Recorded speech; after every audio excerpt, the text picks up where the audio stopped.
Was? Ach so, nicht auf Ding, okay. Wieso nicht? Der kam auch tief aus dem Herzen. Ja, der kam richtig tief aus dem Herzen. So, wie? Na, B, Sarah. A, T. Sie ist im Bad. Ah, der Sanity ist gerade um 20 gedroppt. Wir haben aber nur immer 36. Walek! Oh. Was war? Schafker des Lebens. Ich hasse Spiel. Ich hasse Spiel so stark, ich sag's nicht, wie es ist. Wir haben das Licht jetzt andraht. Chat, ich bin von dem Spiel komplett gemeinfuckt. Ich bin gebrochen. Ich bin geistig komplett zerstört. Ich bin kaputt einfach. Es ist so einfach, so fucking einfach. Ich renn da 45.000 Mal gefühlt vorbei und komm nicht auf die, den scheiß Anker da mit zum Schießen. Ich bin einfach, das Spiel, das hackst mir auf. Ich sag's Ihnen ganz ehrlich. Es hackst mir nicht körperlich auf. Aber geistig bin ich ein ganz anderer Mensch nach dem Spiel. 100%ig, das schwöre ich. Eigentlich müssen jetzt bald einmal die Weißen mit, also mal die Leute mit den weißen Turnschuhen, die warten jetzt dann schon langsam einmal angebracht. Ich bin ja gespannt, wie das mal wird, wenn ich dann wieder in die Arbeit gehe. Kannst du jetzt einfach verrecken, du Arschloch, du Grintix? Du gehst mir auf den Sack, Mann.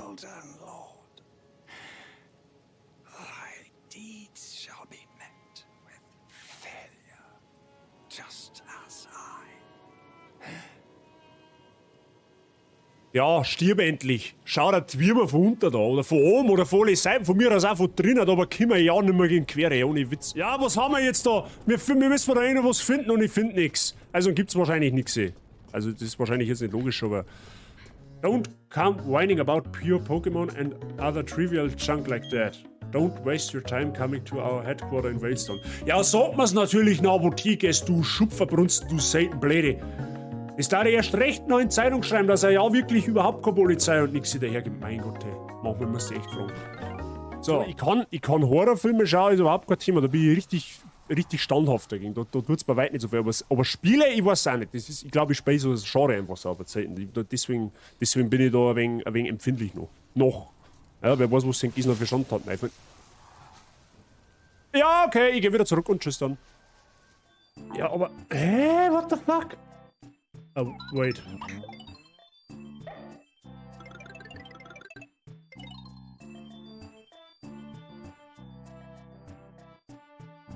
Das hat jetzt hoffentlich keiner gesehen. Moment. Ich muss mich mal schnell um den braven Käfer da kümmern, okay? Ich bin gleich wieder da. Bitte nicht weggehen. Oh, geh ja nicht auf meine Kamera! Ich schwör's dir bei Gott. Verpiss dich. Moment. Ich hab den Schein durchschaut. Das ist in Wirklichkeit ein Table Dance Bar, wenn du mich fragst. Das ist keine Taverne nicht. Da, die wackelt mit der... Wer wollte vorher Tipf sagen? Da habt ihr's. So, da Tipf. So. Die Hände schön brav von der Hosen weggelassen. Ja? Freunde der Sonne. Ja? Ich hab meine Hände da. Ich halte da einen Controller. Ja? Nicht, dass da irgendwie falsche Gedanken geschoben werden. Ne? Noch wo. Ja, das wird nicht funktionieren. In Assassin's Creed. Glaube ich. Ja, die sind ja super versteckt, weißt du das? Ja, natürlich. Ja, ich seh dich schon da. Brauchst gar nicht versuchen, du Hamperer.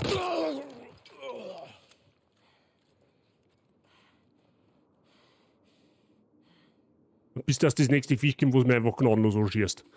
Der Legolas schießt dem Elch aus 5 Kilometer Entfernung mit einem Arm auf dem Rücken gebunden einen stumpfen Pfeil mit einer durchhängenden Bogensehne ins Arschloch rein.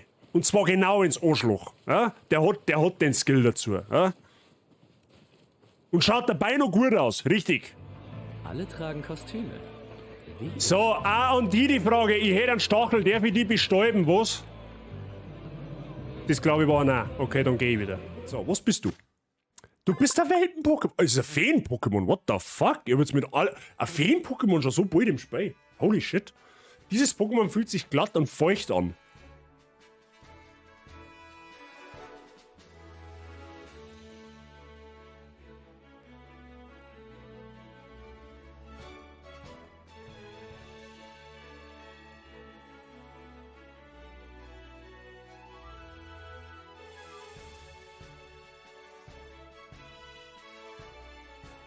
Game Freak, was habt ihr mit Game Freak gemacht und wer bist du? The fuck? What the hell? Was lese ich da gerade? Holy shit! Dieses... Ich kann jetzt irgendwie gar nicht glauben, dass das dort steht. Du sollst mir jetzt nicht erklären, wie man Innenarchitekt wird. Ich will zaubern, sie fixen einmal. Professor Weasley hat Dick einmal diese Magie gezeigt. Dick denkt, Ihnen könnte das... Professor Weasley sagte, du wüsstest, wie man das Ambiente des Raumes ändert. Gewiss. Wenn du der Hogwarts Legacy kaufst, dann bist du automatisch Innenarchitekt. Aha, die kennen wir ja.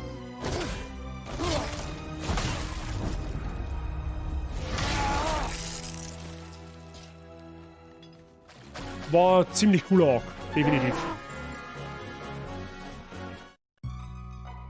Oh, jetzt kommt die blöde Fotze von hinten. Möchtest du eigentlich... Oh Gott, das ist jetzt ein Zweifel auf da. Ich hab's... Nein, leider, ich hab's nicht so gemacht, wie ich es gesagt habe, okay? Halt sein Bittchen zurück. Sag mal, was ist das? 02? Boah, leck, Alter, bist du behindert. Ja, ist mir wurscht. Scheiß auf Gegnerpräsenz. Okay, scheiß doch nicht auf Gegnerpräsenz. Okay, das war... Okay, da sollte man vielleicht nicht blindlings reinrennen.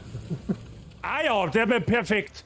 Freunde der Sonne, so versteckt man im Jahr 2023 in Assassin's Creed Brotherhood Leichen. Ja? Die ist quasi unsichtbar. Die kann nicht entdeckt werden. Da. Er macht einen Stage-Diver. Das ist perfekt. Das war natürlich geplant, gell? Das ist aber hoffentlich klar. Das ist aber hoffentlich klar, dass das geplant war. Oh Mann. 2 Pokémon.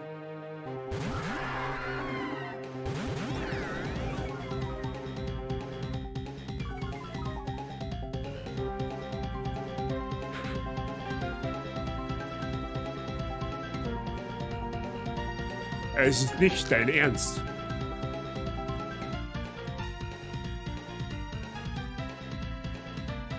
Du verarschst mich doch gerade.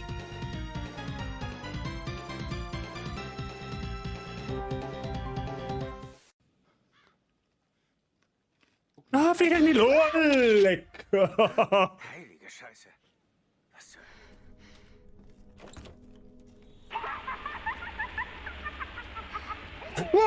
Oh, leck mich am Arsch.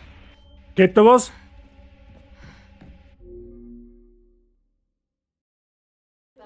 Kurze Frage.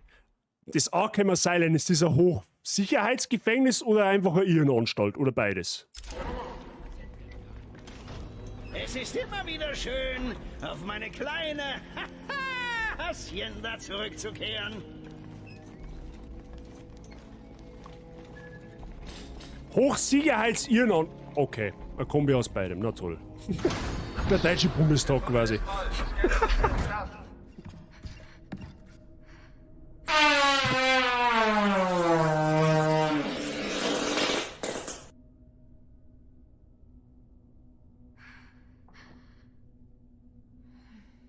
Okay, ich glaube, nach dem heiligen Stream werde ich einen Cooldown von... einen Cooldown einmal dezent aufgetan. Das wird... Ich glaube, die Puppe hat er ziehen lassen. Er ist auch ein Trompetenkäfer draufgestiegen. Wenn jetzt so die Wache nicht stand, Burli. Ich dachte, deine Gitarre so ins Gesicht einhauen, dass 3 Mal Schutz und Bremsenbrei hat. Das darfst du auch nicht mehr. So, was nochmal? Geplant ist heute noch eine Kellererweiterung, seitlich noch ein Raum mehr und eventuell noch ein extra Stauraum. Hau ab jetzt! Wenn ich meinen Chat lese. Geht doch.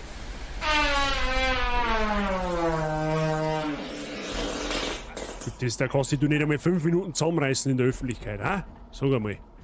Du stell dir vor, du lässt den da drin vornehmen, dann ist aber... So, einen wunderschönen, guten Sonntagmorgen. Habe ich dir Habe dir Mike, viel Spaß beim Wenn. Hashtag Briefwahl. Habe ich schon alles erledigt vor einer Woche. Derzeit nicht oben, mir schmerzt mir nur ein bisschen. Cartman habe ich dir, guten Morgen Barbecue, guten Morgen Lucky, guten Morgen Andi, guten Morgen Prof, guten Morgen Meskalin, guten Morgen Joje, guten Morgen Panzerknacker, guten Morgen Selina, guten Morgen Birgit. Grüß euch, gut beieinander. Ihr seid ja schon fit. Ihr seid ja schon fit auf die Viers. Sehr schön. Sehr, sehr schön. Ich hoffe, ihr habt alle bisher ein zauberhaftes Wochenende gehabt. Wie geht's euch? Ist alles flauschig bei euch? Ich hoffe doch. Michi, habe die Ehre, guten Morgen. Sind seit ziemlich auf. Warum tust du denn das? Steht die Frage nicht. Heute ist Sonntag. Spinnst du? Warum ist man am Sonntag um 7 Uhr auf? Bitte? Ich lieg nur im Bett. Ja, doch, zu der Zeit. Ich fühl's, Andi. Ja, ich fühl's. Ich fühl's auf jeden Fall. Lass dich nicht stressen. Es ist, wie gesagt, heute ist Sonntag.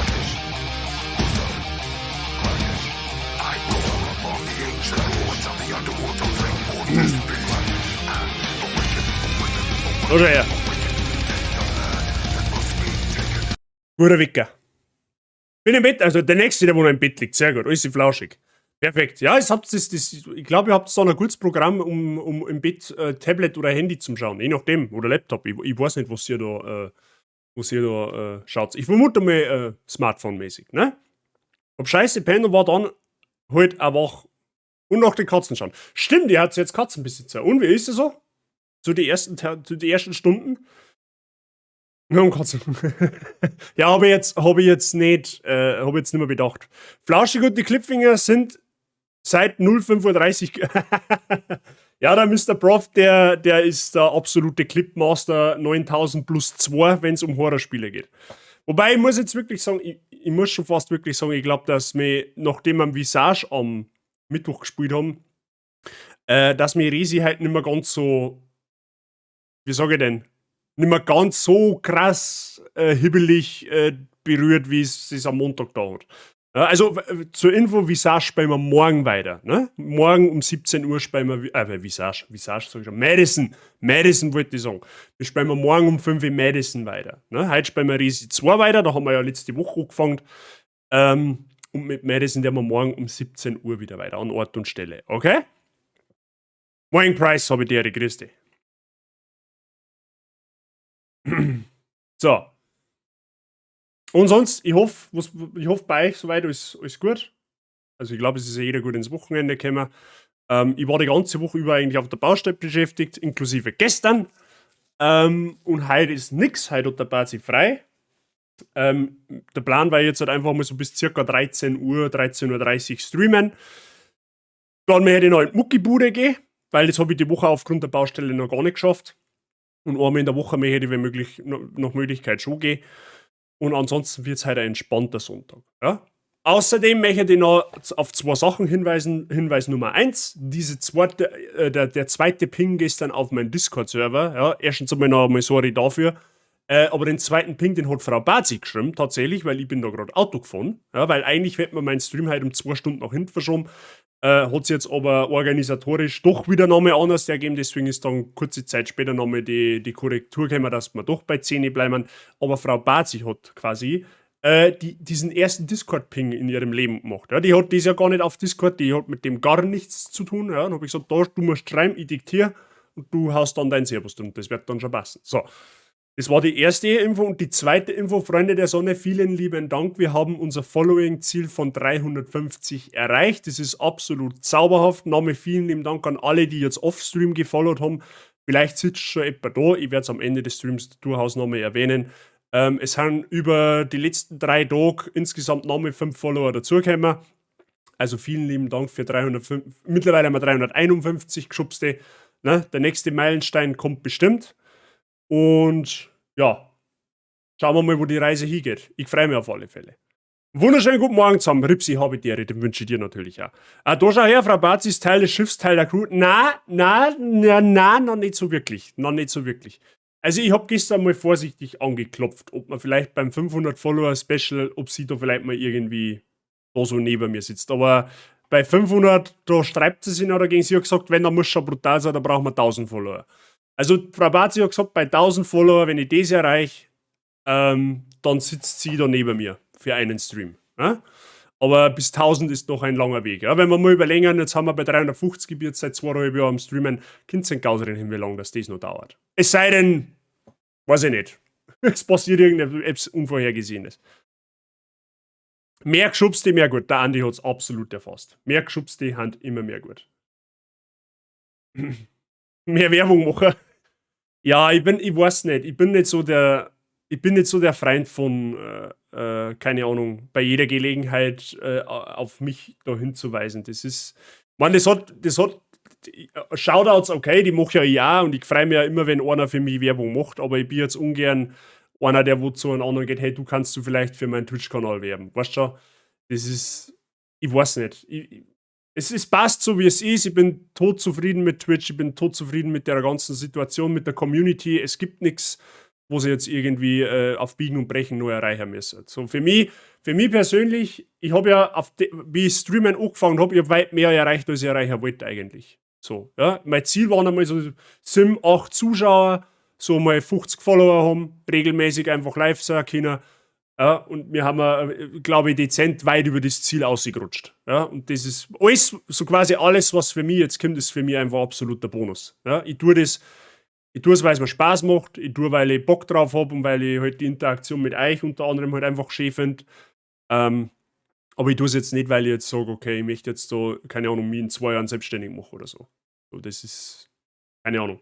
Ich weiß nicht, ob ich da komisch stehe, aber ja. Die, wo schon länger dabei sind bei mir jetzt, die wissen das. So. Aber es sind ja durchaus ein paar neue, ein paar neue Gesichter auch da. So ist es nicht. So mehr Werbung machen also. Don't. Just don't. Noch nicht, aber bald macht Frau Bazi mit bei Horror Games. Das ist sozusagen also sollte es soweit kommen, Joje, sollte es soweit kommen, dass wir aus welchem Grund auch immer 1000 Follower erreichen daten. Wie gesagt, der Weg dahin ist lange. Dann machen wir einen Horrorstream. Mit Frau Bazi. So. Also, das ist halt jetzt so das, was ich gestern so ein bisschen mit ihr so außerkehrt habe. Ob man das schon in Stein meißeln kann, das weiß ich nicht, weil da kann sich noch viel ändern. Wer weiß, vielleicht bin ich dann, keine Ahnung, wenn ich 1000 Follower habe, bin ich vielleicht mit der Frau Bazi gar nicht mehr zusammen. Ich weiß es nicht. Das Leben schreibe ja schließlich nicht ich, sondern das macht, keine Ahnung, irgendwer anders. Aber müssen wir schauen. Ne? Jetzt haben wir mal froh, dass wir 351 Geschubste haben. Ja? Und es darf natürlich jederzeit mehr werden, so ist es natürlich nicht. Ne? Für jeden, der wo dazukommt, ist er guter für uns. Ne? Und wenn es einmal 500 wären, wären es 500. Und wenn es einmal 1000 wären, wären es 1000. Aber ich sage jetzt mal so 351 Follower, holy shit, damit hätte ich im Leben nicht gerechnet. Schon allein nicht wegen meinem Dialekt. Ne? Wie ich angefangen habe, mit bayerischer Mundart, hätte ich niemals gedacht, dass wir mal über 350 Follower zusammenbringen. Unabhängig davon, ob jetzt da Stammzuschauer dabei haben, ob es hier und dort Zuschauer haben, ob es Lurker haben, das ist völlig irrelevant. Die Zahlzeit einfach, das hätte man nie gedacht und von daher, ja. Morgen so, Pflicht erfüllt, jetzt haben wir es, jetzt können wir es uns gut gelassen. Sexes Wife, genau, das habe ich ja, das erste Mal habe ich der, grüß dich gut. Ja,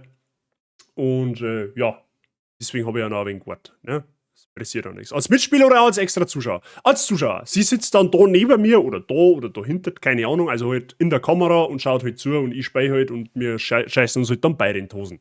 Brauchen wir 5 Zeitungen auf einmal. Ne?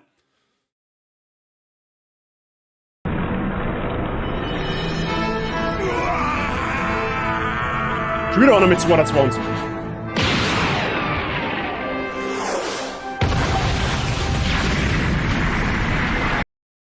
So, Bürgerpflicht erfüllt. Jetzt Bazi frühshoppen. Aguada Sondok. Dabats 1 zauberhaft, Dabats 1 Herz. Der geht oben wie Öl, Mike. Danke dir für deine 22 fucking Monate. Das ist so eine wir haben gerade geredet, das ist so eine unfassbar lange Zeit schon mittlerweile, weil wir es gerade von den Follower oder weil wir das Ziel erreicht haben. Vielen lieben Dank für deinen langen Support. Ich wünsche dir weiterhin viel Spaß und ich hoffe, ich kann den ganzen Sonntag angenehm gestalten. Guten Morgen, endlich mal wieder Zeit hier vorbei. Mondkatz, ja, servus, grüß dich gut. Die habe ich schon lange nicht mehr gelesen, tatsächlich. Wie geht's dir denn? Schön, dass du einer schaust. Freut mich. So, ist letzter Bazi eigentlich ein neues Abo oder ein Follow? Letzter Bazi ist ein Abo. Ja? Und der letzte Geschubste ist der Follower.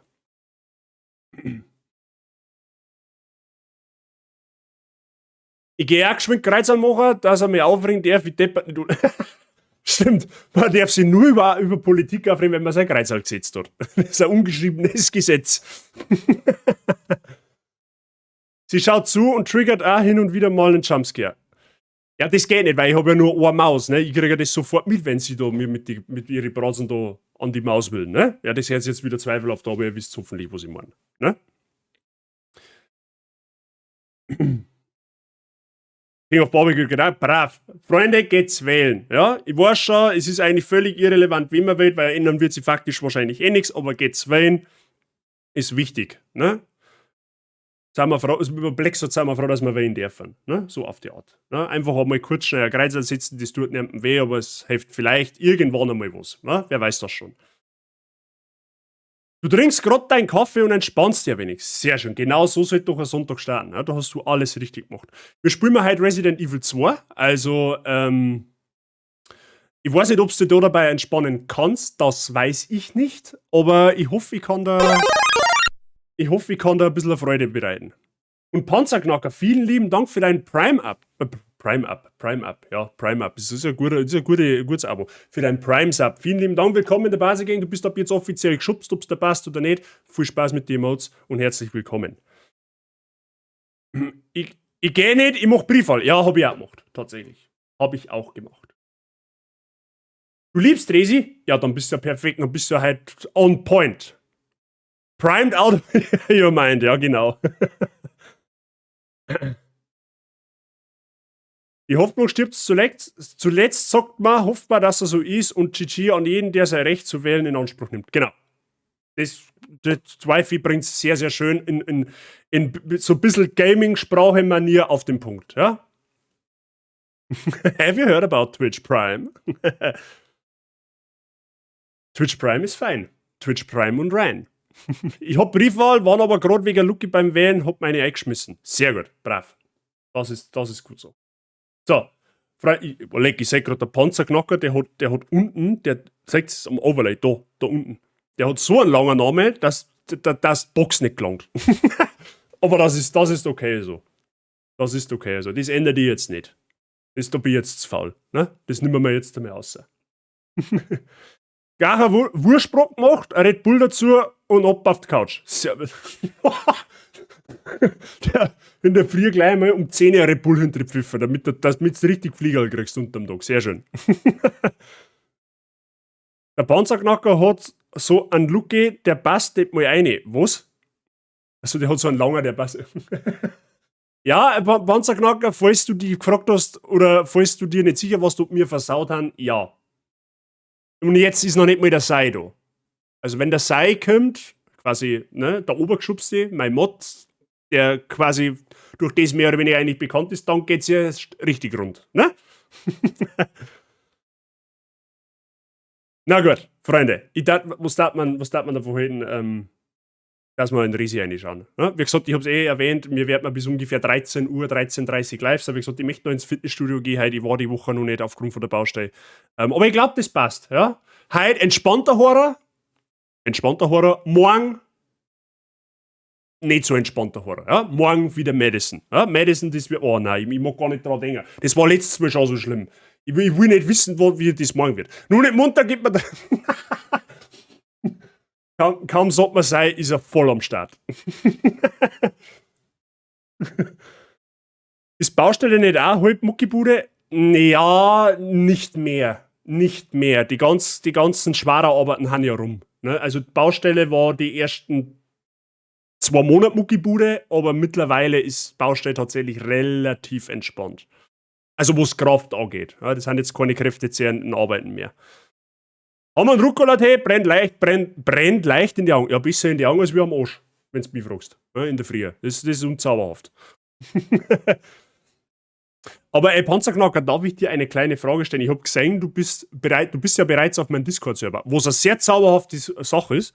Aber du bist quasi schon länger auf meinem Discord-Server und hast deinen Namen geändert. Ist das im Bereich des Möglichen?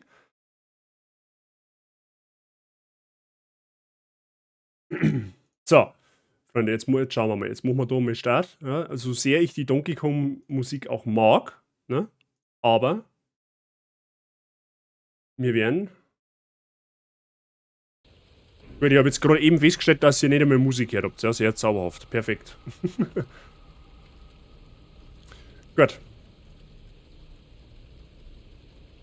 Gehen wir da weiter.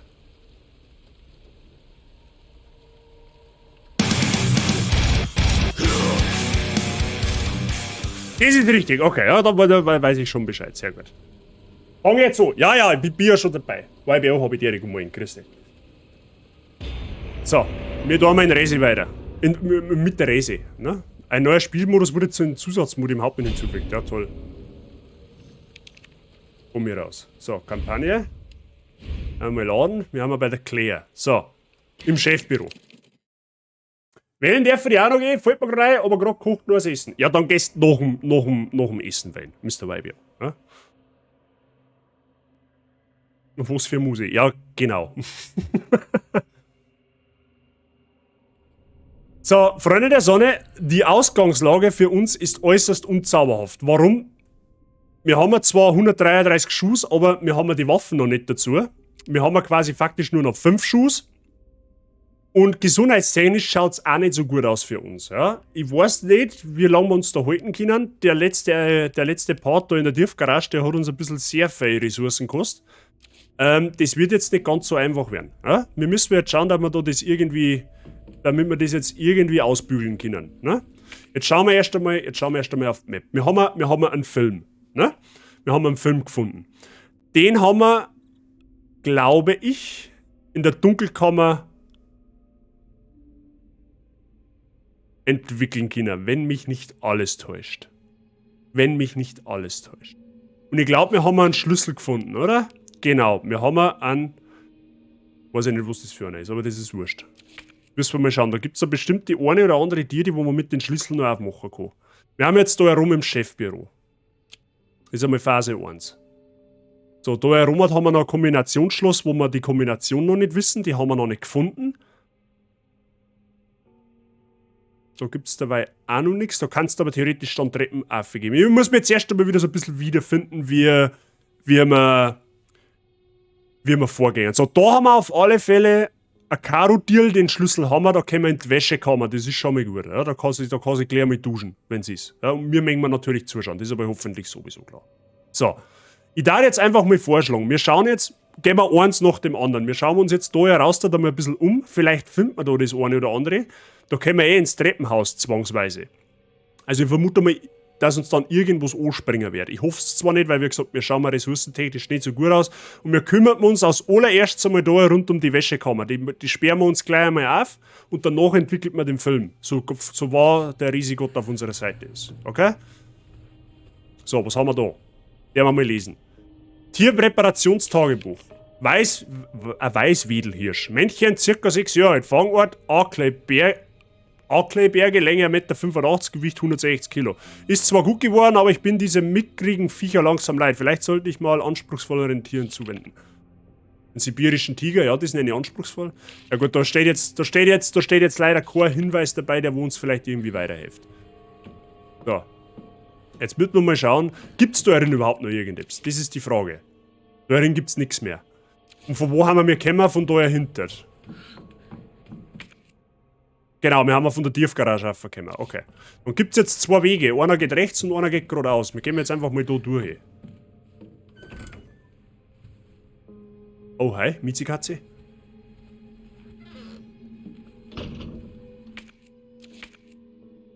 Da gibt es auf alle Fälle schon mal nichts zum Looten in dem Gang. Das ist schlecht für uns. Wir kommen aber da ins Privatsammlungszimmer. Okay.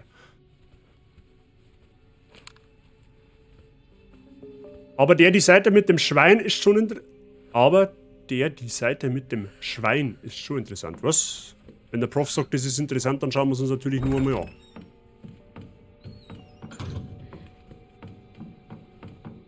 Achso, das hätte man jetzt natürlich auch so machen können, gell? Schwein. Weibchen, 22 Jahre alt, Fangort Raccoon City, Länge 1,60 Meter, Gewicht 49,8 Kilo. Der Körper dieses Exemplars ist weich, schön, komplett weiß und er gehört mir für immer. Das ist so Sei-like-mäßig geschrieben, ne? Gut, schauen wir mal.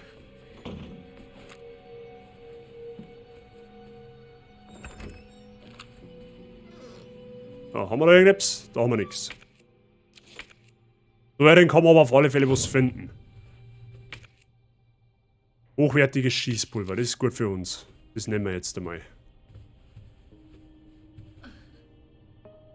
Okay. Okay, da könnte man auch irgendwie eine. Da brauchen wir irgendeine Sicherung, die wir aktuell noch nicht haben. Und da liegt irgendwas drin. Irgendeine Karten. Oder ist diese Disketten? Eins von beiden. Erkenne ich jetzt nicht richtig.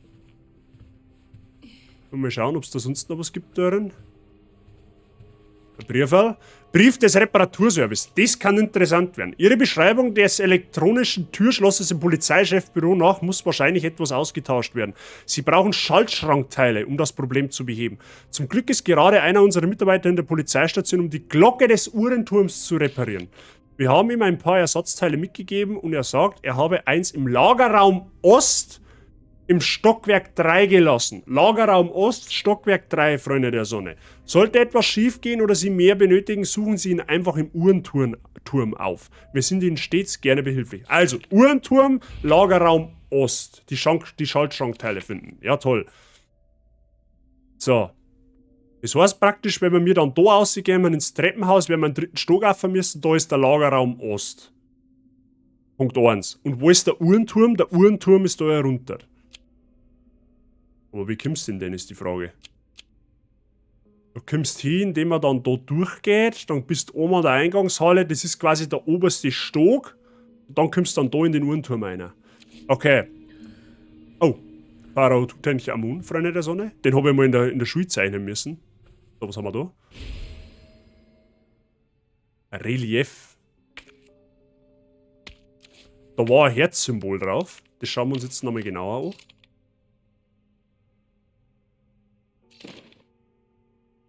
Ein Herzschlüssel, die ist. Okay, wir haben, glaube ich, auch Herztüren bereits gefunden. Müssen wir mal schauen. Jetzt passt so wach. Wir haben irgendwo. Da haben wir ein Herztier, oder? Da ist eine herzhafte Tür. Siehst du das da? Das ist eins herzhafte Tür. Blöderweise haben wir da den Shortcut nicht aufgemacht. Das heißt, wir müssen nochmal einmal außen rum. Das macht aber nichts. Das kriegen wir hin. Da können wir dann in den Aktenraum. Okay, wir haben auf alle Fälle ein paar Sachen, die wir uns jetzt anschauen können. So, wir haben jetzt aktuell da erinnert. Tür mit elektronischem Schloss, deswegen ist der Raum nur rot. Vermute ich jetzt einfach einmal. Wer habe ich der Moin Christi? Okay. Wir brauchen auf alle Fälle, Freunde der Sonne, Prio 1 Moon, beziehungsweise eigentlich Prio 1 ist eher jetzt mal Heilung. Ne? Uns geht's absolut nicht gut.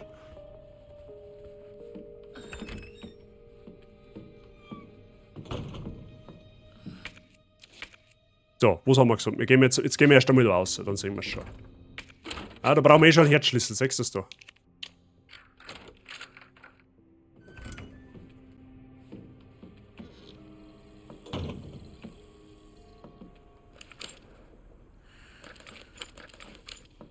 Ja, da ist jetzt, da war jetzt so eine Raccoon-Statue, das sparen wir oben, weil ich will jetzt keinen Mund nicht mehr verschwenden. Da ist natürlich wieder 100 Mal das Finster da drin, das gefällt mir schon wieder nicht.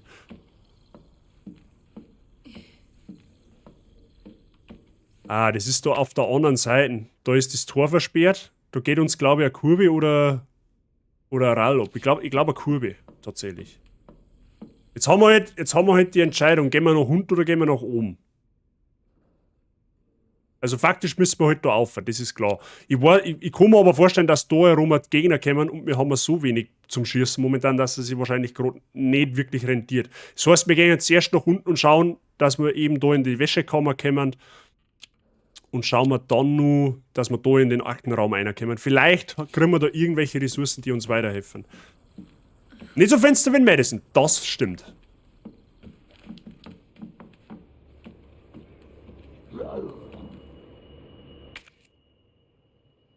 Das ist schlecht für uns. Gut, wir kommen da noch in den Vernehmungsraum und in den Beobachtungsraum. Vielleicht haben wir da Glück, dass wir da auch noch irgendetwas finden können. Müssen wir schauen. Ja, da steht der Zombie-Sepp hinter dir, sehr gut. Ich habe keine Bredel mehr. Das heißt, wir müssen jetzt ganz schleunigst schauen, dass wir den Zombies da aus dem Weg gehen, weil wir gesagt haben, wir haben fast keinen Mund mehr. So, mach gleich mal die Tür zu, damit nichts passiert. So, und jetzt schauen wir, jetzt haben wir einen Vernehmungsraum, das ist gut für uns. Vielleicht finden wir da irgendetwas. Sechstes, da hat es sich schon rentiert, haben wir schon ein bisschen einen Schuss gefunden, das hilft uns schon mal ein wenig weiter. Weil ich komme hier jetzt geklickt. So, da ist auch noch irgendeine Kartuschen. Wir haben doch letztes Mal so ein Juwel gefunden, oder? Das kann da in die Kisten einpassen. Das ist gut für uns. Dann haben wir da ausgelootet. Das ist gut. Okay. Ja, hat sie... Freunde... Ja, zauberhaft. Das werden wir jetzt wahrscheinlich nicht überleben. Ja gut, was habe ich nicht gemeint, was passiert? Das war jetzt... Ein Licker war in dieser Situation zu viel des Guten. Ein Zombie, okay, aber ein Licker war in dieser Situation zu viel des Guten. Wir waren gesundheitlich komplett am Arsch und wir haben nur Pistolenschuss. Das hätte uns nicht passieren dürfen. Oder was heißt, das hätte ich jetzt eigentlich in der Situation eigentlich gar nicht vermeiden können. Will ich das jetzt alles nur machen? Ist das der Ernst? Okay, ich muss das alles nur machen.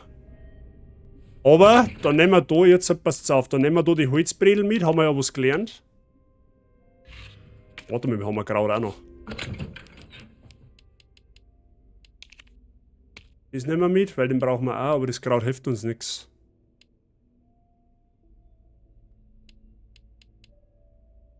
Gut, das Einzige, wir könnten ein Rotes und ein Blaues einmal mischen. Vielleicht hilft uns das irgendwie gesundheitstechnisch weiter.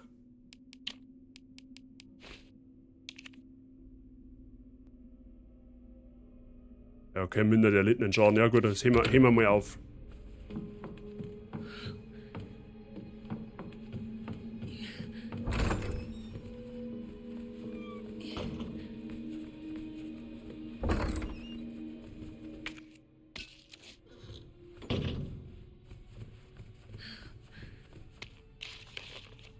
Nehmen wir auch wieder mit.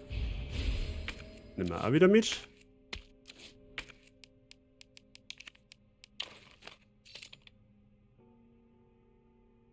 So, haben wir jetzt den Schlüssel wieder. Okay. Klicken wir das wieder an. Gott sei Dank. Die Schlüsselkarte. Ja genau, die Schlüsselkarten brauchen wir ja dann.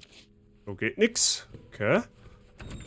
Jetzt passt auf, dann speichert man da jetzt ab, weil dann müssen wir das noch nicht Namen machen, weil ich vermute mir, dass wir gleich noch sterben werden.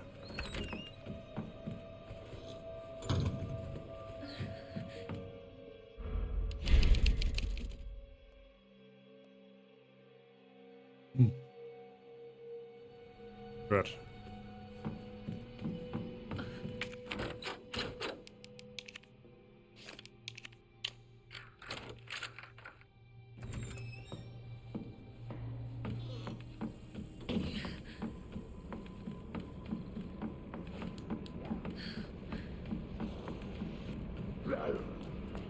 So, wir gehen mal sofort her und bredelt mir da zu. Dann kann er da zumindest nicht einer. So. Die Moon müssen wir auf alle Fälle mitnehmen, da können wir gar nicht drum rum. Müssen wir machen, sonst haben wir keine Chance nicht. So.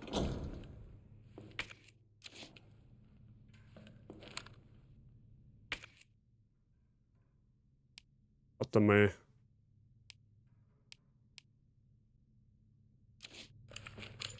Es war eigentlich gescheiter, da die zum nehmen, da haben wir nämlich mehr im Magazin. So, die Frage ist, wo ist der Licker gewesen?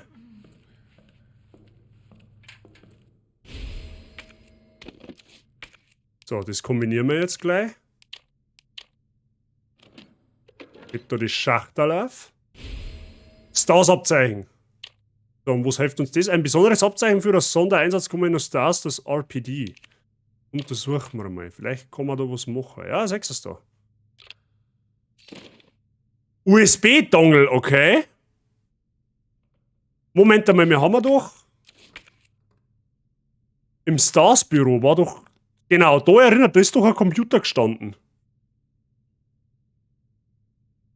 Okay, das tat sich mit unserem Plan dicker, dass wir da reingehen in die Wäschekammer. Da können wir nämlich genau da rumdumm. Dann können wir da rein vermutlich auch noch. Da kommen wir auf die Waffen da her. Vermutlich. Und dann mal 4 Steine.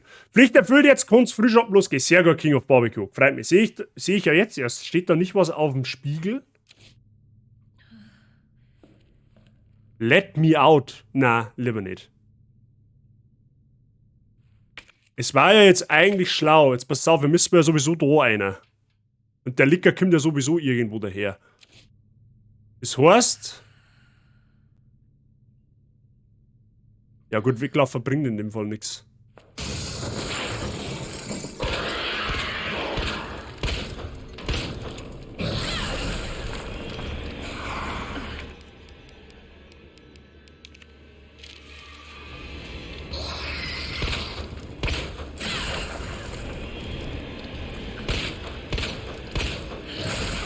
Ja, der hält halt zwei aus, das ist das Problem.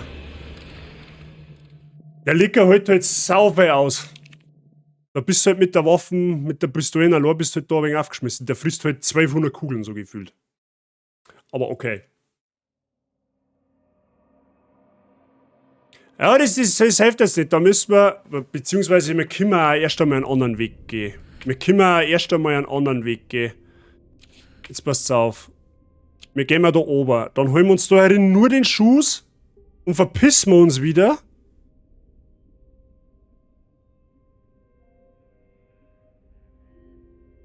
Vor allem, wir müssen uns heilen. Wir haben da so keine Chance. Das kannst du halt vergessen.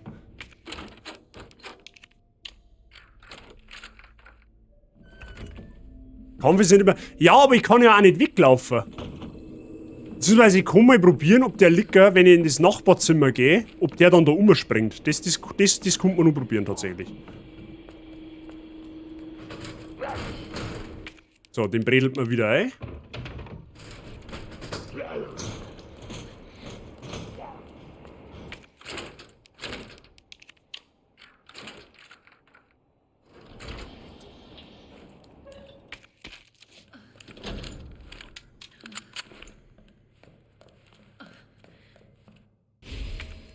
Das ist tatsächlich etwas, was wir noch probieren können.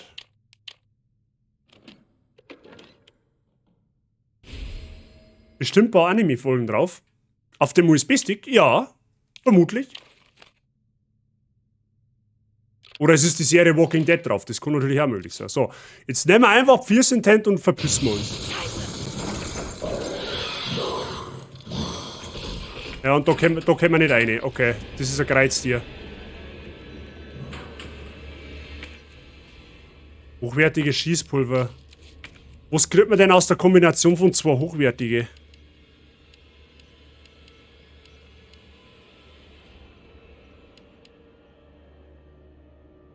Zwei hochwertiges MP, das bringt uns gar nichts.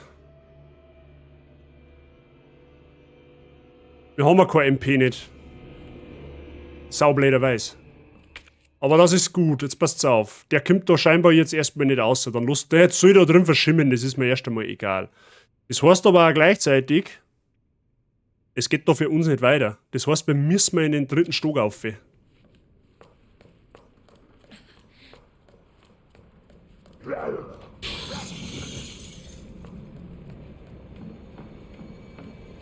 Fleckmondzeit. Fleckmondzeit können wir machen, tatsächlich, ja. Die können wir machen, tatsächlich.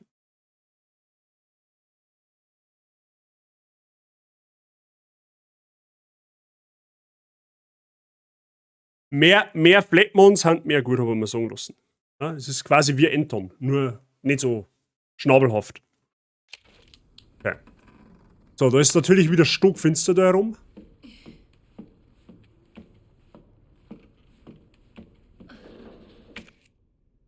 Es war vielleicht ganz sinnvoll zum Speichern an der Stelle, ne? Weil das haben wir ja den Ritter mal überlebt. Ich habe jetzt nicht Bock, dass ich das nur einmal mache. Bin ich ehrlich.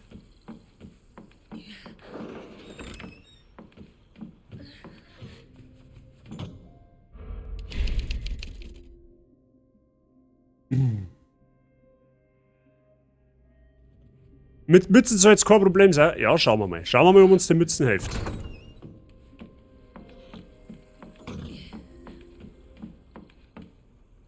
Bist wieder nicht nur WB-Preis.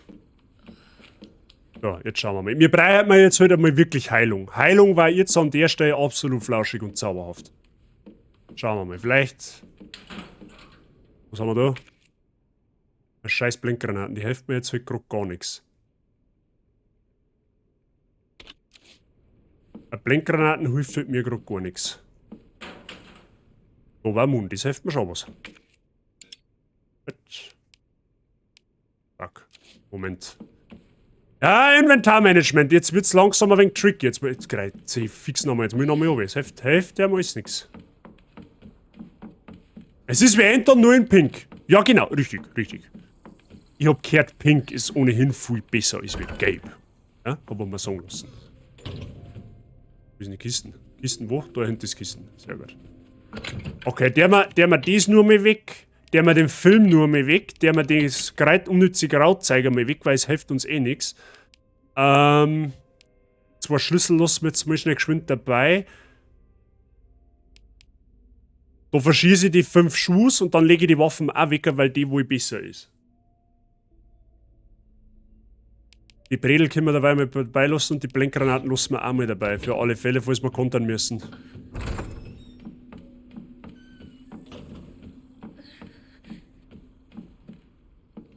Die Schießpulver? Ja, ja, stimmt.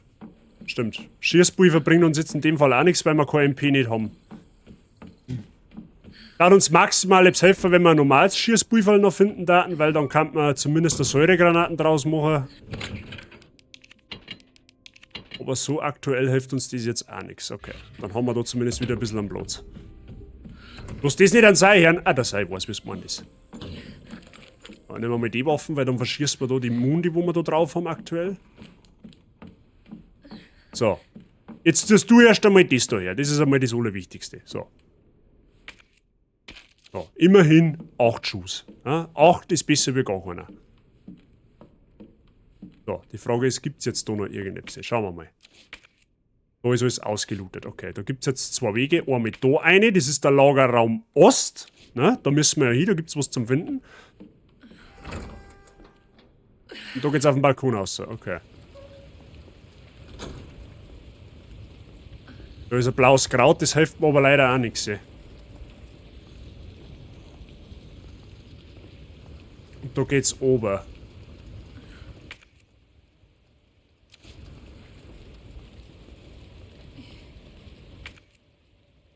Ja, ich nehm's einmal mit, weil...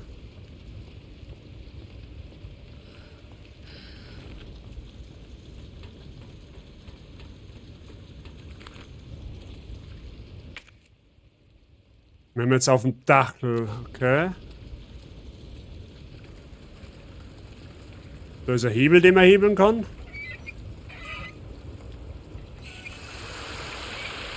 Ah, Duschen, perfekt, da gehst her.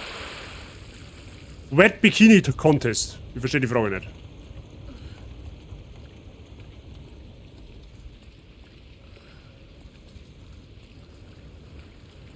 Ja, wir haben jetzt saublederweise am Arsch. Das ist halt. Oh, da liegt was, da liegt was, da liegt was. Sehr gut. Mehr Moon, mehr gut. Ganz einfacher Fall.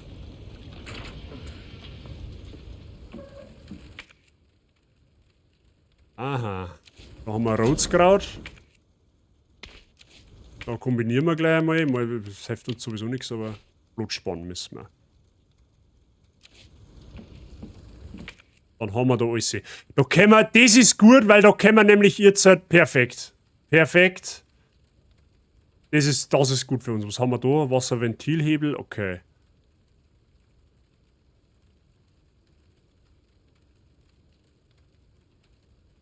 Ja, genau. Da machen wir es jetzt so. Jetzt sind wir schon da runter und rennen wir da durch. Durchs Wartezimmer durch, zurück in die Eingangshalle. Dann einmal oben. Also beziehungsweise einmal durch den Aufenthaltsraum durch und in die Wäschekammer rein. Und schauen wir, ob wir da sie finden für uns, dass wir uns heilen können. Dann gehen wir ins Stars-Büro, looten wir da den PC ab, ja, laden uns ein paar Filmchen runter, wie auch immer. Und dann schauen wir weiter, was da herum Phase ist. Ja. Wir müssen ja irgendwo da her. Das ist einmal wichtig für uns. Ich glaube, das ist jetzt an der Stelle eine richtige Entscheidung, aber da kommen wir nicht durch. Gut, okay, Plan widerlegen, haut nicht hin. Haut leider nicht hin, müssen wir anders machen.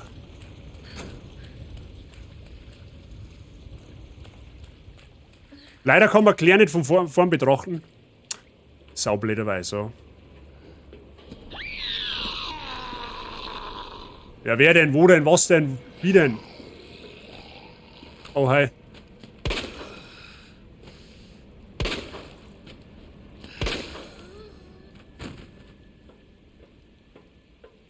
stehst eh noch mehr auf, oder? 100%.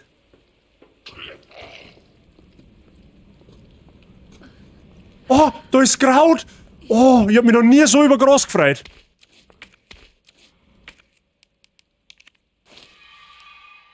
Ah, schon her, wird schon besser. Oh, servus. Servus, Charlie. Ja, perfekt. Genau 2 mit einem Baller. Das ist so untypisch für mich.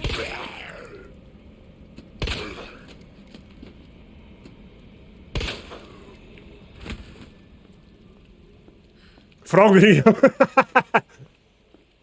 Das habe ich natürlich nur gesagt, weil ich genau weiß, dass ihr auf das aufspringt. Ne? Das ist hoffentlich klar. So, was haben wir da? Da haben wir einen Hebel, den man hebeln kann. Von links nach rechts und von rechts nach links. Was haben wir jetzt? Jetzt haben wir die Leitung umgelegt, oder was? Da liegt nichts mehr. Und da ist zubredelt. Ja, okay, perfekt. Da gibt es auf alle Fälle jetzt nichts mehr. Da war der Heizraum drin. Ja, perfekt. Können wir aber nicht rein.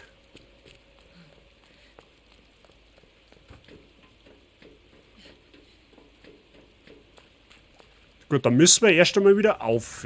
Aber warte mal, wir haben da von links nach rechts was umgekippt. Kann man da vielleicht jetzt was machen? Schauen wir mal.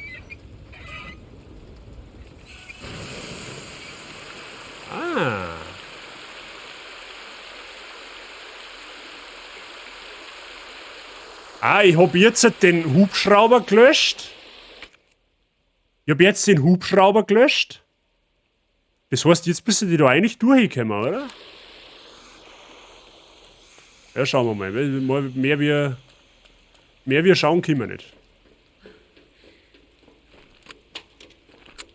Ich bin ja schon froh, dass wir jetzt einfach einmal wieder kalt haben. Ja, das ist ja... Alter, jetzt haben wir verlaufen.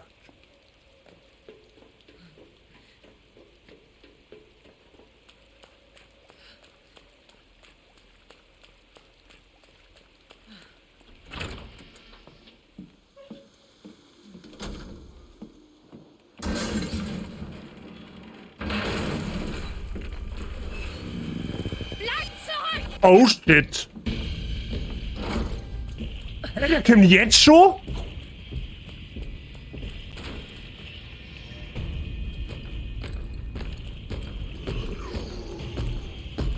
Ja, hau du mit deinen Zombie-Kollegen.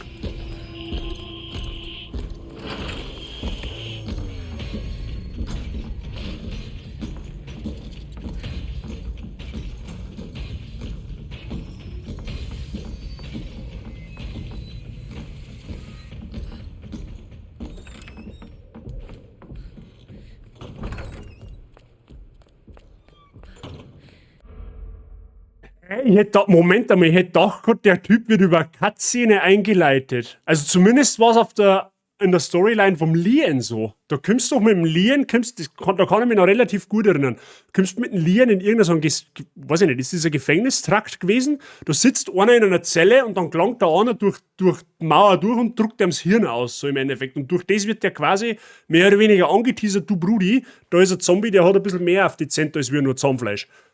Aber ich habe jetzt nicht gedacht, dass der jetzt schon kommt. Aber okay. Willkommen beim Weg von Claire. Ich hasse den Typen so.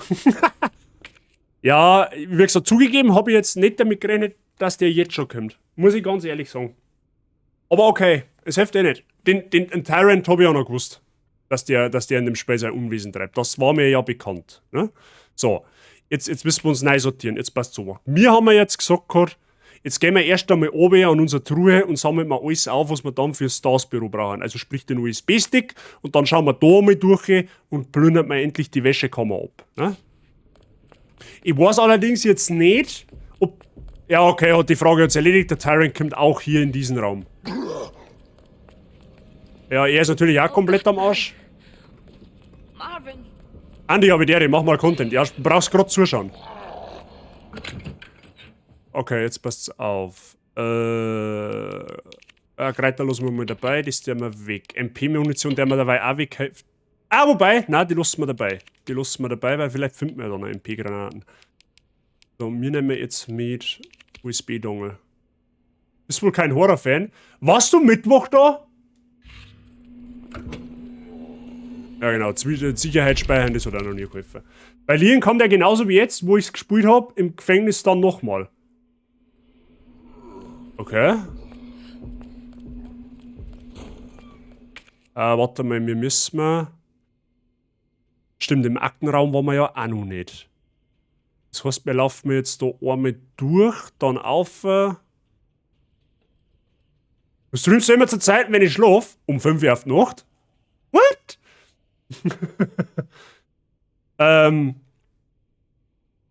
Gut, aber der Aktenraum war jetzt eigentlich nicht das, auf wo ich aus bin. Wir wollten mal eigentlich erst her, in die Wäsche kommen und ins Stars-Büro. Das heißt, wir müssen ein Stück weiter auf.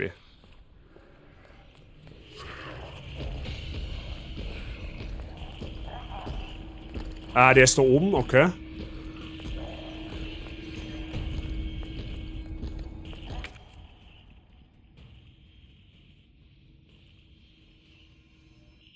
Bibliothek eine, dann da durch und dann außen um.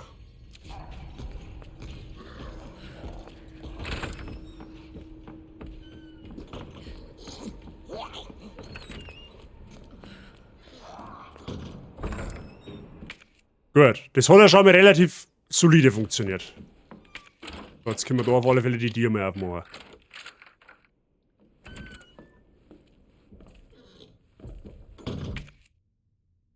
Schiersbriefe, das ist gut für uns.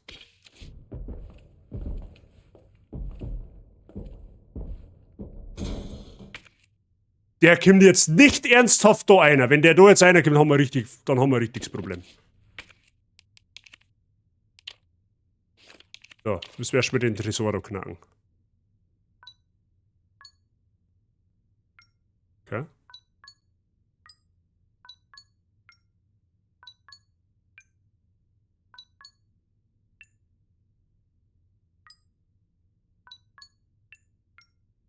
Okay.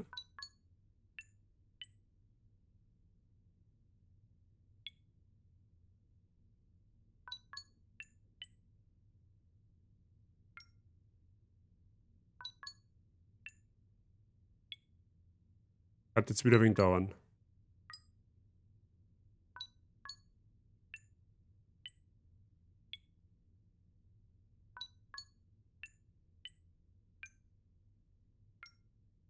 Fuck.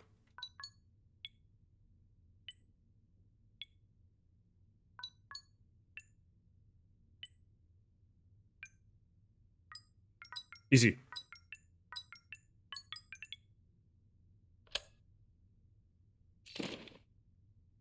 Ah ja, das zweite Ersatzteil für...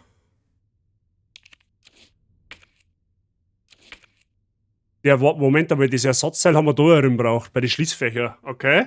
Ja, passt, perfekt. Schon langsam kriegen wir alles ein bisschen zusammen. Beim New Game Plus, wenn man das noch an Leon mit Claire die Kampagne spielt, ist Marvin schon ein Zombie und man triggert Mr. X schon in der Main Hall. What? Ja gut, dass ich das Spiel nicht in New Game Plus gespielt habe. Perfekt.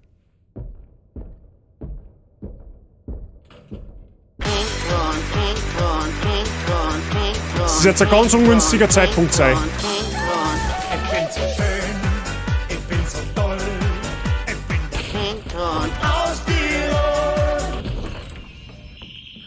Ja, nicht mal, dass der da einer geht.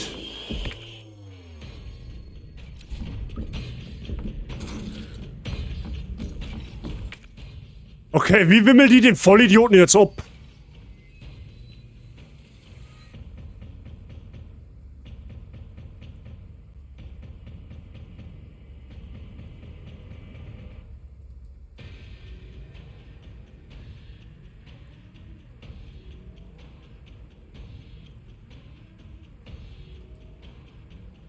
Duschraum durch, dann da oben. Dann wieder ein Kreis dran, aber das macht auch keinen Sinn. Die wären mal gut, die.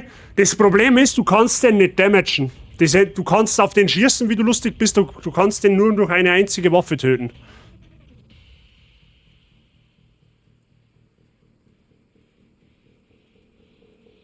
Okay, das probieren wir jetzt einfach, ob der da einer geht.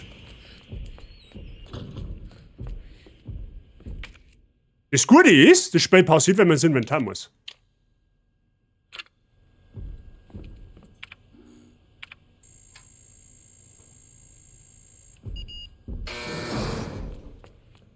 Texas und schon kriegen wir neue Waffen.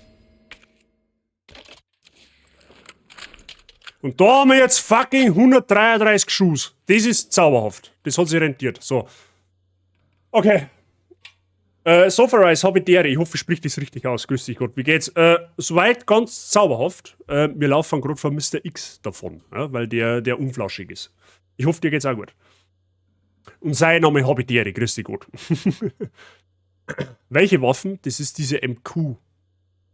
Kaffee an und eine Hosen im Gesicht. Moment, da ist was. Ja, ich wollte gerade sagen, eher Hosen an und Kaffee im Gesicht. So, meine lieben Stars-Kameraden, wie läuft das bei euch auf der Station? Müsst ihr euch immer noch mit dem alten Irons herumschlagen? Ich komme gerade von einem heißen Date. Ihr könnt euch sicher gut vorstellen, was wir unter ihrem Regenschirm getrieben haben. Europa ist fantastisch, ein Monat reicht bei weitem nicht, um auch nur an der Oberfläche zu kratzen. Vielleicht verlängere ich meinen Urlaub ja um weitere 6 Monate. Barry, wage es ja nicht, mir nachzukommen. Wir wollen doch schließlich nicht all die süßen Mädels hier zum Heulen bringen, oder? Überlass die Bräute ruhig mir. Chill, wenn Claire versuchen sollte, dich zu kontaktieren, richte ja bitte aus, dass es mir gut geht. Chris Redfield. Ah, der Brief ist von ihrem Bruder, okay. Das hört sich nicht nach Chris an. Lass mich raten, der Dicke kommt jetzt da einer. In der Rüstkammer gibt's aber irgendetwas. Den USB-Dongle kann ich wohl wieder mitnehmen.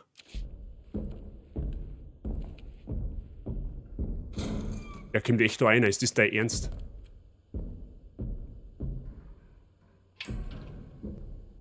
Ach, der kann doch gar nicht einer.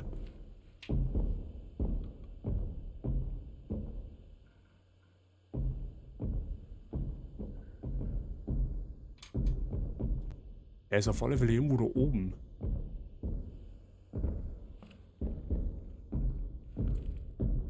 Mr. Prof, ich hätte mal eine Frage an die. Da gibt es eine Theorie. Ich weiß aber nicht, ob das stimmt, aber du kannst das bestimmt bestätigen oder halt nicht bestätigen. Wenn man langsam geht, dann hört der Arm nicht, oder? Ist das richtig oder falsch? Das ist zumindest eine gängige Theorie gewesen. Bingo! Ah! Ja toll, jetzt kann ich den USB-Dongle mitnehmen. Das ist jetzt doof. Aber gut, der kann ja da dabei einmal stecken bleiben.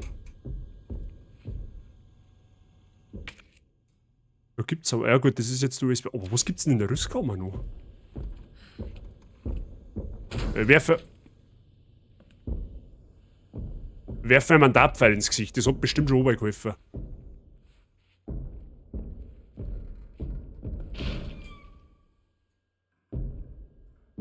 Wer macht denn doch ständig die Tiere auf? Ja, aber was gibt's denn jetzt da noch?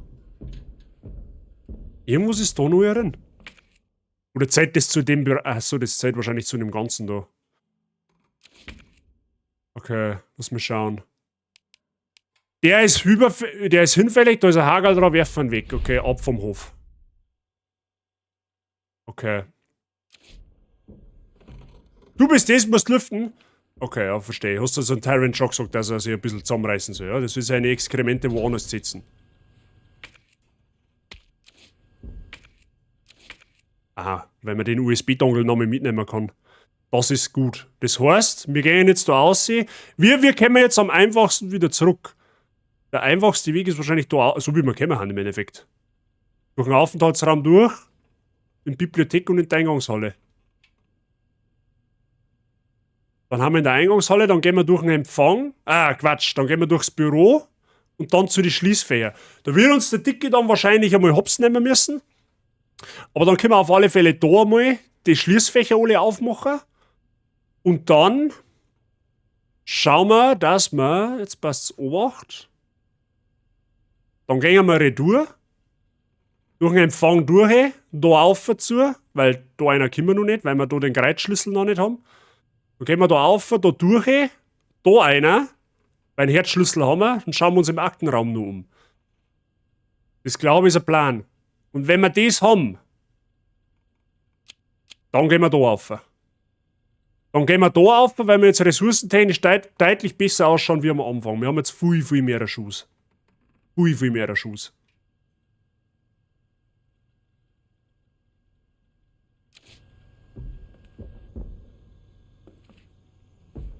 Ja, okay, dann machen wir das so. Das heißt, da aussehen und dann links. Und dann einfach folgen Sie dem Weg.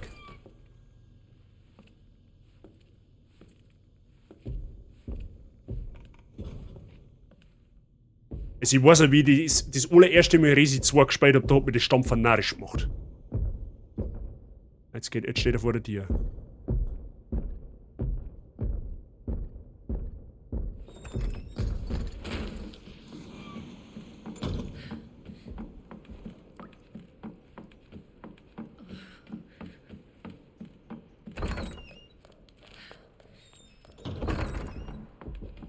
Schaut aber gut aus. Die Zombies ignorieren wir gekonnt. Und Marvin, den ignorieren wir jetzt auch gekonnt, auch wenn wir normalerweise von seinem Leid erlösen sollten, aber wir haben jetzt einfach mal Ressourcen sparen, okay? Soll sich der Tyrant drum kümmern. So, jetzt schauen wir nochmal.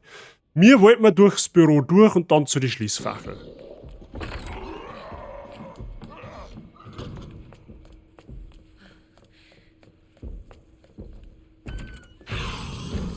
Da ist ein Licker. Lebt mich am Arsch, du fetter Hurensohn!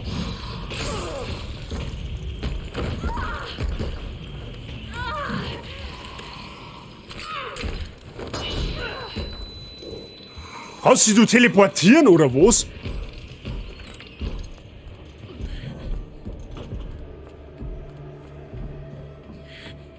Ja, okay, das war so semi-optimal. Das ist jetzt nicht so gelaufen, wie ich mir das vorgestellt habe. Aber der Herbert.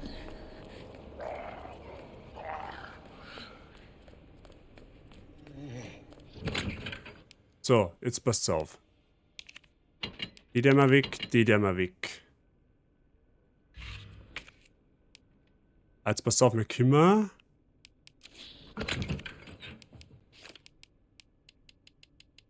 Also ein Briefwahl können wir mitnehmen. Da können wir eigentlich 2 Briefwahl mitnehmen.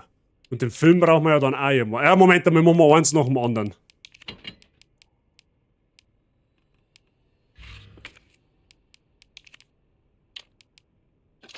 So, jetzt machen wir auf alle Fälle mal Säuregranaten. Das heißt praktisch, wir können die Waffen auch wieder verwenden.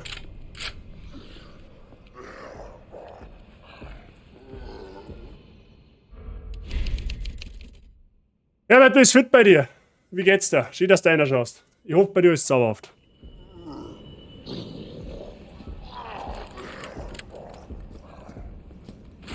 Jetzt müssen wir schauen, wo der andere daherkommt.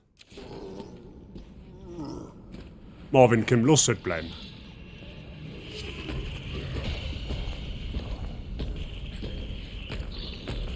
Ja, wenn ich gerade gereitet nochmal.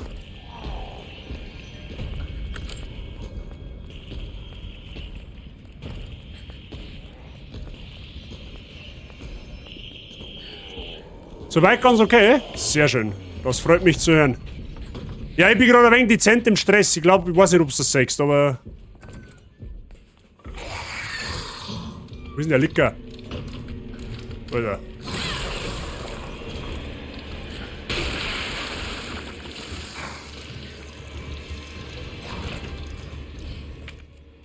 Okay, setzen wir da mal die Tasten ein.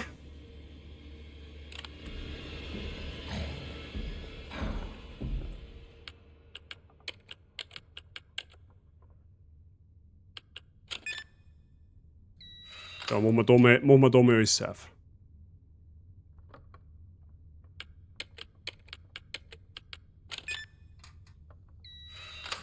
Das ist auch noch mehr Film.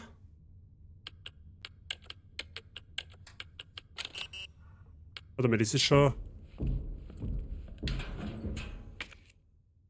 Das ist noch mehr Schießpulver, das kombinieren wir gleich. Dann haben wir da ein Messer, nehmen wir auch mit. Und der Rest ist, glaube ich, schon offen, oder? Der steht noch mehr auf, 100%ig.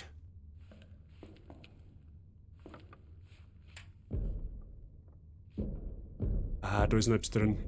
Inventarerweiterungstaschen.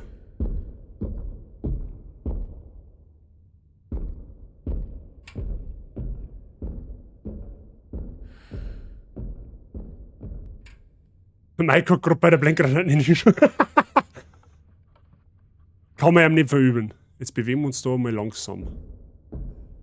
Die Frage ist, ob der Licker draußen hier ist.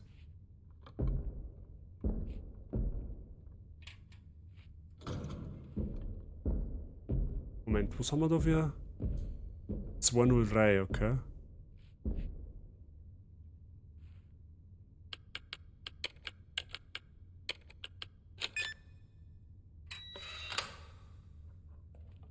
Mehr Inventarplätze haben mir gut. Auf jeden Fall. Sehr gut, okay, perfekt. So, haben wir... Okay, wir haben 5 Säuregranaten. Ja, das hilft uns schon mal ein bisschen weiter. Ja, es ist jetzt nicht optimal, aber es ist besser als wir nichts. Da lassen wir mal nach. Machen wir mal nach. So. Waffen sind scharf. Scharf wie Pfefferkernel. So. Da haben wir jetzt alles. Passt. Wieder ein Akt mehr. Das heißt, jetzt zurück übers Büro. Da außer durch den Empfang durch. Da auf. Ja, okay, das kann jetzt... Das wird gar nicht so einfach jetzt. Das wird jetzt gar nicht so einfach, weil wir haben ja schon wieder angeschlagen wie sonst was. Aber okay. Das ist direkt dir gegenüber.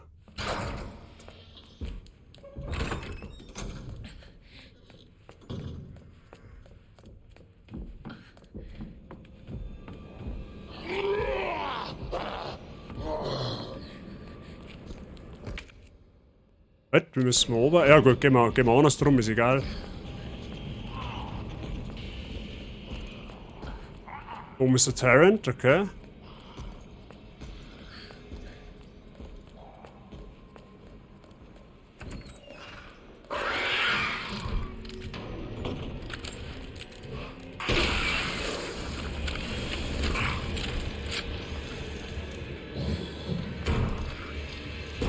Ich weiß nicht, ob er es überlebt hat, aber das ist jetzt erstmal wurscht.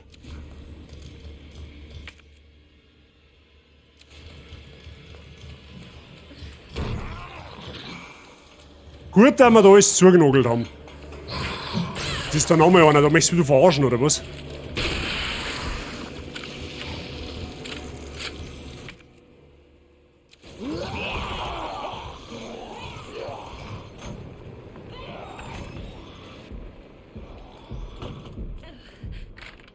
Dann machen wir da mal auf. Gut, das war vielleicht nicht semi-optimal, dass wir da aufgemacht haben, weil dann kann der andere da auch rein. Und wir haben ja schon wieder komplett am Arsch.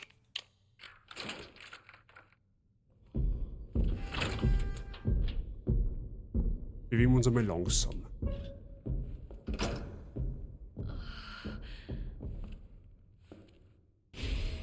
Da haben wir ein Werkzeug, das ist meine ein langes, dünnes Werkzeug. Aha.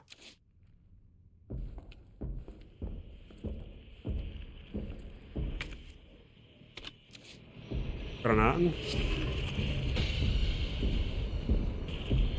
Er geht da aus umeinander.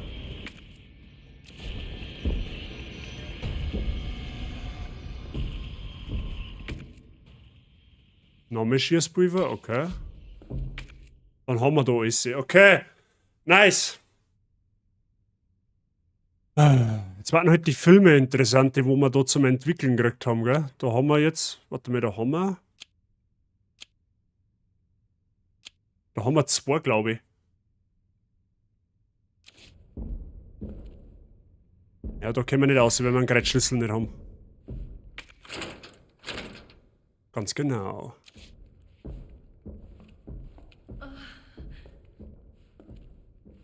Ja, gerade da bohren sie mal ein wenig klar. Aber zumindest können wir da jetzt raus.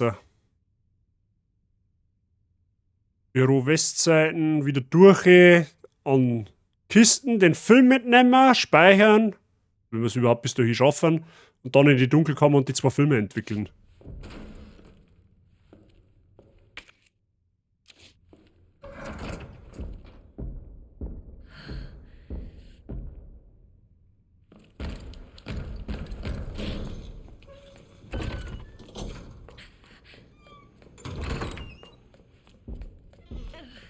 Der war nämlich gerade bei der Tür einer, der Idiot. Marvin, ganz ehrlich, du gehst mir langsam auf den Sender.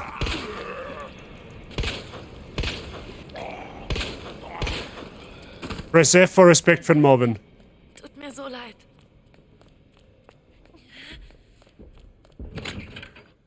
Gut. Ich glaube, das Bredel brauchen wir dabei einmal nicht mehr. So, Schießpulver haben wir aktuell keins mehr. Halt, ich war noch nicht fertig. So, da haben wir einen Film. Den nehmen wir mit. Den entwickelt man jetzt gleich.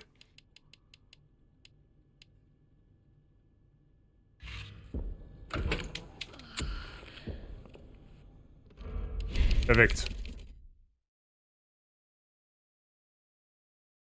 Ja, also das hat jetzt, Freunde der Sonne, seid mir nicht besser, aber das hat jetzt sein müssen, weil irgendwann steht mir der mal so saublöd im Weg, dass ich von dem anderen Fetten nicht mehr vorbeikomme. Und dann ärgere ich mich gerade. Und so wie der ausschaut, war es eh gescheiter, dass er hier ist. Ne? Ein F.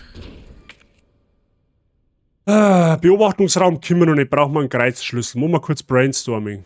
Auf alle Fälle Dunkelkammer ist das nächste Ziel, was wir jetzt haben. Das heißt, wieder durch das Büro von der Westseite durch und dann da auf. Da ist ein Safe Room, das heißt, da kommt der Dicke nicht rein. Da können wir ein bisschen chillen. Also ich hoffe jetzt einmal zumindest, dass er da nicht reinkommt. Sonst haben wir alles gelootet, wenn ich das richtig sage. Außer der Pausenraum. Im Pausenraum haben wir noch nicht gewählt. Was ist das für ein Stockwerk? Sehen wir von da jetzt nicht. Das müsste auf alle Fälle der erste Stock sein, aber wie man da hinkommt. Ah, da können wir beim Raum der Wache können wir da durch. Da braucht man irgendeinen Stromgenerator, whatever. Irgendwas brauchen wir, dass wir da durchkommen. Okay. In der Dunkelkammer wäre auch eine Kiste gewesen. Ja, true story. Stimmt. Habe ich jetzt, ja, richtig. Ja, habe ich verdrängt. Hast nicht Unrecht. Das heißt, Büro Westseiten. Ah, jetzt ist der andere Vollidiot wieder da. Ich meine, du hättest den Undertaker in der WWF sagen können, ohne Witz.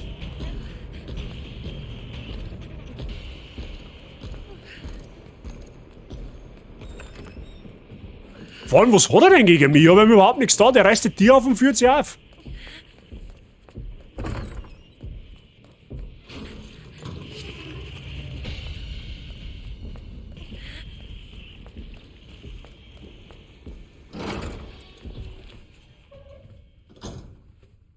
So, da haben wir safe, da kommt ja nicht einer.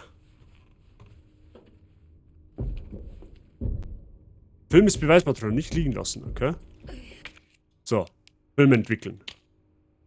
Spind im 3. Stock, DCM. Ist das der da herum hat? DCM, Freunde der Sonne. Ja, das ist tatsächlich, das ist das Kombinationsschloss da herum. 3. Stock DCM. Das ist der Wumms da herum. Das ist gut, weil wir haben nämlich schon da dahinter. Das heißt, wir brauchen jetzt quasi streng nur über Treppen huschen. Und dann müssen wir eigentlich schon dort sein. Ich hoffe nur, dass in dem Spind der Kraut drin ist. So. Brauchen wir sonst noch irgendetwas? Schaut jetzt aktuell nicht so aus. Den USB-Dongle bin ich mir jetzt nicht sicher, wo wir den brauchen noch einmal. Oder ob es da überhaupt noch mehr Apps gibt. Normalerweise schon, weil sonst war er abgehagelt. Kann man zwar jetzt vorstellen, dass jetzt dann gleich noch mehr Licker daherkommt, aber ja, deswegen speichert man lieber noch einmal. Billinger, habe ich die Ehre und jetzt hat er die erste. Jetzt habe ich die erste Wahl hinter mir. Ja, Mr. Billinger, das ist sehr, sehr schön. Ja. Es ist gut, dass du deiner Wahlpflicht nachkommst. Ja. Sehr schön. Wie fühlt man sich so als 18-Jähriger? Und der QB ist auch schon da. Habe ich die Ehre. Morgen Lurker und ja, für mich ist morgen. Habe ich die Ehre. Grüß dich Gott. Und merci für deinen Lurk. Gut, beim nächsten Viech, wo es daherkommt und uns anspringt, haben wir sowieso hin.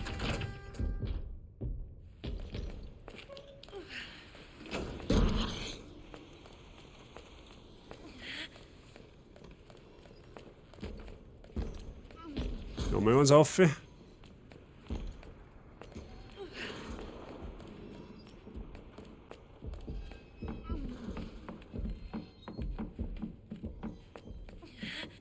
So. DCM haben wir gesagt, meine, gell? Easy. Okay, MP-Moon nehmen wir natürlich mit. Definitiv. Okay. Oh, gut zum Fuß. Habe ich die überhaupt halt schon vorgelesen? Wenn nicht, dann tut's mir leid. Dann sage ich mal, habe ich die. Grüß dich gut. Es soll eine kleine Anspielung von Devil May Cry sein. DMC ist DC. Ah! Ja, stimmt. Not to know. Hätte jetzt aber tatsächlich auch nicht drauf spekuliert, muss ich da ganz ehrlich sagen. Ja gut, sich damit abärgern müssen, wenn man jetzt noch wählen kann, ist ganz schön kacke, aber abgesehen davon ist ganz cool. Ja, ich sage ja, mit 18, das ist schon ganz cool, aber du hast halt auch so ein paar Struggles in deinem Life, die wo dann auch von mir eintreten, ne? Das ist halt klar. Aber mehr volljährig ist immer mehr gut, merkt ihr das. So, jetzt passt's Obacht, Freunde der Sonne. Wir können jetzt auch hergehen. Wir gehen da einfach jetzt durch den Lagerraum, dann können wir wieder in die Bibliothek. In der Bibliothek haben wir da irgendeinen so einen Wagenheber. Da werden wir wahrscheinlich das Werkzeug brauchen, was wir gerade gefunden haben. Ich hab schon auf dem Schirm, dass wir mir immer nur im Privatsammlungszimmer, beziehungsweise, was ist denn im Wartezimmer? Da ist noch, stimmt, da ist noch ein Tresor. Da haben wir aber auch den Zugangscode noch nicht. Ich hab schon auf dem Schirm, dass wir mir immer nur da in den Lagerraum Ost müssen, beziehungsweise in den Uhrenturm. Ja, das habe ich schon auf dem Schirm. Ich möchte jetzt aber erst einmal alles abgrasen, was beim letzten Mal noch nicht so gegangen ist. Ne? Wir haben ja Zeit. Haben wir ja nicht auf der Flucht. Ist ja nicht so. So, jetzt passt's Obacht. Wo waren wir jetzt stehen bleiben? Genau, wir wollten mal in die Bibliothek. Da rennen wir jetzt einfach da den Gang noch weiter.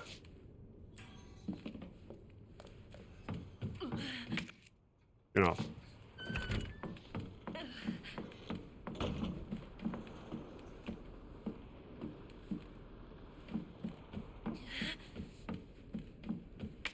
Was? Die übersehen?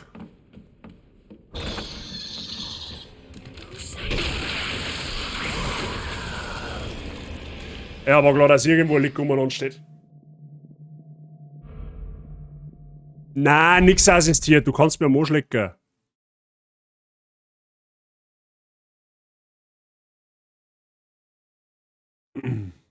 Gut, da ich gespeichert habe. Gut, dann ist halt jetzt die Frage, macht es Sinn, da oben rum zum Rennen, wenn ich weiß, dass da oben ein Licker ist? Dann gehen wir anders. Ah, fuck, wir müssen wir das auch wieder machen. Ja, okay, gut, das ist das Weniger. Das ist jetzt das Weniger.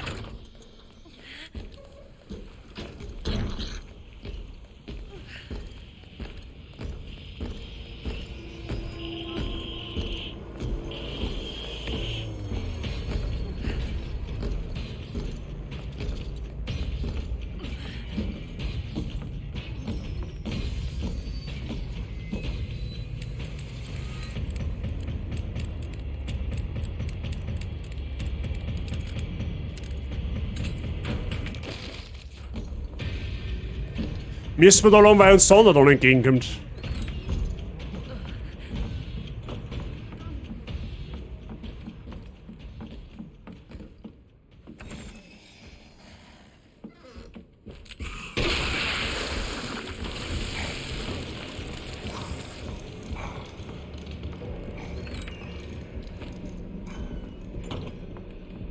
So, das hat jetzt auf alle Fälle schon mal deutlich cleaner funktioniert wie vorher. So.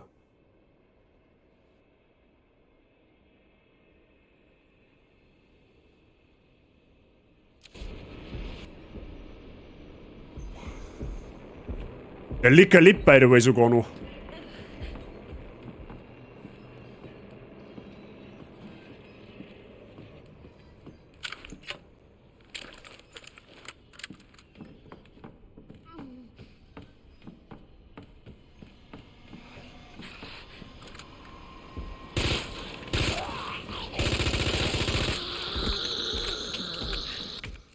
Soll ich diese Black grunzen, die halt?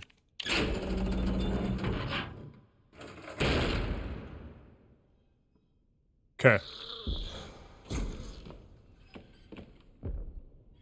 Ah.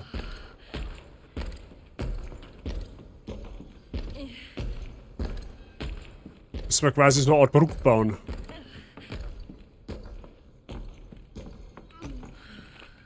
Dribble Skills, Freunde der Sonne. Mal schauen.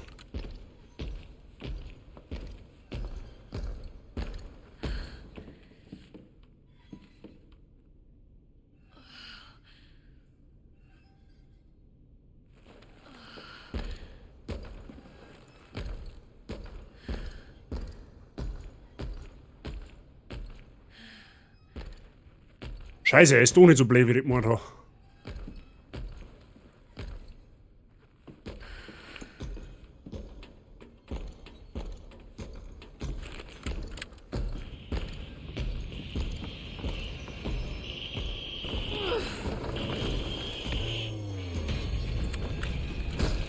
Okay, der kann oberspringen, perfekt.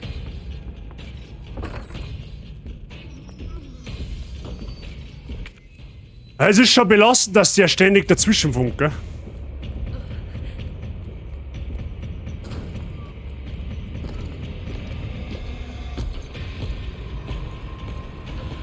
Nein, hast du nicht beim Löchspiel nebenbei World of Warcraft? Okay, alles klar.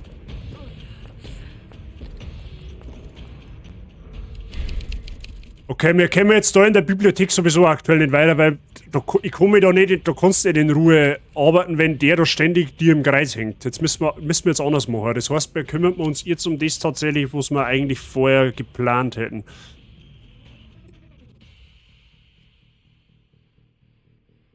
Der ist wie Herpes, den wirst du nicht los. Nein, den Vollidioten wirst du leider absolut nicht los.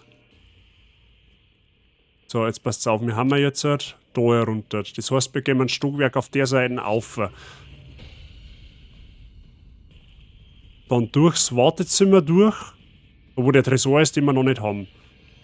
Dann da vorbei und da wieder durch.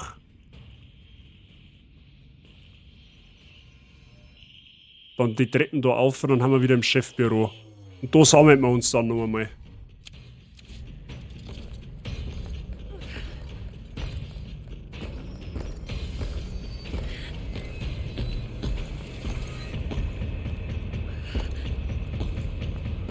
Ja, er ist halt jetzt schon langsam schneller als wie ich, weil ich die einfach verwundert bin wie Sau.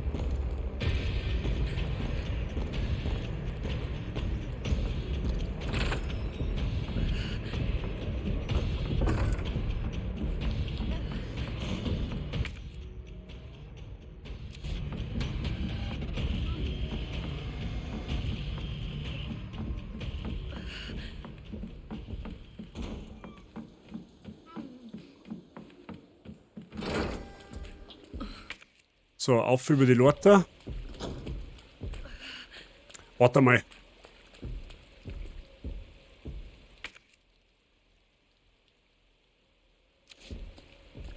Ah, den Heizraum können wir noch nicht rein, okay. In der Theorie hätte man ihn auch später triggern können, wenn man den Heli erst später gelöscht hätte. Ja, okay, ich hab gefällt. I know. So, haben wir jetzt da wenigstens einmal ein paar Sekunden Luft vor ihm. Das war einmal ganz okay. Ja, natürlich haben wir auch vor ihm da keine Luft nicht. Okay.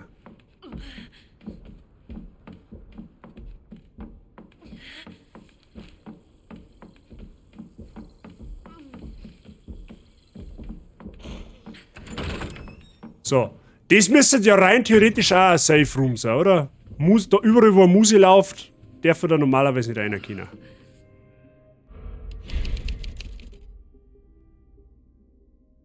Okay.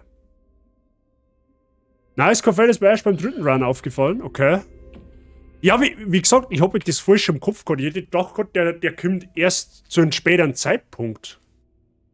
Aber okay, das müssen wir jetzt eh so nehmen, weil das hilft eh nicht. Gut, jetzt haben wir da.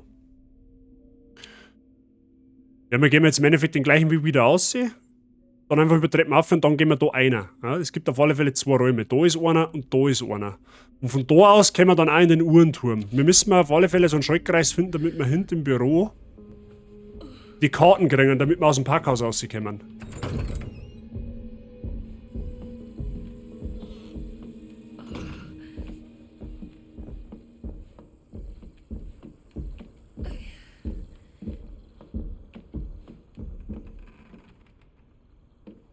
Süddeps Kuchen, weil mich hungert, aber mich gefreut sind, Mr. Price, darf ich dich darauf hinweisen? Ich muss, vielleicht hilft's dir ja, ich weiß auch nicht.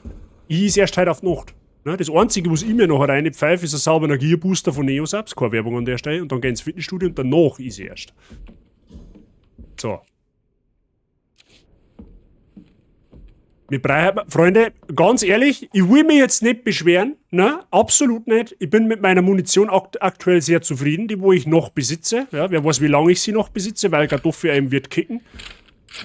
Aber ich war jetzt wirklich, wirklich froh, wenn ich ein Grasal finden darf.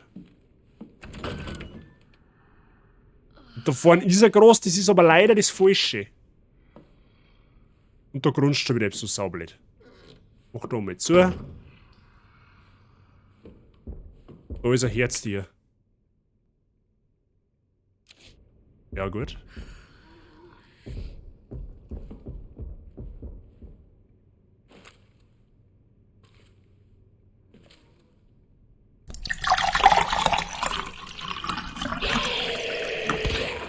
Arschloch.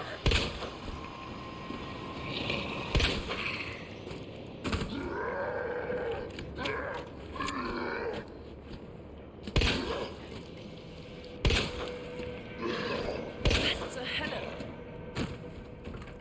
Das hat er jetzt mit Sicherheit nicht gehört. Prof, ja, ich trinke gleich, keine Sorge. Das ist, glaube ich, dann gleich ein ganz guter Punkt, um mal Pause zu machen.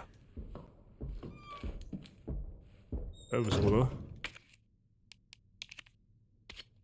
Jetzt zwei Messer, schaut uns wahrscheinlich nicht. Verpacktes Elektronikteil, ja, zauberhaft!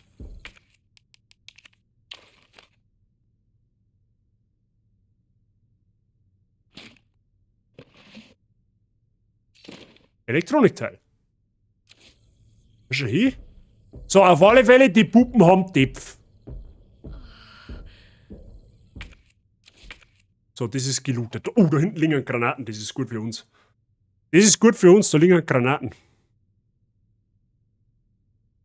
Wir brauchen aber 2 Elektronikteile, wenn ich es richtig verstanden habe, oder?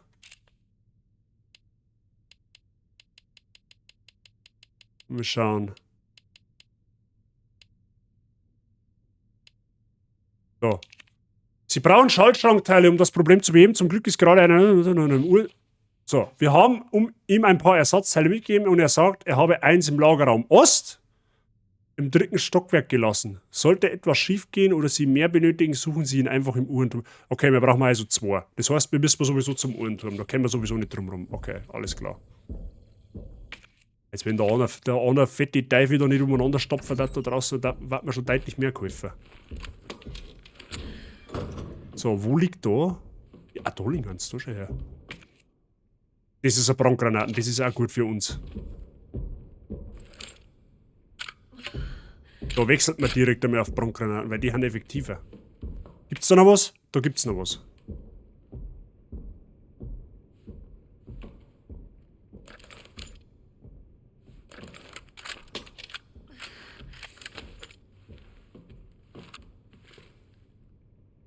Okay.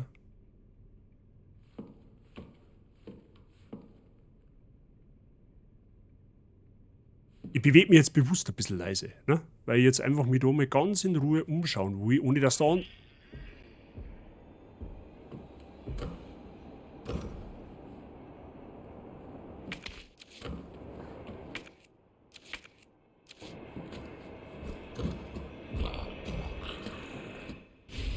Großes Zahnrad, okay. Der Scheiß braucht 3 Plätze. Möchtest du verarschen, oder was?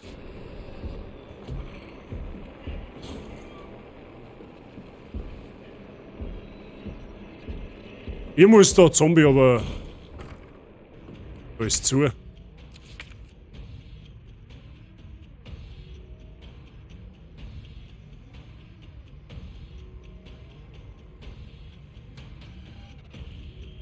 Da ist zu.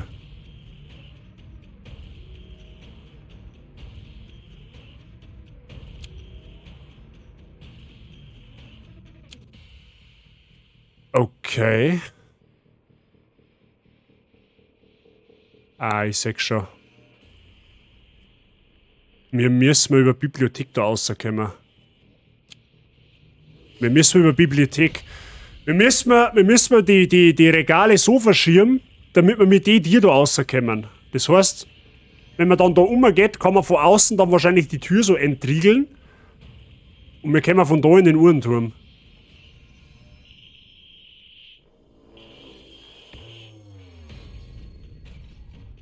Kann aber jetzt lustig werden.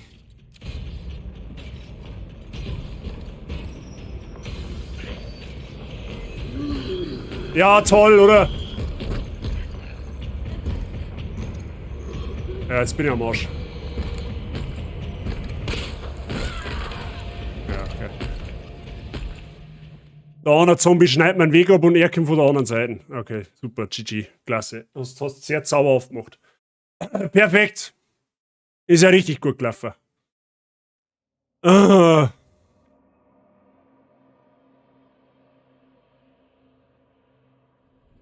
Ah, der Fette, der ist schon lästig, also gell? Der ist schon richtig lästig, vor allem da wird es überhaupt nicht mehr auskennen. Er ist halt auch blöd, weil ich halt gesundheitlich komplett am Arsch bin. Das ist gerade das Problem.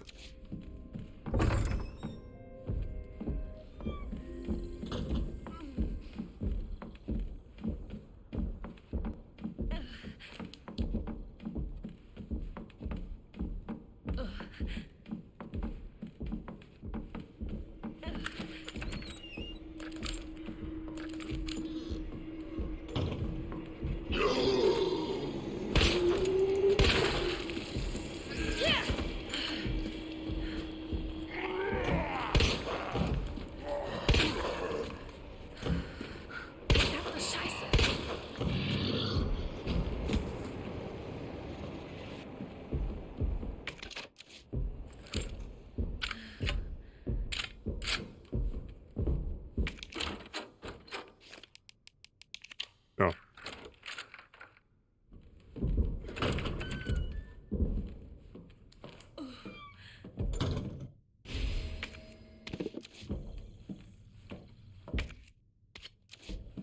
So, ich weiß gerade, dass ich jetzt weder die Greiter mitnehme noch sonst irgendetwas. Aber das Zahnrad war vielleicht ganz interessant.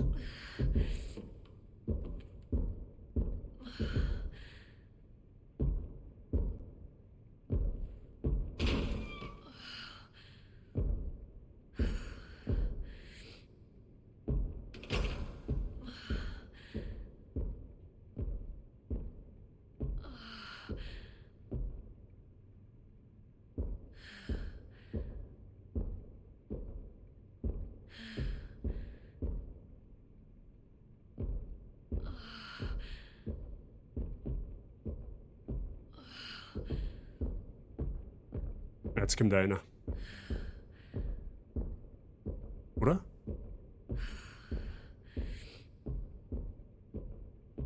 Der Typ macht mich fix und fertig.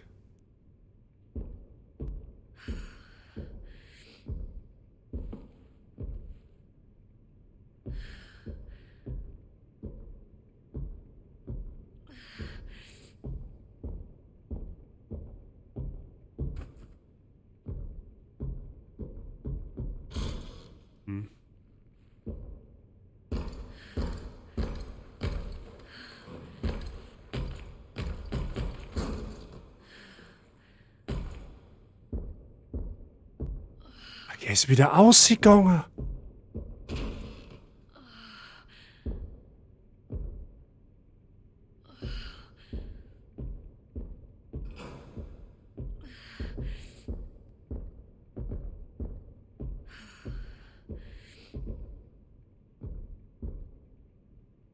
So, da hinten ist vorher der... Da ist doch vorher gerade der Zombie gestanden, oder? Er ist doch von da gekommen.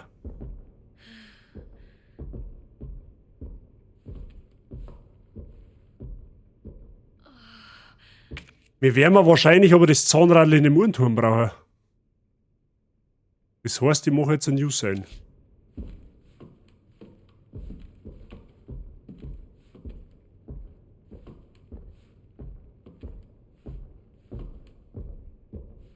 Scheiß auf das Kraut.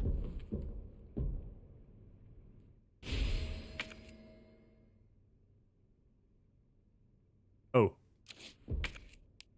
Moment. Ah, der Schlüssel hat es erledigt. Perfekt, dann kann der weg. Easy.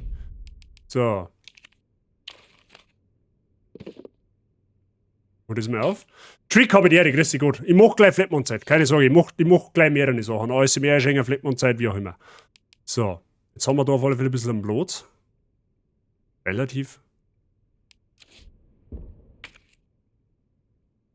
Hey, kann man das nicht dran? Das wir verarschen jetzt, oder was?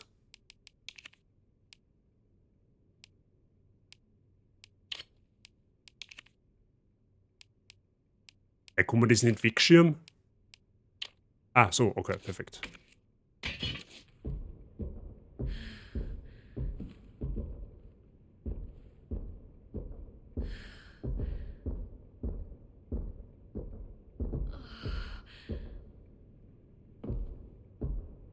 der steht halt da blöderweise genau vor der Tür. Das geht mir so richtig auf den Sender, weil ich halt so stark angeschlagen bin. Wenn man einmal eine wischt, dann da brauche ich 3 Paar Schuhe zum Bremsen.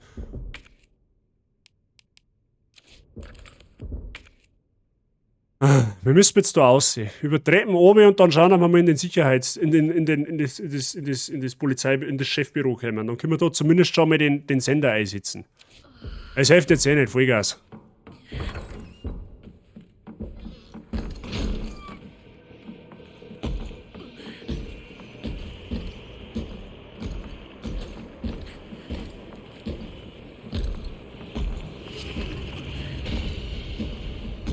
So, Arschlecken! Boah, leg mich am Arsch, hey!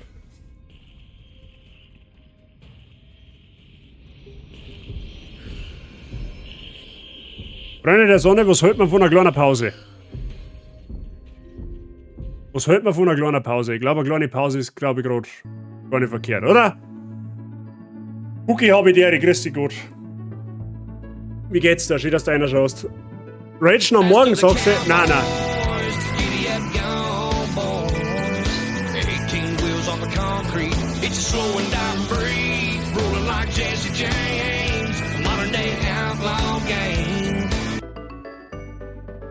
Aber ja, ihr habt das so, das ist aber so schön, wenn man als Streamer weiß, dass irgendjemand richtig unter die Finger juckt, dass er irgendwas Soundalert technisch triggern kann. Aber eine Pause. Ich sag dir mal Pause, Alter. Genau. Ich hau dir gleich einen Anzug, wenn du Depper bist. Ja, okay, machen wir eine kleine Pause. Jetzt machen wir erst einmal, jetzt passt auf. Jetzt machen wir erst einmal, jetzt sitzen wir. Genau. I'm a witch, you're a witch, we're all witches together.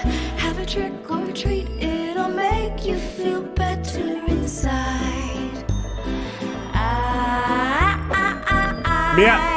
Mehr Welcome Sounds haben einfach fucking mehr gut. Es ist einfach so, ja? Gute Inflation hat auf den Kanal gekickt, das hat da eine. Ja, jetzt können wir null.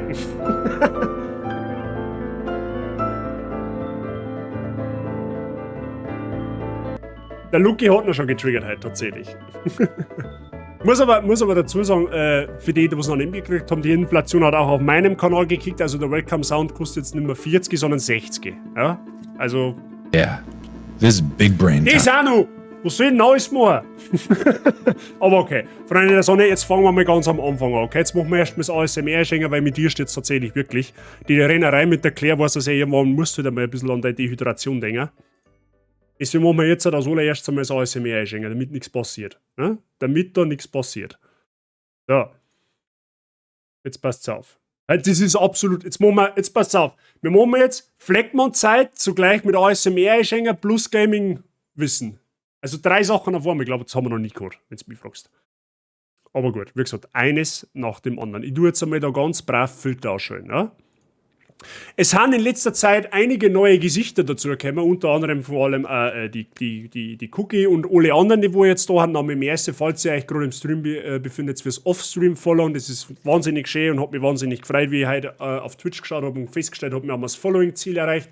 351 geschubste Bazi-Gang-Mitglieder, das ist eine ganz sauerhafte Zahl. Wo sie jetzt kommt, ist ich gebe eine kleine Triggerwarnung an euch raus, ja? Alle, die wo Durst haben, die werden spätestens jetzt dann gleich was trinken und alle, die wo noch nicht bieseln waren, genau so, und alle, die wo noch nicht bieseln waren, die werden gleich bieseln gehen müssen, ja? Also unbedingt aufpassen. Wifi, nein, heute ist vom Prof, ich bin so gewohnt, dass der Wifi das macht. Prof, der ist halt nicht ganz frisch, aber nahezu, ne? Also, ich glaube, es ist okay. Und Narias habe ich der. Ja, also der triggert jetzt da nicht mehr so gut, aber aufgemerkt. Ne? Aufgemerkt.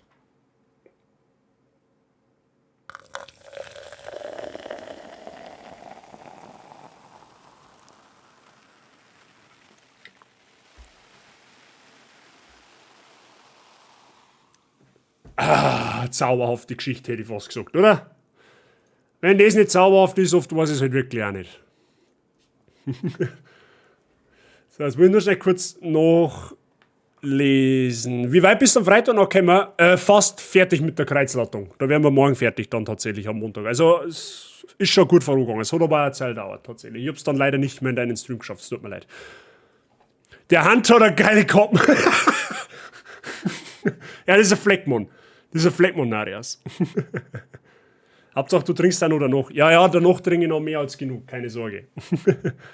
Ab und an bin ich unschuldig, nicht oft, aber doch manchmal. Alles gut. So, Freunde der Sonne, schön, dass du hat's. Gefreut mich, dass am Sonntag wieder so zahlreich bei mir im Stream erschienen hat. Ich hoffe, es macht den Spaß. Heute ist tatsächlich deutlich stressiger wie in Madison. Wer hätte das gedacht? Ich hoffe, ihr habt einen angenehmen Sonntag. Ich trinke auf euch. Prost. Wie gesagt, schön, dass du hat's und ich wünsche euch einen angenehmen Aufenthalt.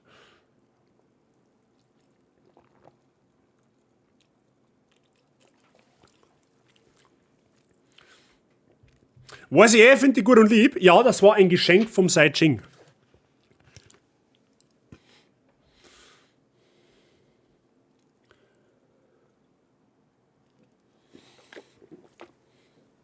So, das war's aber noch nicht, wir haben noch Big Brain Time auch.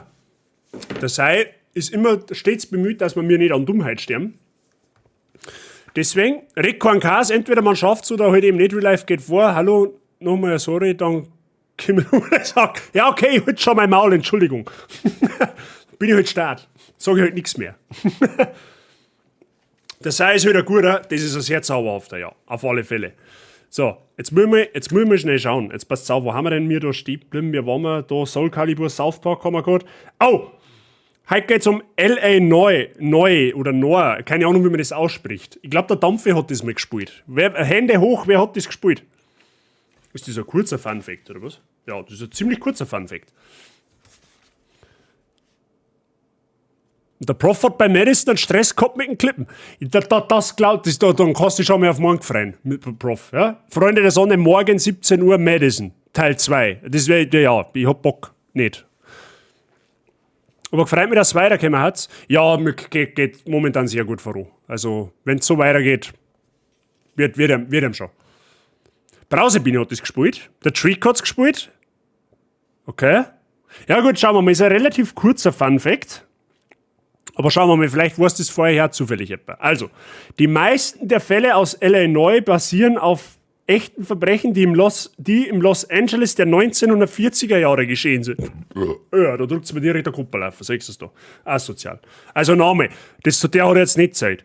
Die meisten der Fälle aus Illinois basieren auf Verbrechen, die im echten Leben...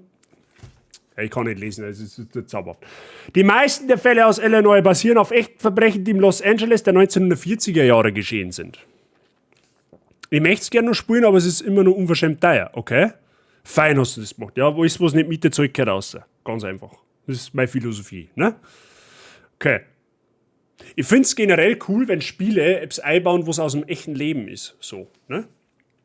Deswegen haben mir ja auch die ersten Assassin's Creed so stark gefallen, weil da war halt einfach, wenn du halt durch, keine Ahnung, durch Florenz rennst oder halt durch Rom oder was weiß ich was und du fährst dann in echt da hin, dann hast du da so Referenzen dafür, ne? Ich schau mir halt ein Foto von, ich war halt noch nie in Italien, aber schaust da halt, keine Ahnung, Roma aus Kolosseum und du weißt genau, aha, da bist du umeinander gesprungen, virtuell. Wissen wir Bescheid, sagst du es da? Lest man wie Noah, okay. Das nennt man Körperbeherrschung, jeder andere hätte gekotzt. Das, ja, richtig, ein Ungeübter hätte sich auch gespielt, das ist ein ganz klarer Fall. Ganz klarer Fall. Auf alle Fälle. So, Freunde der Sonne, wir haben jetzt ungefähr die Halbzeit des Streams, ja, also 1,5 Stunden haben noch vor uns, ungefähr, ne? Und ja, es ist tatsächlich schon fast so, wie ich vermutet habe, nachdem ich jetzt Madison gespielt habe, dass Meresi jetzt vom Gruselfaktor her nicht mehr so mitnimmt, wie es es halt schon mal da hat, weil Madison halt einfach auf einer komplett anderen Stufen ist. Ja? Das ist, also morgen wird es wieder richtig ekelhaft, ja? Aber nichtsdestotrotz, Resi 2 macht trotz allem immer nur Spaß. Ne? Also es ist ein Resi, das kann man immer wieder mal spielen. So, alle heiligen Zeiten. Ne? Gerade jetzt den Run mit der Claire, den kenne ich auch noch nicht. Also es ist schon interessant. Auch wenn man der Tyrant zugegebenermaßen momentan ein bisschen auf die Nuss geht. Aber wird schon jetzt irgendwie werden.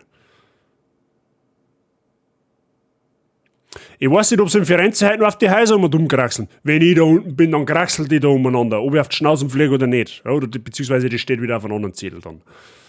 Bin aber erstmal wieder raus. Ich muss erstmal aufstehen. Liegt noch im Bett. Ja, da, aber jetzt aber Zeit ziemlich zügig. Ne? Na, Schmarrn. Macht da keinen Stress nicht. Und danke dir, dass du schon reingeschaut hast. Freunde des Gamings, ich brich aber auf, geht gleich Richtung Heimat, mindestens 5 Stunden reine Fahrt, macht's gut, schöner Stream und schönen Sonntag. Trick dir eine angenehme Reise, pass gut auf, fahr vorsichtig und schön, dass du reingeschaut hast. Ich wünsche dir natürlich auch einen angenehmen Sonntag und eine angenehme Heimreise. Bis bald, hoffentlich.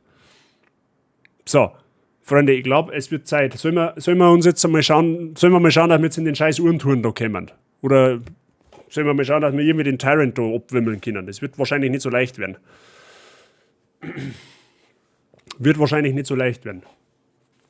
Blöds, mit der Kappe wird es relativ schnell relativ warm, gell? Hätte ich persönlich jetzt nicht gedacht. Aber gut. Macht einem nichts. So. Ja.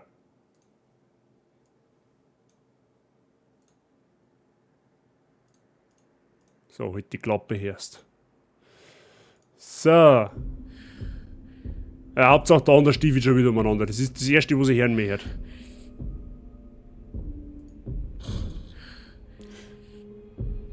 Gib Gas, lieber Michael Schumacher. Schade um Michael Schumacher.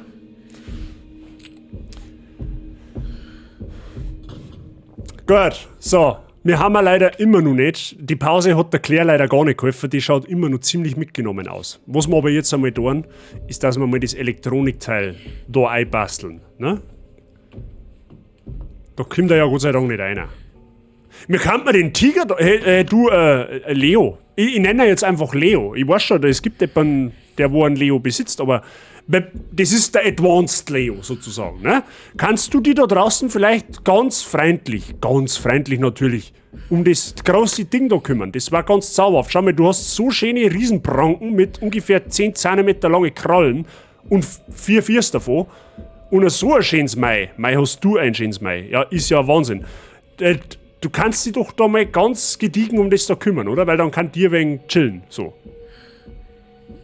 Miau einmal, wenn's für ja und gar nicht für nein. Ja, ist aber mir schon fast denkt. Ja, okay, gut. Nicht einmal auf eine ausgewachsene Mieze ist noch los.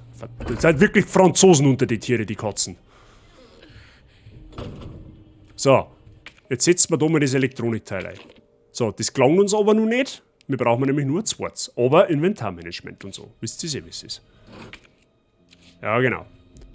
So. Mal sämtlichste Waffen nachladen, was wir haben. Leofass. Der Leo so, hä, was? Was willst du von mir, Nuller Herrgottsfrier?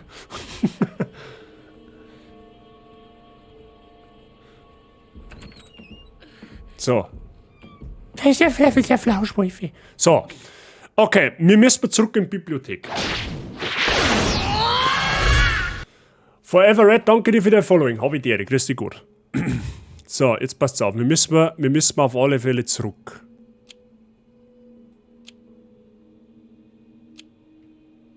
Ja, wir müssen in die Bibliothek und müssen da die ganzen Kastel rücken, damit wir da die Tiere rauskommen. Das kann jetzt lustig werden. Das scheiß Kraut interessiert mich nicht, da ist eh nur noch das Kraut, weil alles andere haben wir mitgenommen. Na, also das darf uns jetzt nicht beunruhigen da. Abgesehen davon können wir von der anderen Seite dann eh da rein, da können wir es auch wieder wirklich nochmal mitnehmen. Gut, wir müssen in die Bibliothek. Ich weiß zwar nicht wie, aber werden wir schon irgendwie hinkommen.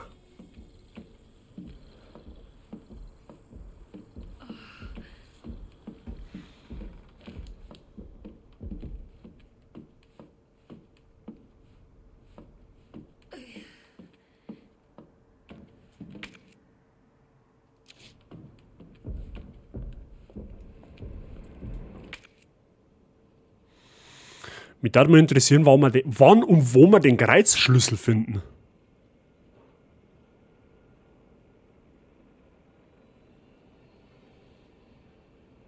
Hey, warte mal.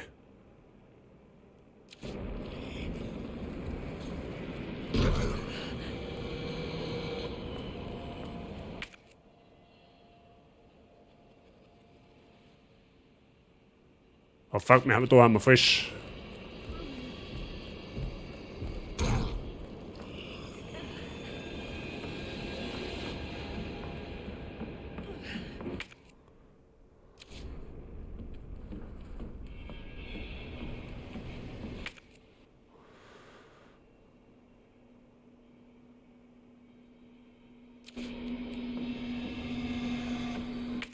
Hä, bin ich jetzt dumm im Kopf?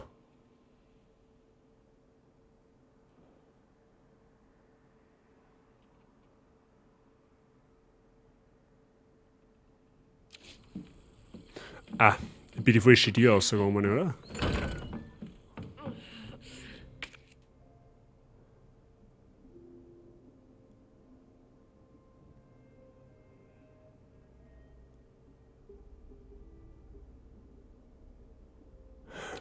Ja, passt schon. Wir müssen mal. Ja, sorry, sorry Leute, jetzt bin ich aber gerade massivst auf dem Schlauch gestanden. Es tut mir leid, aber ich muss da aussehen auf dem Dachboden und dann über die Treppen runter und dann komme ich in den Gang. Jetzt war ich gerade ein wenig neben der Spur. Einmal sorry.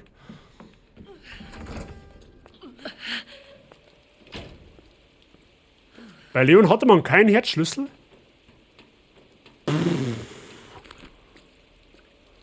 Das hat, wie gesagt, das sind jetzt Details, die habe ich nicht mehr im Kopf. Das weiß ich nicht.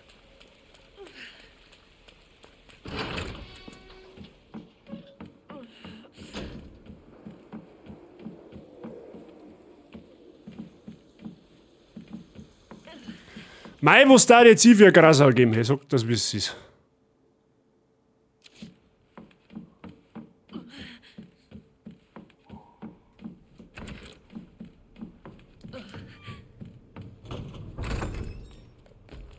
Ah, dahinter steht. Du weißt doch, da wenn ich schon da entweder umeinander stapft, da klang's mir schon wieder.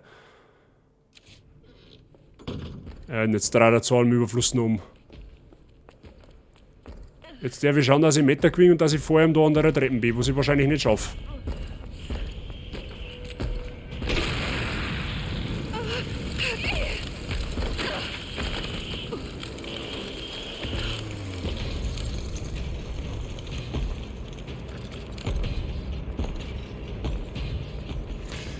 Wie soll ich denn jetzt in der Bibliothek?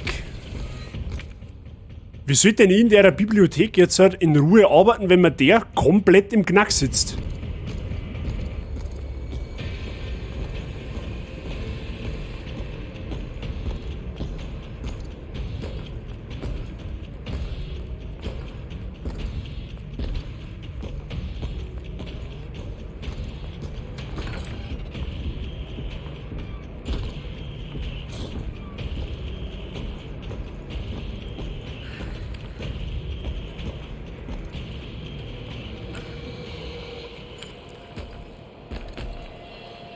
Der Contrettis ist so gelungen, die lädt da halt doch nie dem sein Gewicht aus.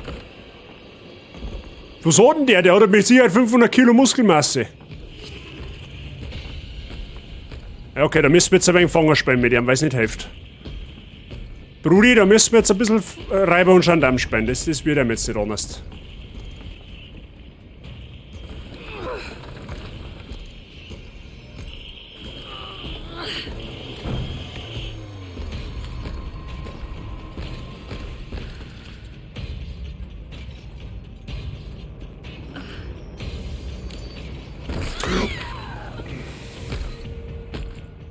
Ja, bist jetzt zufrieden? Schön.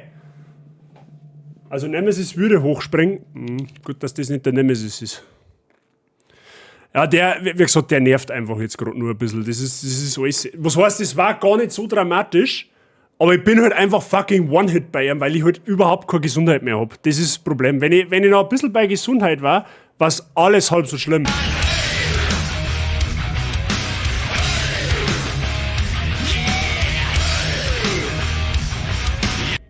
4a Grasal. Ja, den alle, jetzt weißt du, den Trigger, jetzt müsst ihr den alle dann noch ändern. Danke dir für deine 420 Bits, Alter, das ist zu viel. Vielen lieben Dank. Okay.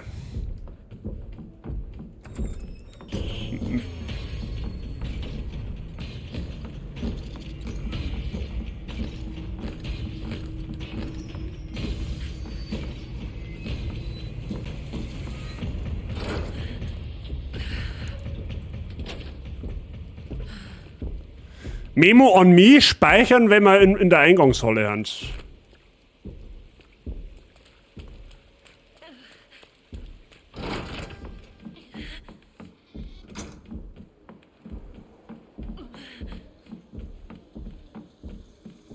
Nein, ist nicht, doch ist schon.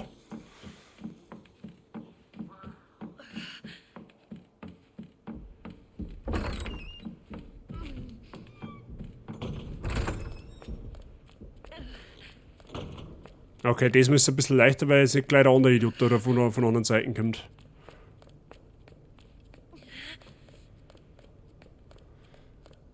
Mein, alles, was ich möchte, ist ein groß. Ich mag auch gar nicht mehr. Ein grenzgroß, schön saftig. Das darf ein Löwenzahn sein, ist mir wurscht. Hauptsache das Groß ist grün. Mehr brauche ich gar nicht. Oder von mir aus ein Spray. Spray nicht mehr. Spray ist gut.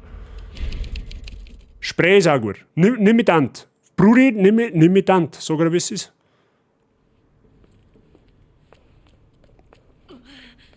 So, jetzt gehen wir mal langsam. Vielleicht triggert er ja dann nicht auf unserer Seite. Das kann ja auch sein. Ich habe jetzt einfach mal einen Gurkenglauben.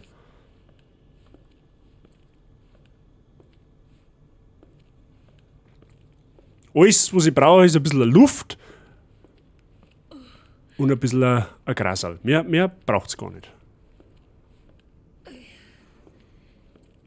Ich höre noch gar nicht stopfen. Sei nicht gerade gut für mich, wenn du zu mir hörst.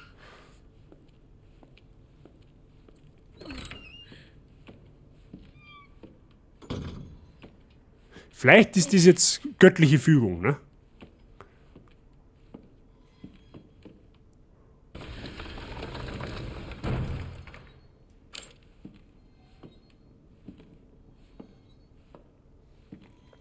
So. Gut. Ganz Großes ist Oktober.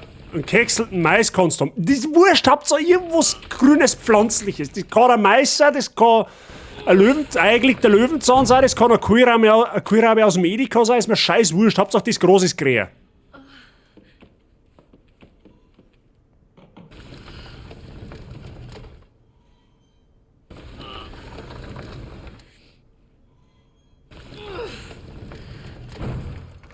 So, sag mir jetzt bitte, dass das passt, sonst flippe ich aus.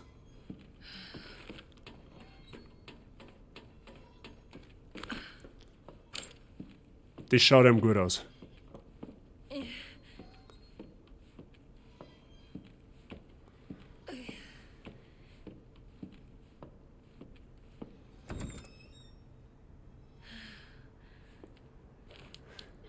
Wenn mich nicht alles täuscht, Mr. Prof, bitte mal kurz confirmen. Ich glaube, im 3. Stock herum läuft er auch nicht rum, richtig?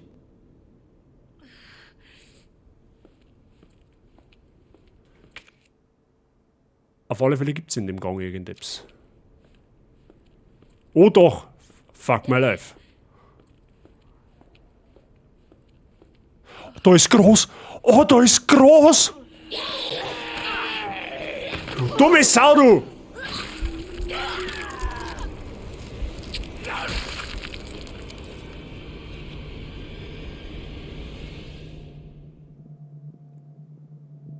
Da war groß. Ohne Scheiß, ich bin so stark froh, wenn wir endlich geheilt haben, weil das ist gerade richtig belastend, dass du das ist gerade richtig belastend, dass du wegen jedem Scheiß One-Hit bist. Oh Mann, ey. Okay, nochmal von vorn. Diese Drogensachen. Kinder, nehmt keine Drogen da draußen, okay? Das mit Groß ist nur in Resident Evil wichtig. Nicht im Real Life.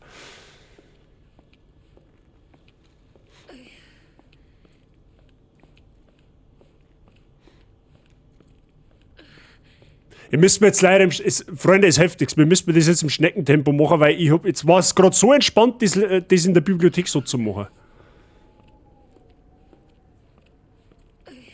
Also mit 75.000 Resi auf Albtraum, nein. Für 75.000 kannst du dir aufgemerkt, ja, das steht zwar nicht im Kleindrucken, weil das Kleingedruckte schreibe ich da nicht, aber für 75.000 kannst du dir nur ein Spiel wünschen. Den Schwierigkeitsgrad allerdings bestimme ich selbst. Ne?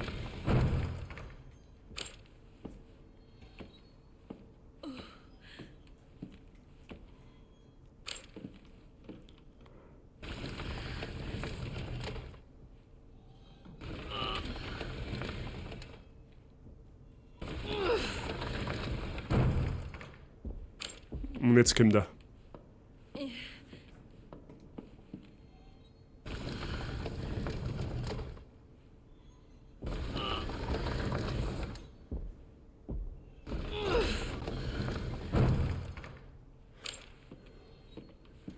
Ohne Scheiß,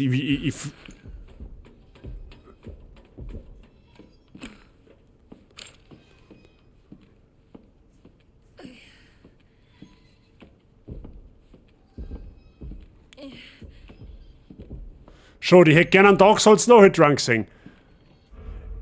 Naja, wenn du ungefähr 3 Jahre Zeit nimmst und ihr 3 Jahre Bock ungefähr habt, nur 2-mal in der Woche Dark Souls zum sehen, weiß ich nicht, ob das so interessant ist.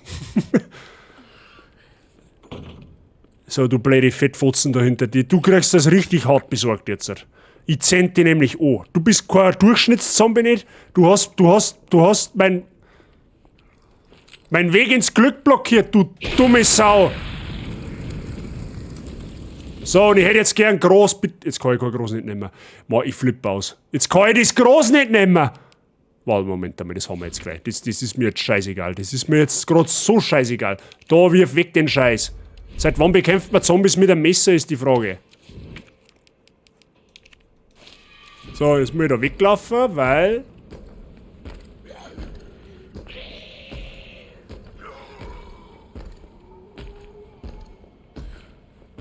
Wo stopft denn der? Ach, ist der unter?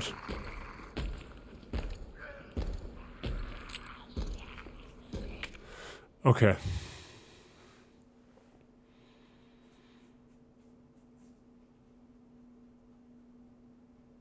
Lass einen Cartman in Ruhe. Cartman hat gar nichts da. Cartman ist ein Zauberhafter.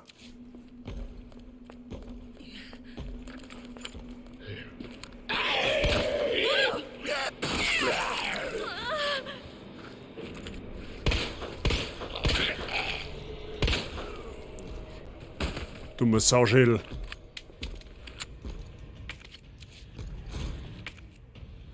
Okay, auf alle Fälle ist der Mr. X jetzt wieder am Start.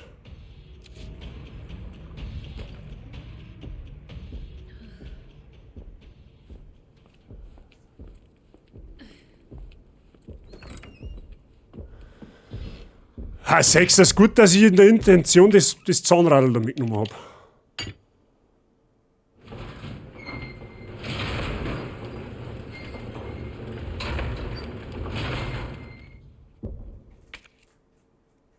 Gut. So. Jetzt pass auf, jetzt schauen wir uns erst einmal... Reparaturblan. Polizeistation Westliche Hundum. Aufgrund des hohen kulturellen Werts der Glocke werde ich einen Spezialisten für die Reparatur anfordern. Weitere Informationen folgen, wenn er da ist. Bis dahin werde ich Maßnahmen zur Sicherung der Glocke betreiben, da das Joch zu brechen droht.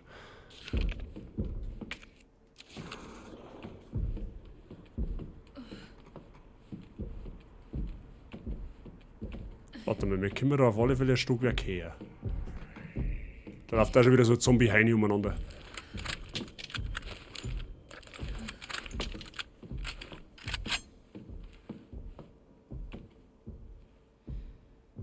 Da drin ist die... Aha, da drin ist die Schachtel, okay.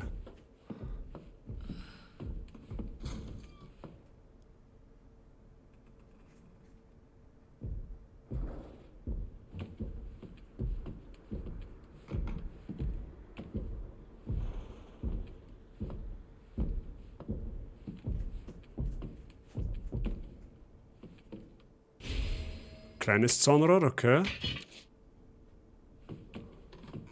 Werden wir wahrscheinlich auch unter sitzen müssen. Das behaupte jetzt einfach einmal in meinem jugendlichen Leichtsinn.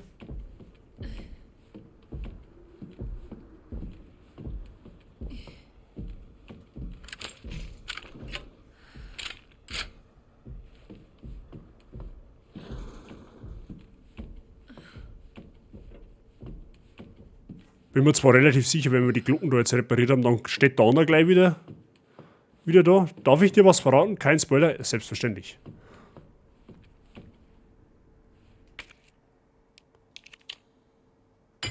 Es passt mir Faust auf Song. Da bist du safe. Das ist ein guter Hinweis gewesen.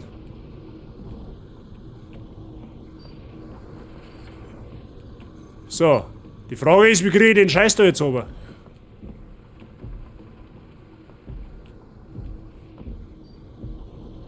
Wie müssen wir da oben auf das Schachtel hin?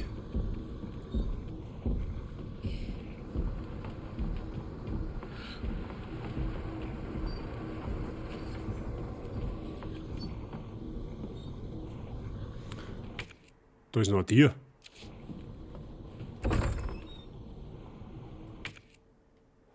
Ach, da ist der Gang. Okay. Ja gut, den behalten wir uns mal im Hinterkopf. Wir müssen jetzt irgendwie die Glocken da oben bringen.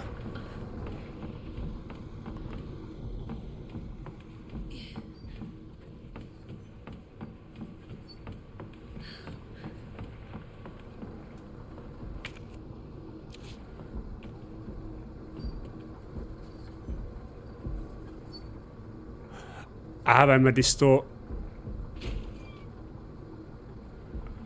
Da gibt es auch einen kleinen so einen Großzahnrad. Müssen beide da oben hin wahrscheinlich. Jetzt warte mal. Hey, warum bin ich schon wieder angeschlagen? Ich verstehe die Frage nicht.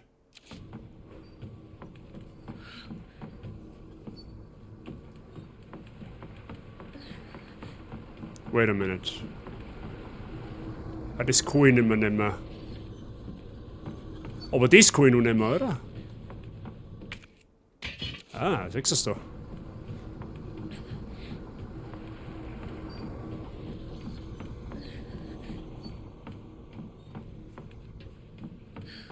Bazi will an die Glocken. Mehr Glocken, mehr gut.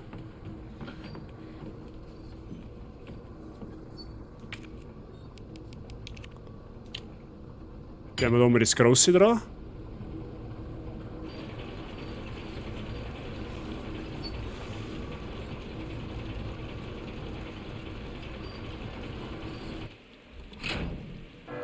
Es ist fucking 3 in der Früh, perfekt.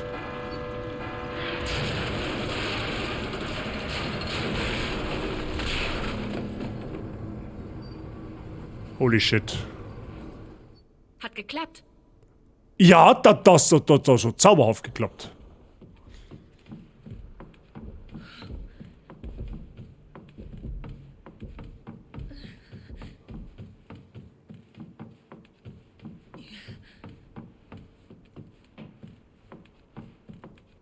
Wait, what?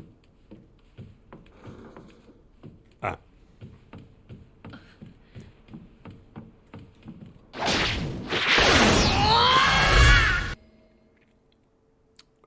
Odyssey Atari, danke für das Following. Habe die Ehre.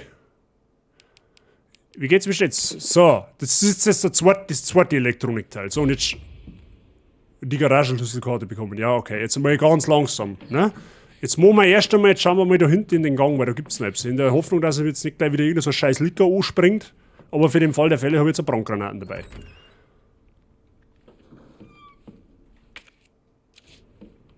In dem Gang gibt's auf jeden Fall oh, das ist dieser Grot. Nein, das ist ein Vasen.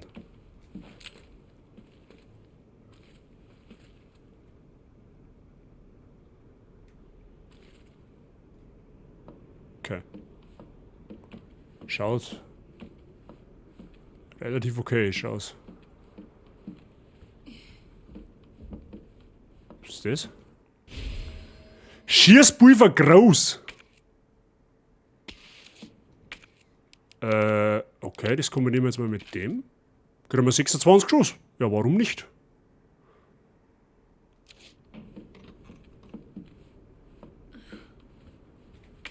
Dann haben wir da alles. Perfekt. So, können wir jetzt bitte halbwegs im Ganzen wieder in die Eingangshalle zurück. Blöde Sau. Prof, du blöde Sau. Gut, jetzt passt's auf. Okay. Da aussehen, dann dahinter Richtung Lagerraum, da aufsperren, das scheiß Mistgras da mitnehmen, weil wenn es schon da liegt, nehmen wir es halt noch. Können wir es überhaupt noch mitnehmen, abgesehen davon. Ja, können wir. So, dann da durch, übertreten alle und dann in das scheiß Chefbüro und dann endlich diesen Müll da mitnehmen. In Herrgottsnamen 30.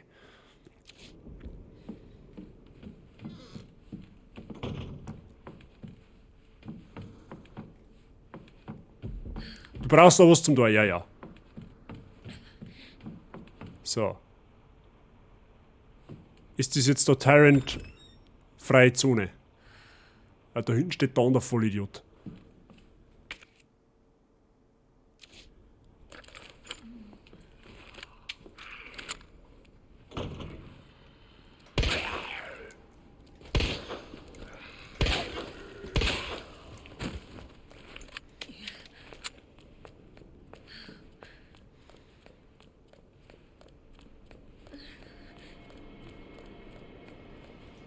Ja, genau, das ist so, wie ich vermutet hab.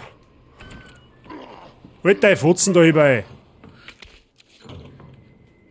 Ah, 6, das ist das auch ausgelootet. So, und jetzt ab vom Hof.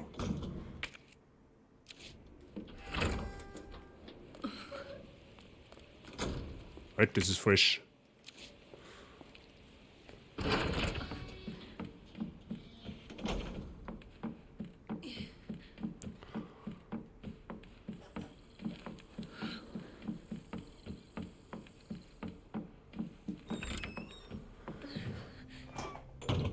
Oh, fucking finally. Was war denn das jetzt für ein Höllenritt?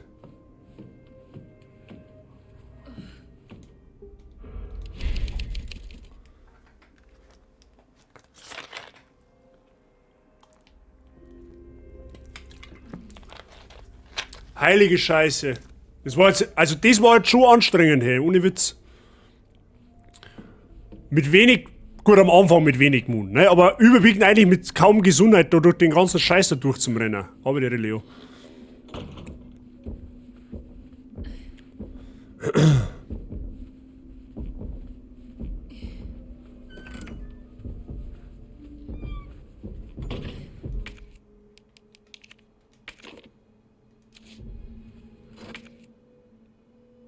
Wie jetzt?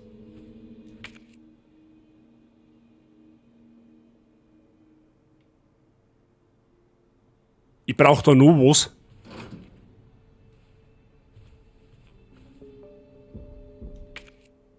Ah! Ich bin so ein Idiot. Ja, ja, logisch. Das ist klar.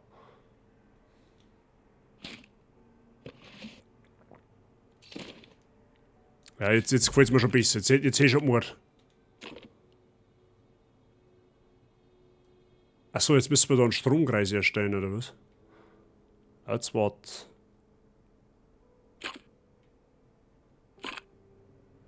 Ah, okay, jetzt pass auf, wir müssen von da nach da. Also ich bin leider absolut kein Elektronikexperte nicht, es tut mir leid. Okay, der ist fix.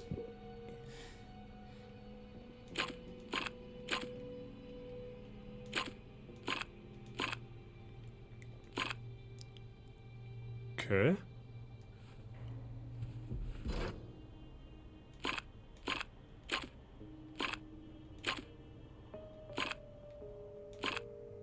Ah, die kann man ab. Ach so, okay, ja gut. So, jetzt müssen wir da mal schauen, dass wir da irgendwie eine Verbindung herstellen. Oh Gott, ich bin so unfassbar schlecht in solche Dinge.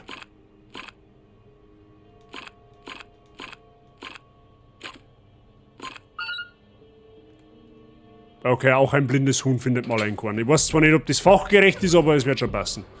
So, tu die scheiß Karten her jetzt.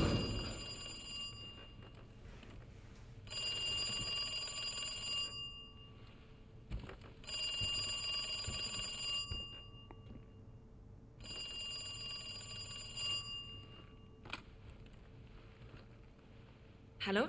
Schön, dich wiederzusehen, Claire. Wir haben noch eine Rechnung offen. Hä?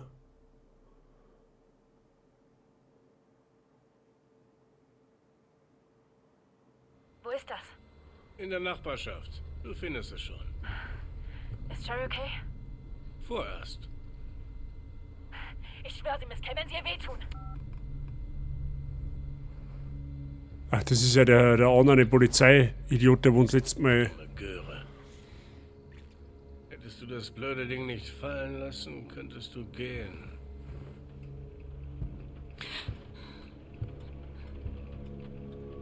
Keine Sorge, Sherry.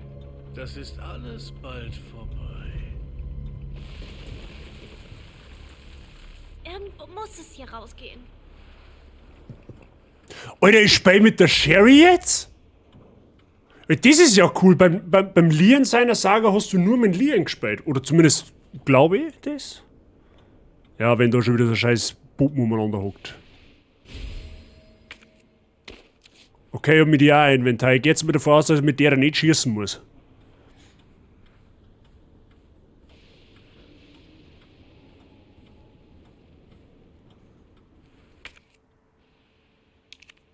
Okay, da kehrt auf alle Fälle irgendwas einer.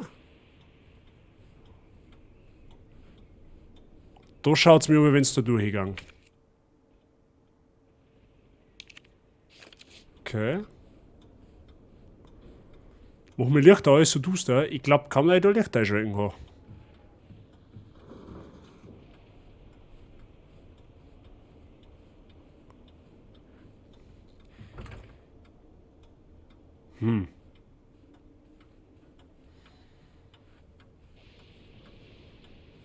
So, Uhr.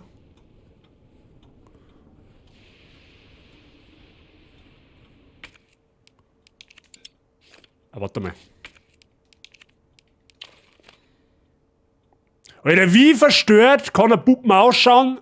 Capcom, ja. Alle, einfach mit der Wirbel sein aufmachen. Block. Okay. Der gehört dann noch her.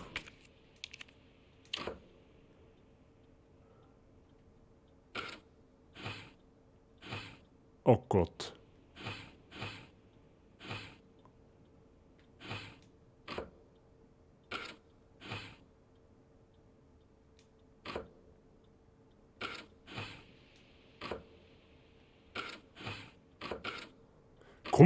Die kommen dran. Okay, ja, perfekt.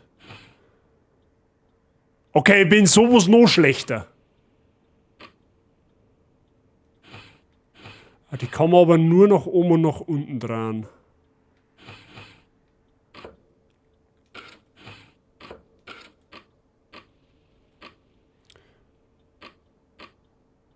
Okay, das ist ein Stern. Dreieck, Viereck. Da muss da Dreieck sein, right? So. Dann ist eigentlich nur noch der da falsch.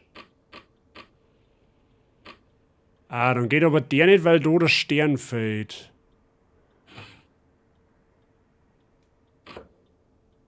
Müssen da jetzt nur die oberen Symbole stimmen oder alle?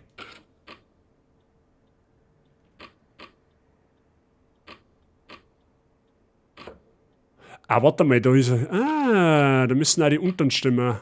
Also gehört da auf alle Fälle ein Stern her.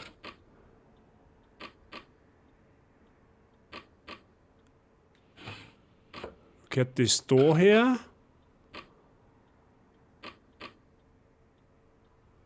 Halt. Die zwei gehören tauscht.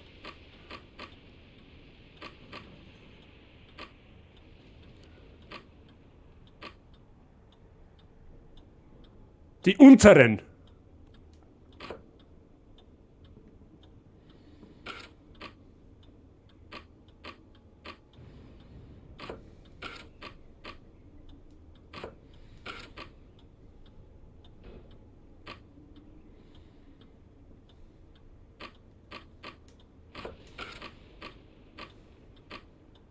Okay, dann muss das bleibt auf alle Fälle gleich.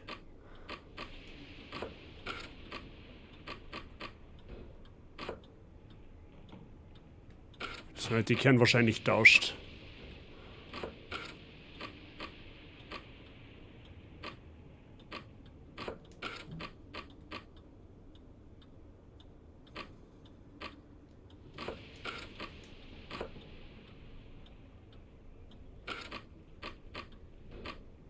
Ja, es ist gerade ein bisschen dämlich.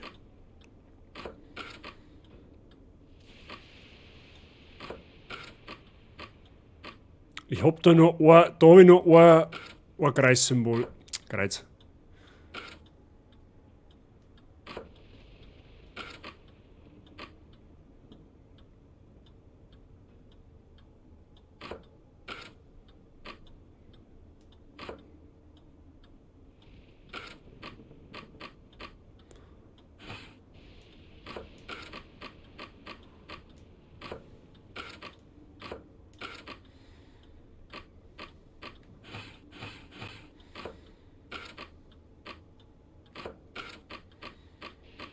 Jetzt geht mir da wieder ein Kreissymbol ab.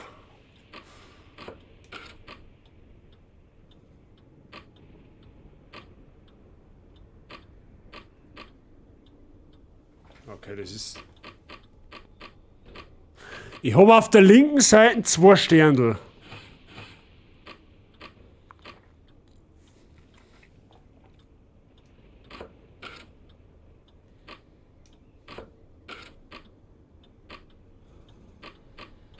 Da aber kein Dreieck.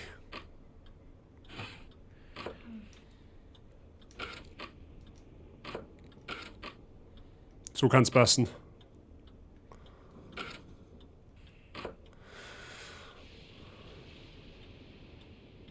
Wir müssen oben und unten passen. Ach du Scheiße.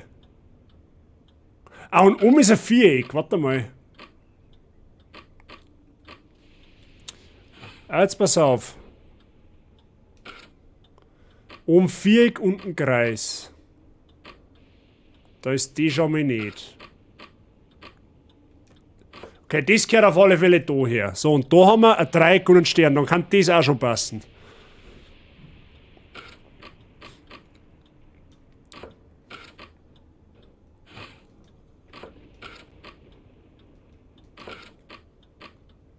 Dann kann das da herkehren und das da herkehren.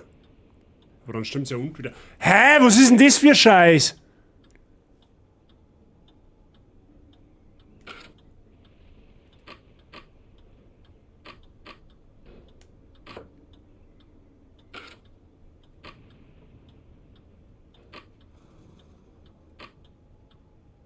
Oh Gott, ich hasse eine Rätsel, ehrlich.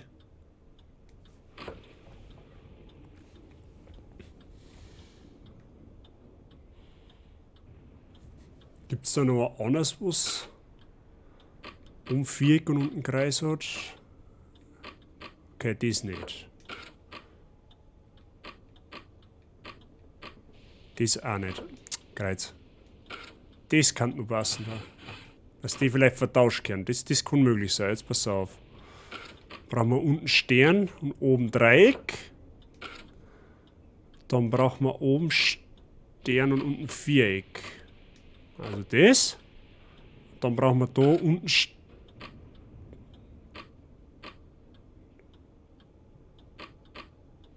ja, aber das stimmt dann nicht.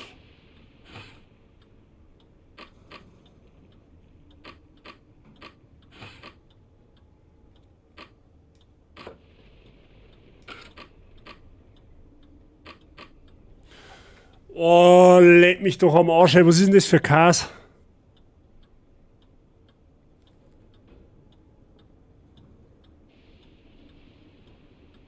Oh, der Dampfe. Ich hasse, sehr eine Rätsel hasse, die wo eigentlich leicht sind, aber wo ich einfach nicht aufeinander komme. Ich hasse sowas.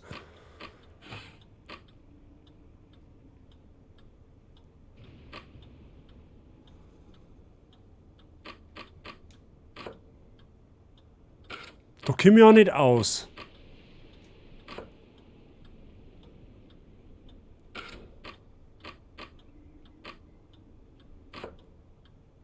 Da kann ich nicht aus.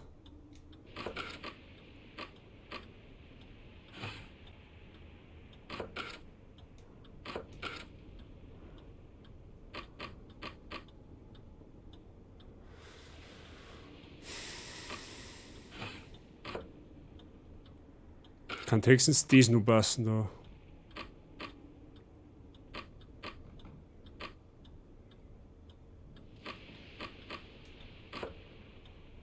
Hä? Okay, Leute, ich sag's euch ganz ehrlich, ich sag's mir die Lösung. Ich hab keinen Bock jetzt nicht mit mir da jetzt eine Stunde hin zum Sitzen in der Hoffnung, dass ich das Rätsel lösen kann. Ich weiß, ich verstehe das Rätsel, ich weiß, sie müssen die Symbole oben und unten müssen zusammenstimmen, aber hä? Also wer eine Lösung hat, einfach einer in den Chat. Ich hab keinen Bock jetzt so eine Stunde Zeit zum Verdrödeln für das.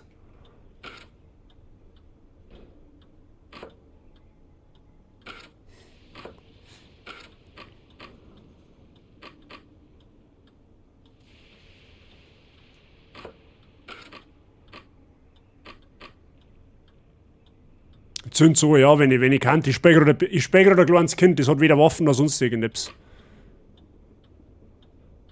Ja, ich auch. Ich hasse sowas. Ich mag sie nicht. Normale Rätsel, okay, von mir aus, aber so ein. Ich mag sowas einfach nicht.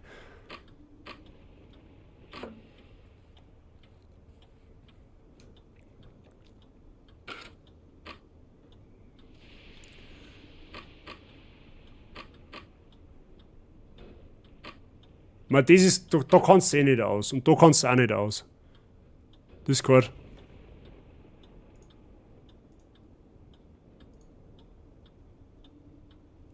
Okay, danke dir. Okay, aber das passt so. Da brauchen wir noch ein Dreieck und Viereck.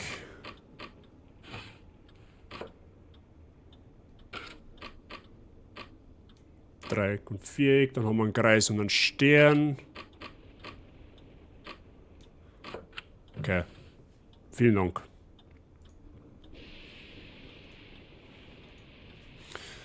Gut. Alles, was wir kriegen, ist ein Papierschau. Sehr gut. So, mit der Papierschau brauchen wir, um das Klebebandel von der Wand zu schneiden, weil Fingern tun es nicht. Okay.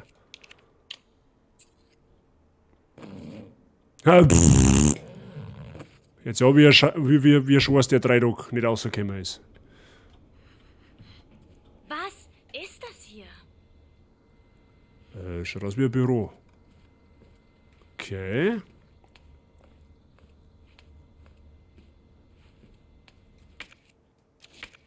Okay, da gibt es nichts zum Looten.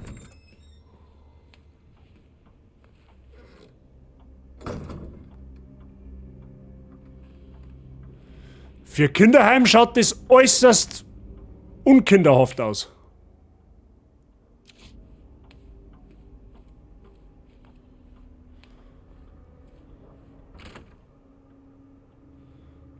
Das hier ist Resident Evil 2 Dirndl. Für das bist du zu jung, ja wahrscheinlich.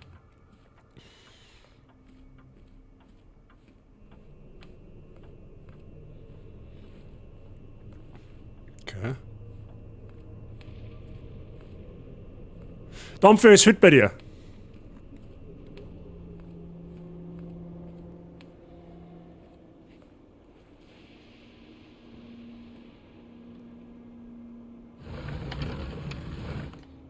Okay, ich bezweifle jetzt einmal, dass das Kind die Schublade noch aufbringt. Das kannst du voll vergessen. Schau dir mal die Wälzer an. Und die Schublade ist voll davon. No way, dass das Dirndl die Schublade aufbringt.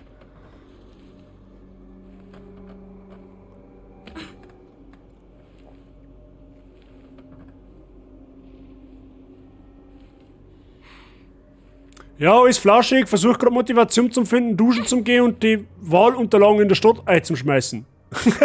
Ja, gut, dass ich Briefwahl noch gemacht habe vor einer Woche, weil wahrscheinlich hätte ich heute auch keine Motivation nicht. Aber dann, falls sie beruhigt, ich muss in einer Dreiviertelstunde ungefähr Motivation finden, ins Fitnessstudio zu gehen. Weil ich war die Woche nämlich noch nicht. Wenn die Schublade gut geölt ist, sollte...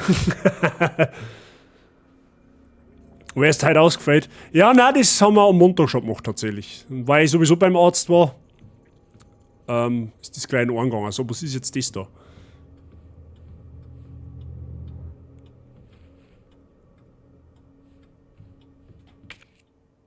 Kindergrippen. Liegt da der Jesus drin, oder was? Was Hauptsache in einem Kinderzimmer stehen einmal 2 Kandeln Kaffee. Sehr gut.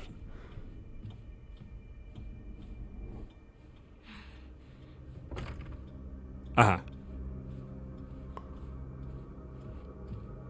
Bis wann machst du circa? Ja, so 1, viel über 1, halb 2 maximal.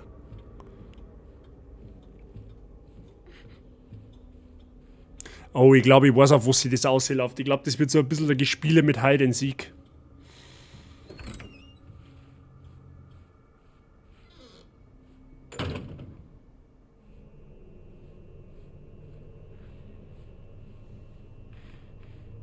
Kantatesa?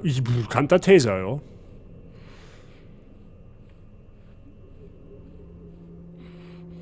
Das muss die Tür hier raus sein. Ja, wo meinst du sonst, wo die hingeht? Im Keller wohl kaum oben. Passt, dann dusche ich und sprint in den Start. Vielleicht fange ich dann eher an mit Assassin's Creed wieder. Hey, ohne Witz, ich bin auch echt drauf und dran, mir rasch zum holen. Ich hab mir 20 oder 25 Minuten Gameplay beim Elotrix angeschaut vor ein paar Tagen. Und das gefällt mir sehr, was ich da sehe. Ja, es scheint so back to the roots zu gehen. Also, mal schauen. Ich habe gute Lust, mir dieses Assassin's Creed nach Jahren wieder mal zu holen. Hat mir Ubisoft Plus geholt für einen Monat. Das war natürlich auch eine Möglichkeit. 15 € anbezahlen und dann kündigen, wenn es nicht passt. Muss ich mal überlegen. Aha, wir brauchen einen Schlüssel. Okay, ja, was auch sonst. Mist, ich brauche einen Schlüssel. God damn it.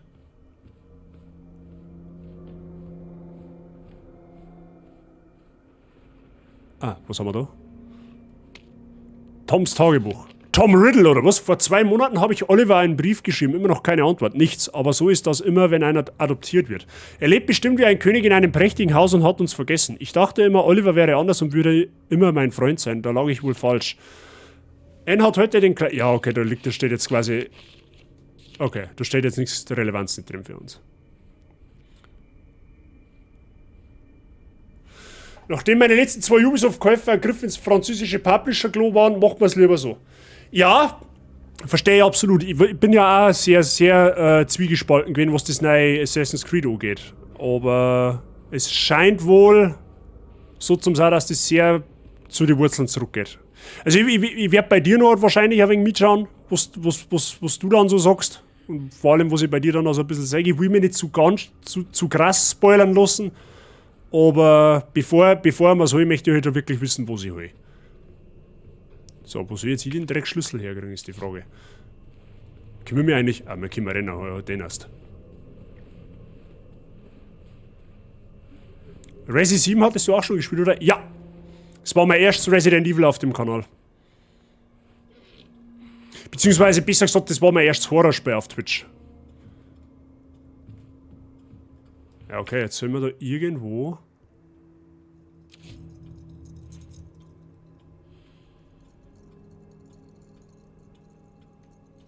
Sollen wir da irgendwo den Schlüssel finden?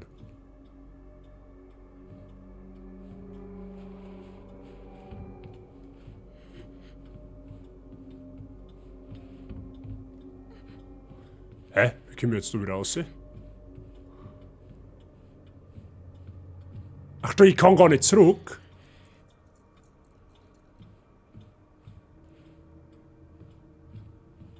Okay. Irgendwer hat die Kaffeekandeln umgeworfen. Okay, ich muss scheinbar unten weiter irgendwie. Okay.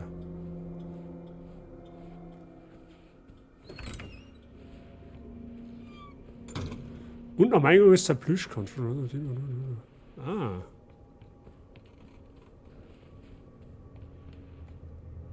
Hey, Flauschnee!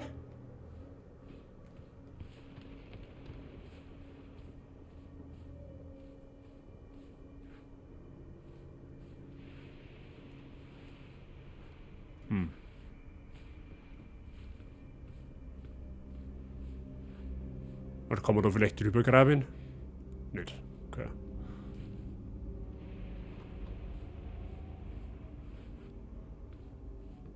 Okay, das muss man aber da irgendwo finden, weil das geht nicht anders. Das ist ein Krokodil. Okay.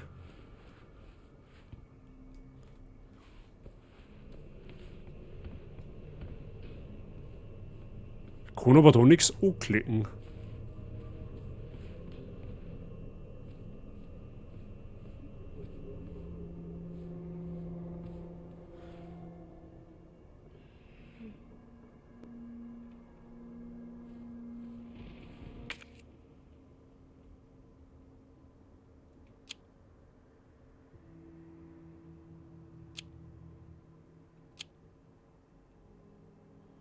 Da steht die Kimi gerade nicht.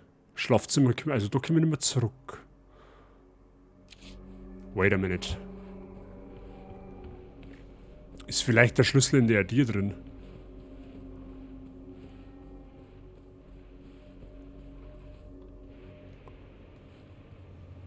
So hat es so ausgeschaut.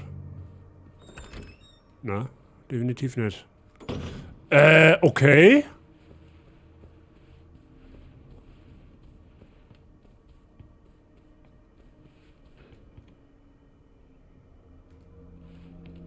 Vielleicht unter die Partyhütte?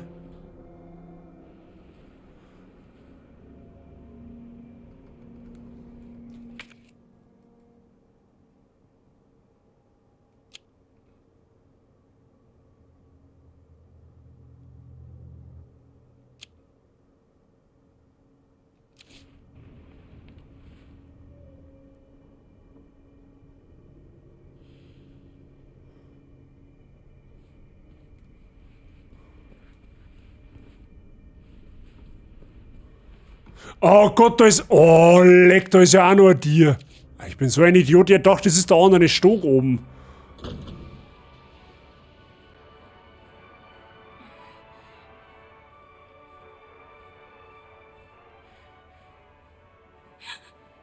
Oh nein, er ist das.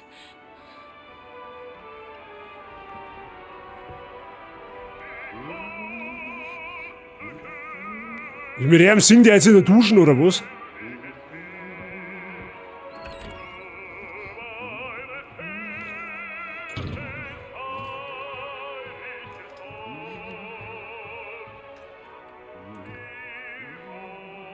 Der seziert jetzt nicht ernsthaft der Leiche, oder?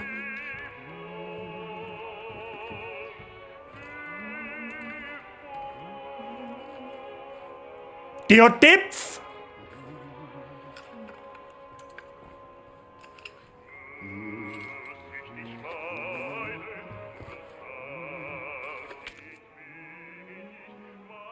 Das ist ein Speicherpunkt.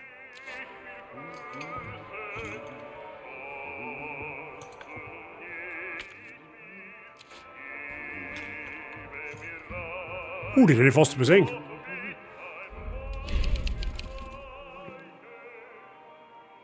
Perfekt. Wenn du das liest, ruf die Polizei. Ruf die Polizei! Hier sind schwarze Männer, die alle auffressen. Viele schwarze Männer. Hilfe, sie komme. Hilfe, Mami. Bazi, wenn es ein Waisenhaus ist, dann ist das Dirndl auf dem Tisch unter 18.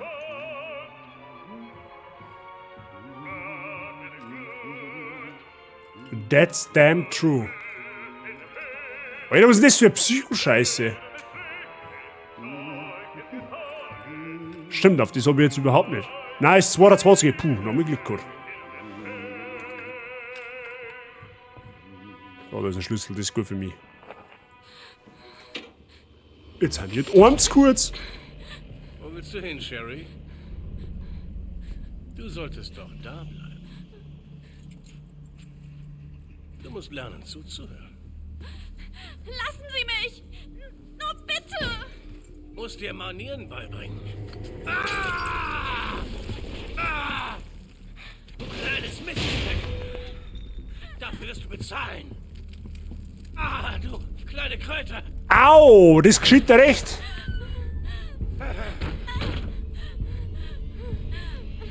Ja, und jetzt verfolgt mich halt er natürlich, ist klar, oder? Das wirst du noch bereuen, verdammt! Geh weg! Hilfe!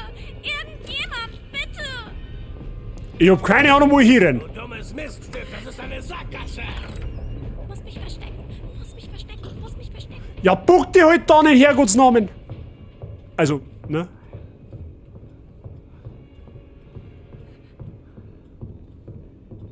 Ich hab keine Ahnung, ob ich da richtig bin, aber...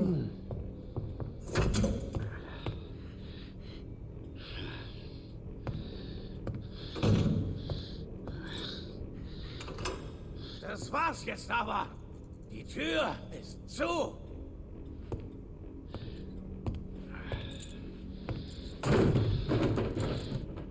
Wo bist du? Zeig dich! Ich weiß, du bist hier drin! Je länger ich suchen muss, desto schlimmer wird's für dich!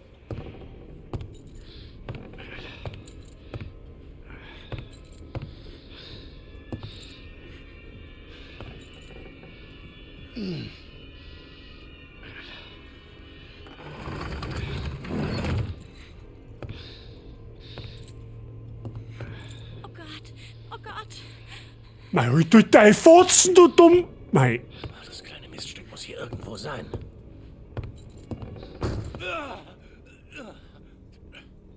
Verdammt nochmal!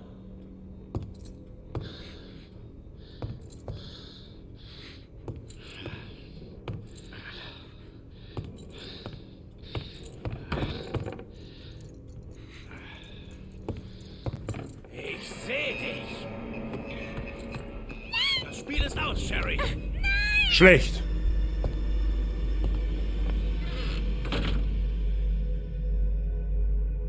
Okay. Gut, wahrscheinlich. Ich habe jetzt erst mal geschaut, ob der irgendwann einmal geht oder der geht scheinbar immer um den Kreis um. Also um das Möbelstück. Das heißt quasi, ich muss da warten, wenn er das freigerannt hat, dass ich da ausrennen kann.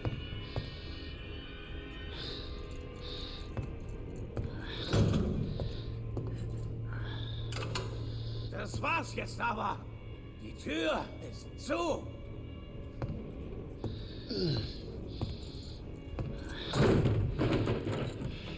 Wo bist du?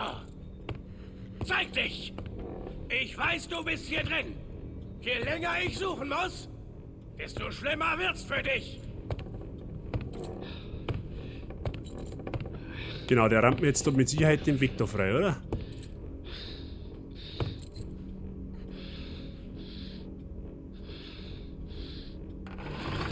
Hm. Oh Gott, oh Gott. Ach, das kleine Miststück muss hier irgendwo sein.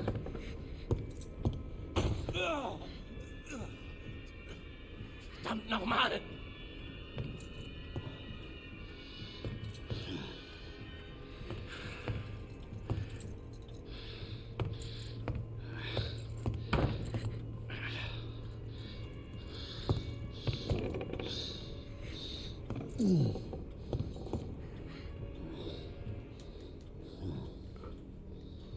Scheißdreck.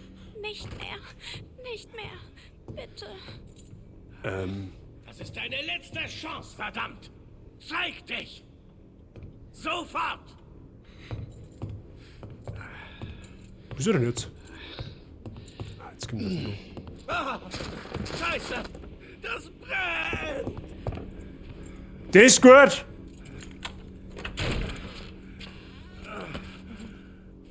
Ja, und jetzt nimm den Schlüssel und dann ab vom Hof.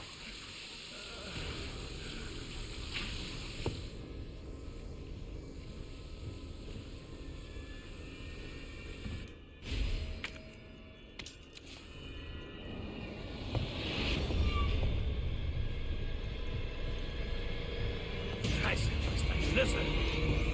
Ich sehe dich. Ja, aufsperren den Wumms. Oh, und jetzt aus sie bei der Tür. Schneller, schneller, schneller.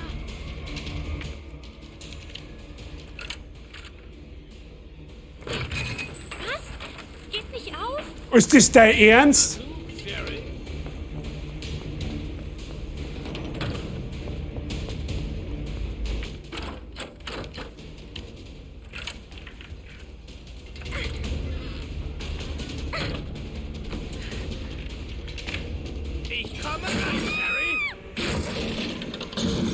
Okay, seit wann hat der so viel Kraft? Komm hierher, kleines Mädchen. Der ist ja auch nicht normal, oder?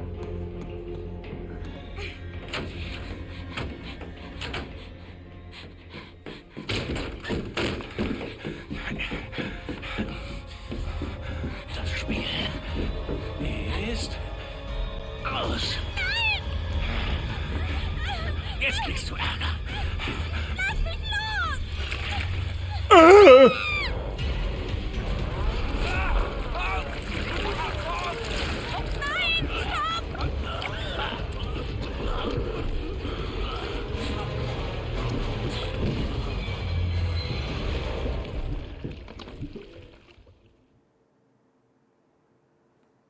Okay.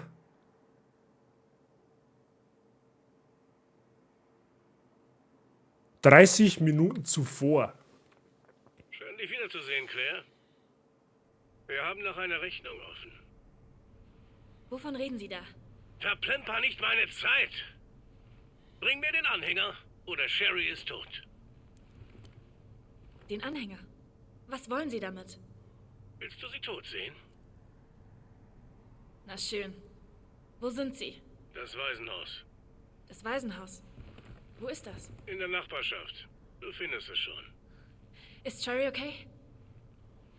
Vorerst. Ich schwöre Sie, Miss Kell, wenn Sie ihr wehtun. Ah. Ist das dein Ernst? Verdammt! Parking Permit. Garagenschlüsselkarte. Sehr gut. So, ich verabschiede mich. Ich muss noch mal Kreisel machen. Servus bei deinen Karten. Danke dir, dass du so lange dabei warst. Ich hoffe, dir hat Spaß gemacht und ich wünsche dir einen angenehmen Sonntag und viel Spaß beim Kreisel sitzen. Danke dir. Wir haben ja bis so 20 Minuten ungefähr, wenn ich noch machen. Je nachdem, wie der Cliffhanger passt. So. Versteckspiel. Ha, der andere kommt ja da nicht rein. Glücklicherweise. So, nun gibt es einen Point of No Return. Das heißt praktisch, wenn ich jetzt dieses Polizeigebäude verlasse, komme ich nicht mehr zurück. Sage ich das richtig? Das heißt, wir haben aber auch irgendwas übersehen. Darin gibt es noch irgendetwas.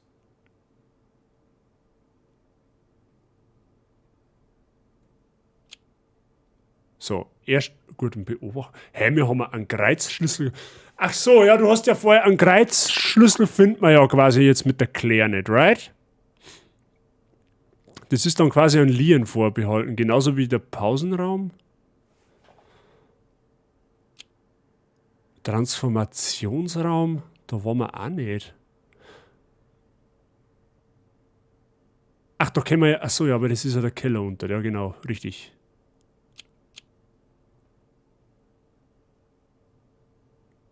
Gut, die Frage ist, da haben wir alles und da haben wir auch alles.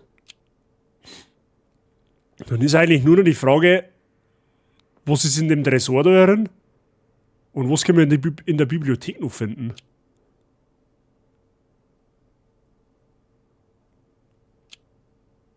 Es ist auf alle Fälle im Erdgeschoss in der Bibliothek. Vielleicht findet man da noch einen Hinweis, was in dem Tresor drin ist. Weil überall anders, das haben wir alles gelootet, glaube ich. Beobachtungsraum, da können wir nicht rein.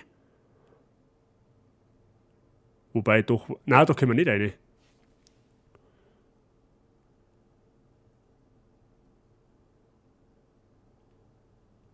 Okay, jetzt pass auf. Dann haben wir da noch den Pausenraum.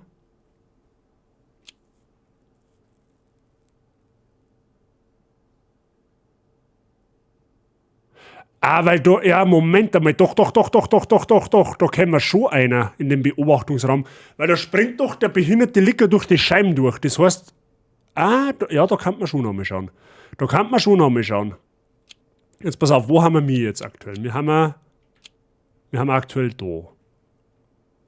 So, das heißt, wir gehen dann ganz normal wieder da durch, dann da außen, dann über Treppen oben und dann...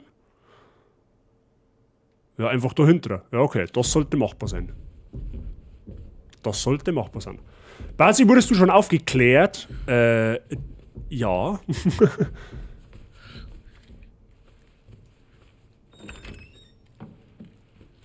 Es schaut immer schon mal nicht schlecht aus. Ja gut, dann machen wir noch ein bisschen Collecting.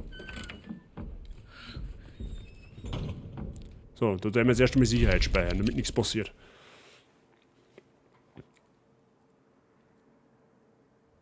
So, haben wir noch Brandbomben? Haben wir noch, perfekt. Die wird sich der Licker schmecken lassen dürfen.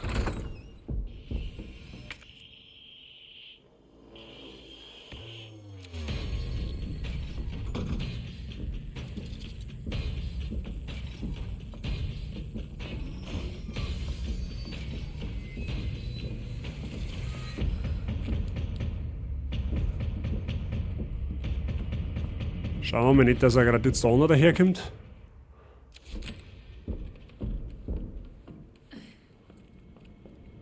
Ja, servus.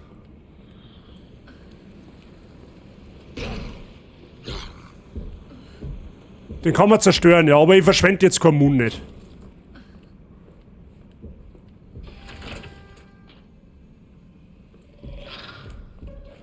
Wo ist er denn? Du Arschloch da oben!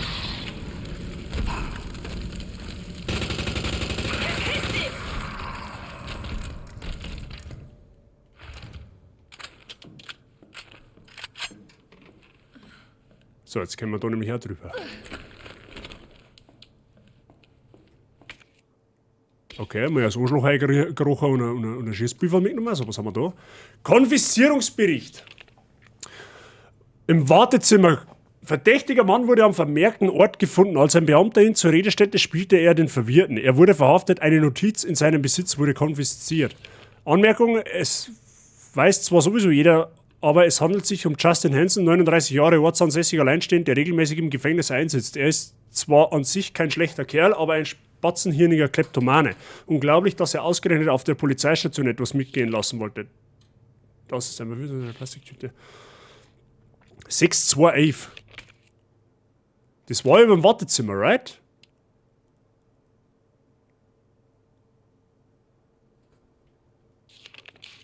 Wartezimmer, zweiter Stock.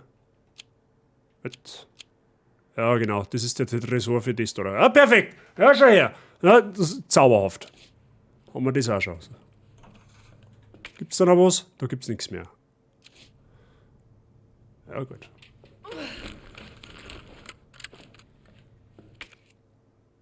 So, jetzt wenn natürlich da auch noch einer springt, dann haben wir ein Verschäftsproblem, gell?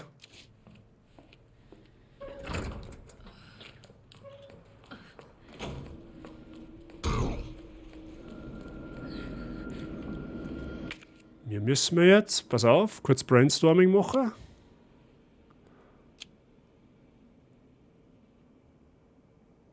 In den Heizraum weiß ich nicht, ob wir da rein können.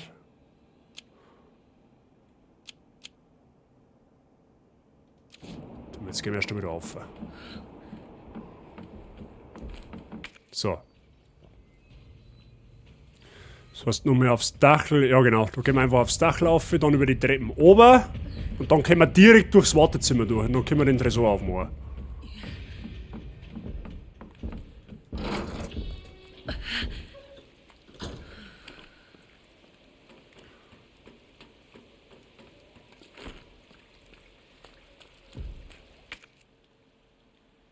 Okay.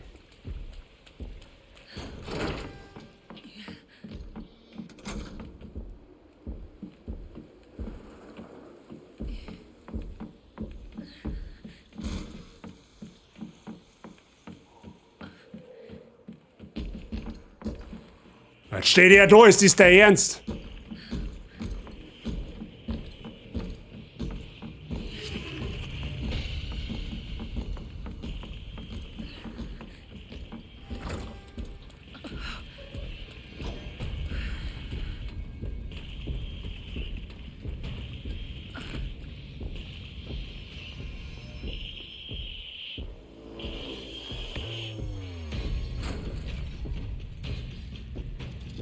Rennt man noch tatsächlich.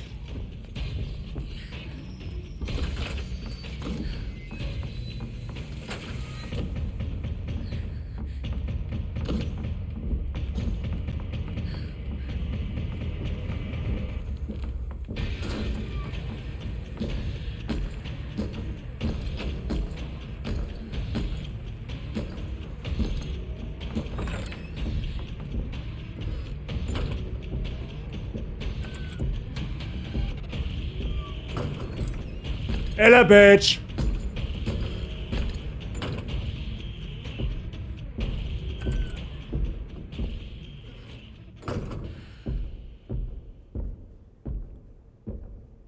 Also der Claire, der Claire da die auch noch laufen. Ja, wer nicht?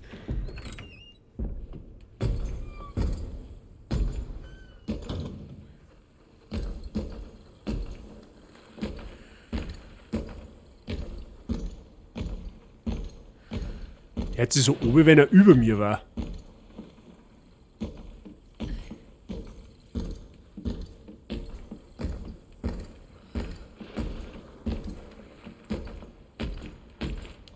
Ja, oder auch nicht. Mein Gott, du geschwollener Vollidiot, kannst mich du jetzt mal in Ruhe lassen? Ich will doch einfach nur in den Warteraum.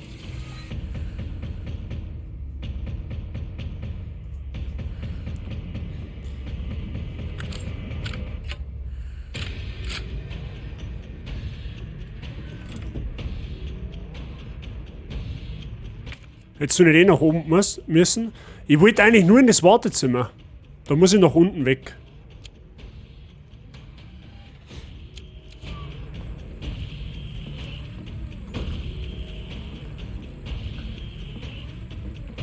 Hey, was ist jetzt? Ist jetzt eingefroren oder was?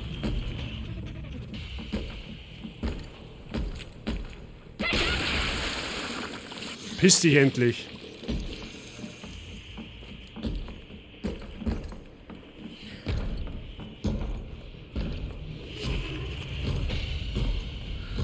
Wie so ein Idiot, jetzt bin ich wirklich falsch gegangen. Meine Fresse!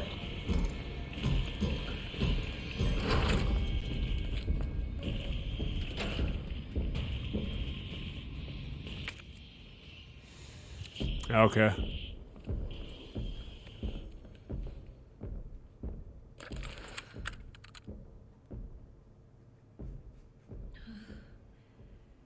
Ach, der verfolgt mich jetzt gar nicht, okay. Ja, gut.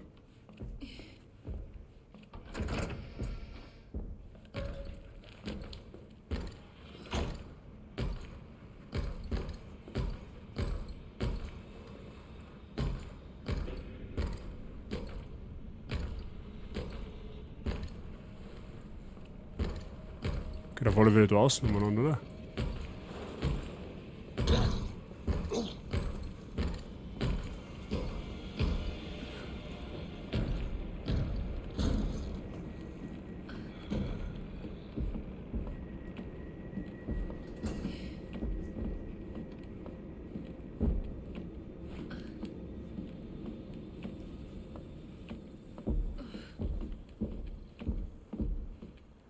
Wie schön entspannt das war, wenn er nicht umeinander rennen hat.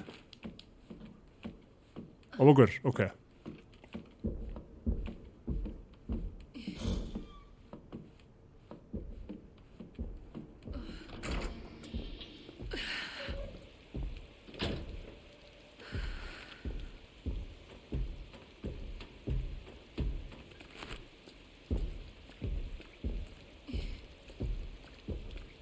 Geht auf alle Fälle da drinnen rum.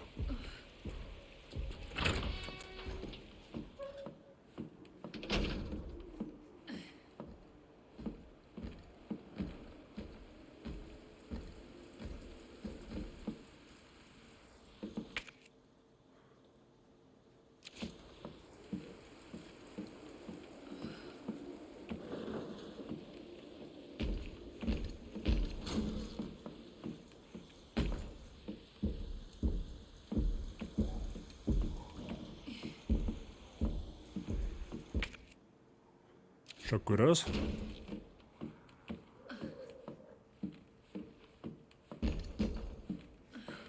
Mike, geh mir nicht auf den Sack, jetzt ehrlich.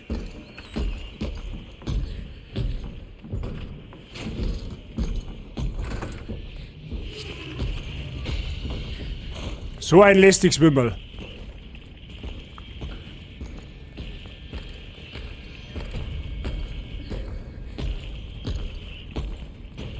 Hey Marvin.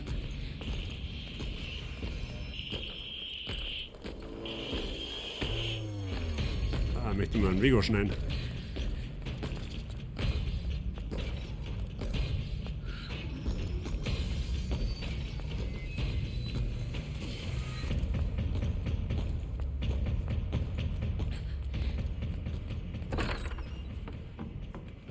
So.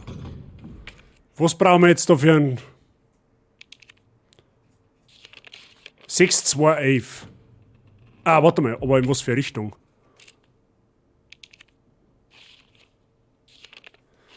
Sechs nach links, 2 nach rechts, 11 nach links. 6 links, 2 rechts, 11 links. So.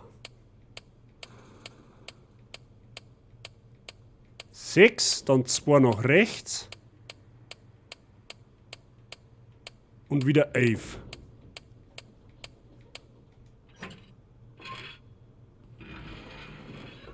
Ah. Erweitertes Magazin. Ja, das nehmen wir jetzt einmal mit, ich meine, okay.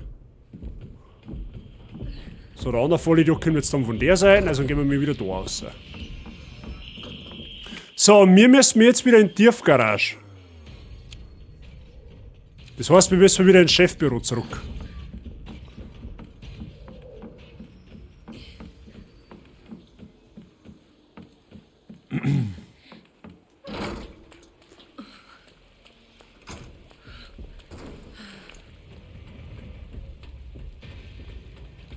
Zumindest erstmal.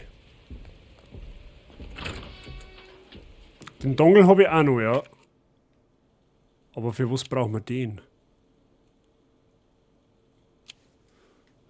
Gut, da haben wir ja jetzt alles. Da kommen wir nicht aus.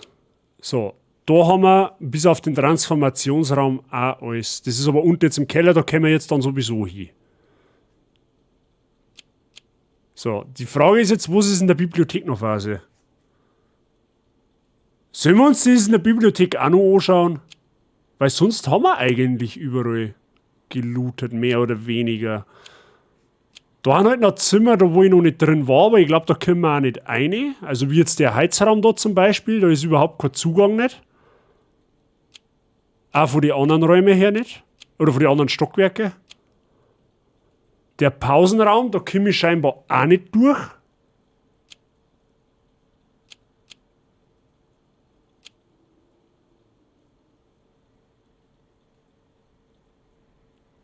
Also das Einzige, was jetzt noch offen ist, ist da die Bibliothek.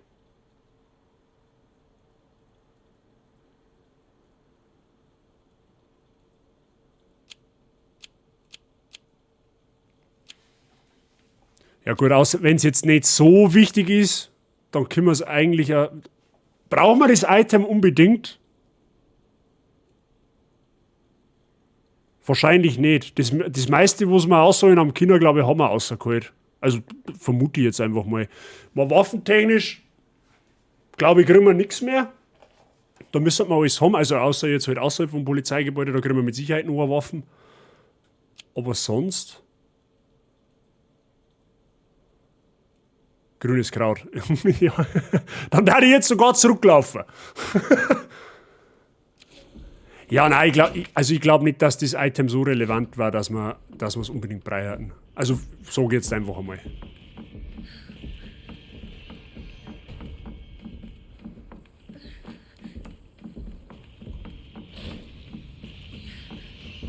Da kann man nichts da. Da.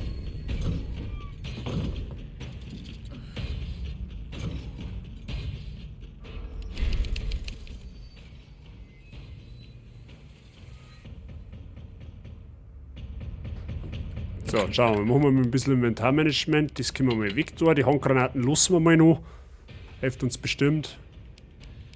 Was haben wir dann da noch erinnert? Nichts besonders aktuell, okay.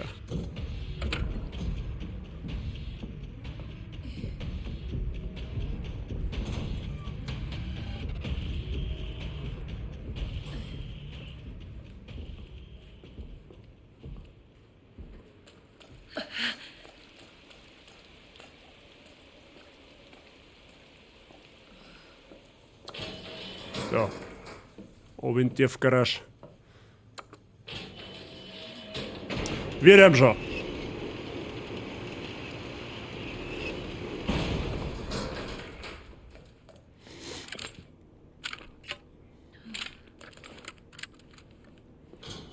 So, da haben wir alles. Das Einzige, was man dann noch schauen kann, ist, dass wir in den Transformationsraum kommen. Da kann man uns tatsächlich noch umschauen. Da, ach, Moment einmal. Da geht ja auch noch ein Gang nach hinten. Ach, so können wir vielleicht... Ah, da können wir vielleicht in den Raum da rauf. Ah, Moment. Ja, das schauen wir uns schon an. Das schauen wir uns jetzt schon an. Irgendwie glaube ich nicht, dass da nichts ist. Kann ich mir zumindest jetzt gerade nicht vorstellen. Aber scheint wohl so zu sein. So, jetzt passt auf. Wo ist der? Da müssen wir jetzt durch die Tür da hinter durch. Nein, Schmarrn müssen wir nicht. Wir müssen da durch. Ah. Da können wir da rein? Hallo? Ah. Ja, genau. Mach sofort das Licht da. Das ist ganz hinterm Ende. Du, was? Mit den Katzen spielen, wer ist jetzt müde? Ich oder die beiden? Gute Frage.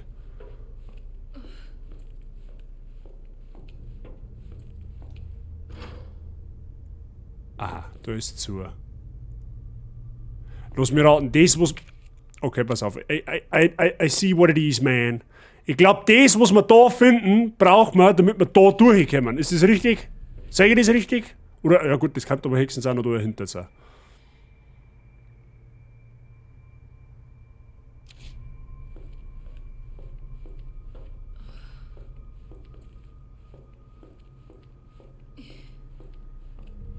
Okay, also doch in die Bibliothek.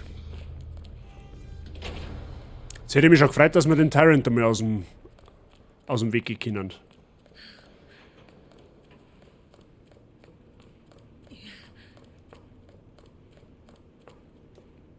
Ja, ist schon gut.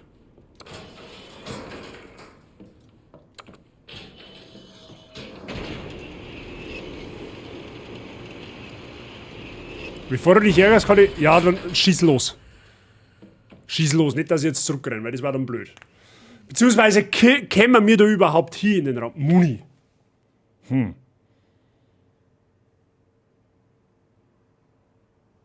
Für die Pistolen. Schauen wir aktuell aber noch ganz gut aus. Und ich bin mir nicht sicher, ob es sich lohnt, jetzt wegen ein paar Schuss zurück zum Renner. Wo ich vermutlich wieder Schuss verschwenden muss, weil man da auch noch im Knack sitzt. Ja, okay, können wir dann überhaupt... Es war halt interessant zu wissen, welche Räume ich noch aufsuchen kann. Der Pausenraum ist ja offensichtlich raus, weil da komme ich ja nicht rein. Ne? Die Tür ist ja dicht. Das Einzige, was noch möglich wäre, was ich aber nicht glaube, ist dahinter der Transformationsraum. Aber da bin ich mir auch nicht sicher, ob wir da hinkommen, weil ich sehe da nirgendwo einen Zugang. Da ist gesperrt, beziehungsweise haben wir da durchgekommen? Ich weiß es nicht mehr. Und wir haben, glaube ich, alles so weit gelootet, was wir looten können. Pausenraum ist dann normalerweise raus. Der Heizraum ist, glaube ich, auch raus. Ich glaube, das ist ein Ruheraum beim Lieren, wenn man nicht alles täuscht. Es gibt Räumlichkeiten, wo klären nicht die, ja, und das sind dann wahrscheinlich genau die. Okay, passt, dann haben wir ausgeschmatzt.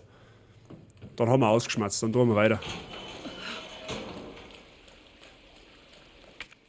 Halt, jetzt bin ich im Polizeigebäude. Und wieder nach unten. Verstehen meine Eltern gerade, wenn ich keine Ruhe gegeben habe? Ja. So ein Haustier ist halt einem auf Trab auf jeden Fall.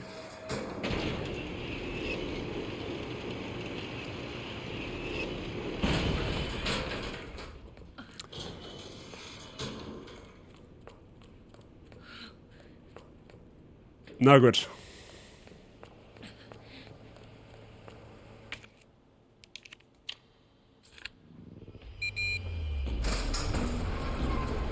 Du schon wieder?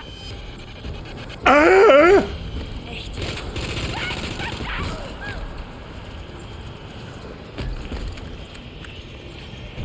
Der gibt aber echt keinen Frieden, ne?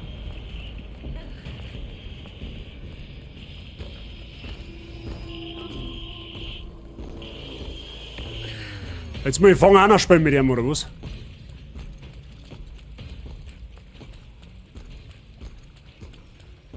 Waisenhaus.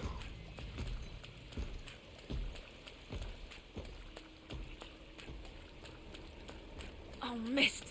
Ist wohl nicht der richtige Weg. Ja, tolle Wurst!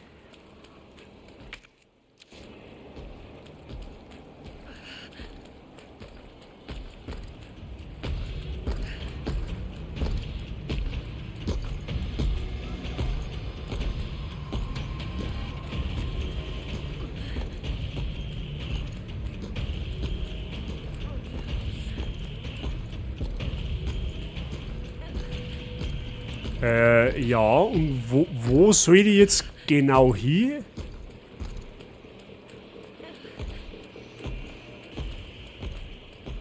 So kostet nicht Nachbarschaft ins Waisenhaus, aber...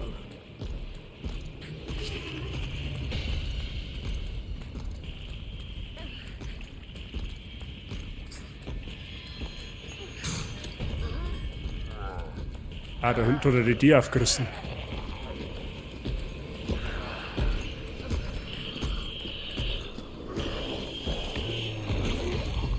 Ist gut.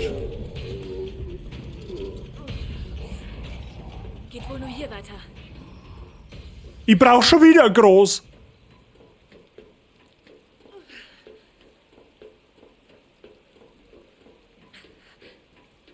Umbrella, ja, perfekt.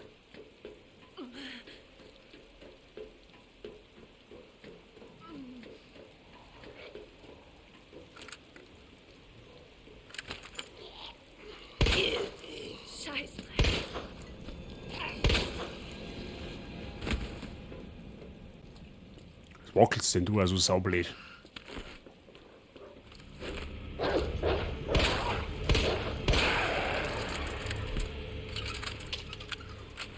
Ja, super, jetzt kommen Zombie-Dobermänner auch noch daher. Perfekt.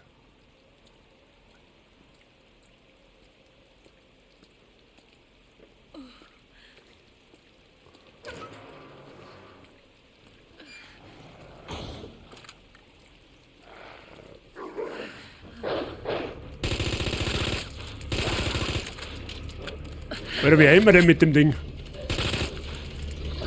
Alter, der hat jetzt diese 4000 km/h Köter, oder was?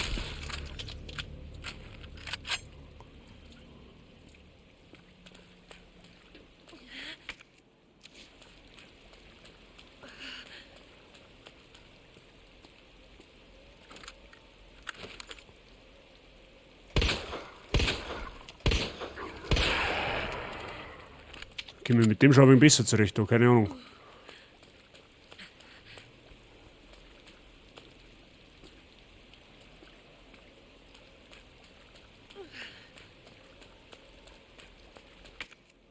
Ah, da hinten ist ein Tier.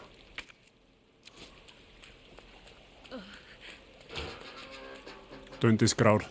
Kraut ist gut. Kraut ist immer gut.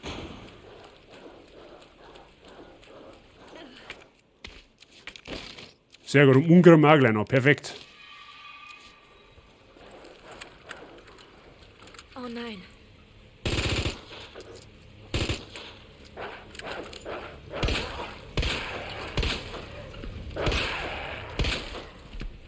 Wow, das waren jetzt mal meine glorreichen 5 Sekunden vor Aiming.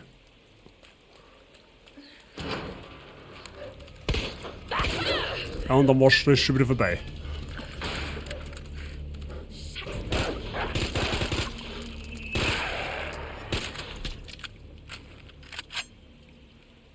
Also ich mag ja Hunde eigentlich, ne? Gibt's überhaupt nichts, aber das... Jetzt bin ich ja schon mal froh, dass der andere jetzt gerade nicht daherkommt, ne? Das ist ja schon mal was. Aber auf alle Fälle, da gibt's irgendwo was.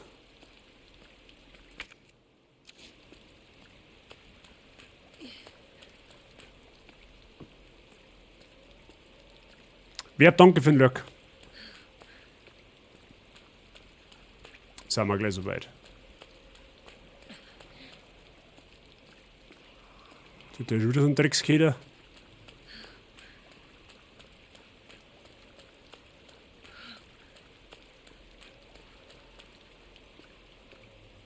Oh, perfekt. Was sind wir da? Ja, ist ein blaues Kraut, okay.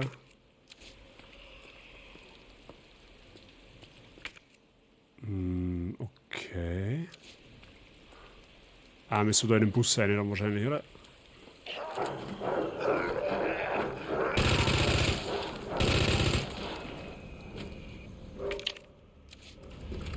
Bitte stirbst du bitte?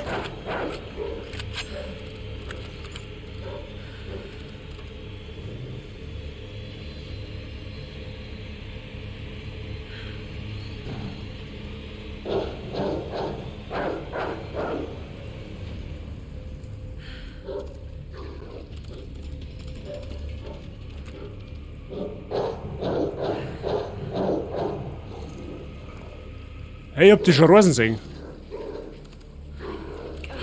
Da ist er.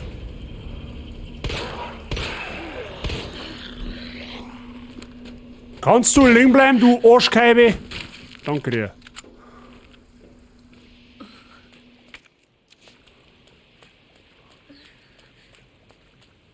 Das muss das Waisenhaus sein. Ja, hoffentlich.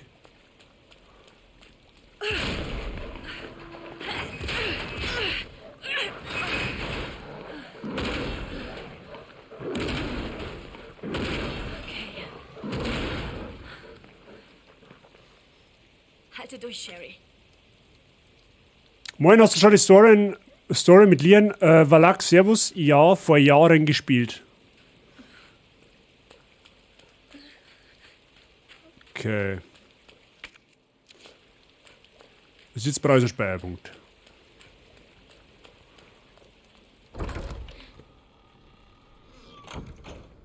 Gut, ich traue dem Vielen jetzt nicht. Ich habe den Anhänger. Sherry? Wo bist du? Sherry, Sherry Lady. Oh nein, das war was anderes. Scusi.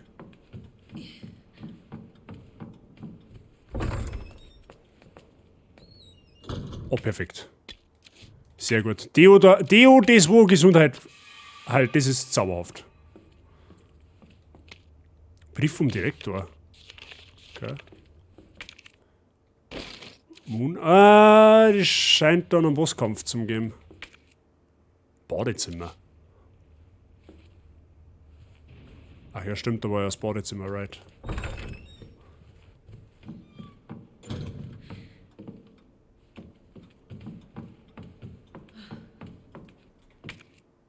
What?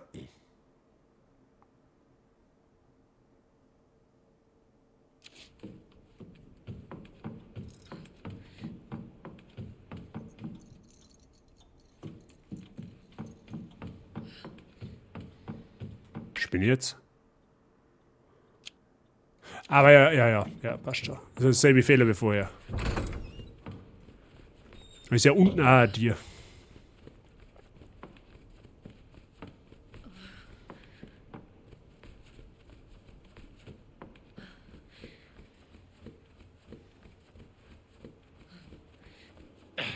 Wolleck! Deine Schuld. Zu trödelig. Oh Gott. Weg von mir. Verdammt. Ja, der Schießen. Oh mein Gott. Ja, ich glaube, der hat's hinter sich. Ach du Scheiße. Hä, was ist da jetzt aus einem rausgekrochen? Oh, ganz ehrlich, gehört da gar nicht anders.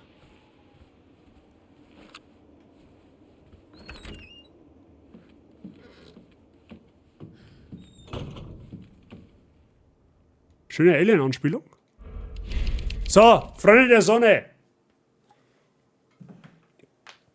Ihr wisst, was jetzt kommt. Ihr wisst, was jetzt kommt. Okay? Ich glaube, das passt genau. Ich glaube, das an der Stelle passt das genau. Wir machen dafür heute einen Cut. Okay? Da tun wir am Mittwoch weiter. An dieser Stelle. Sonne war nicht schlecht heute. Ja. Wobei, ganz ehrlich, ich bin tatsächlich froh, dass jetzt mal langsam ein wenig herbstliches wiederkommt. Weil das, ganz ehrlich, 25 Grad im Oktober ist halt leider auch nicht absolut normal. Ne? Das ist halt leider absolut nicht normal. Keine Lust mehr. Für heute machen wir da einen Cut, das passt jetzt ganz genau. Das ist jetzt ein schöner Cliffhanger für einen Mittwoch, ja, wie man dann mit der Sherry, meine heißt's, wie es dann mit der Sherry weitergeht. Und ja, das ist jetzt von der Zeit her eigentlich genau passender so.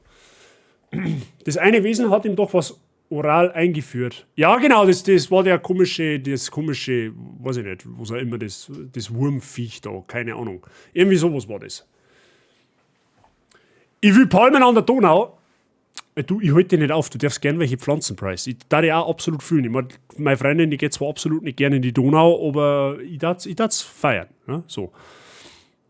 Aber so aktuell bin ich, wie gesagt, einfach froh, wenn es mal Staat dem Deutschen, wenn es ein deutsches normales Klima kriegt, ne, für den Oktober. Weil, wie gesagt, 20 Grad plus ist halt im Oktober absolut nicht normal. So. Ich bin absoluter Verfechter vom schönen Wetter, aber so ein bisschen Schmuddelwetter darf allmählich werden. So, ne? Dass man sich einfach nicht schlecht fühlen muss, wenn man mal in der Bude hockt. So. Oder wenn man es einfach weiß, jetzt ist es ja gemütlich so. Ne? Aber gut, Freunde, ich hoffe, es hat euch Spaß gemacht. Es war halt eher mehr stressig wie gruselig, gebe ich zu. Ja, das liegt aber unter anderem daran, dass wir mir eigentlich die meiste Zeit mit wenig Gesundheit durch die Gegend gerannt haben.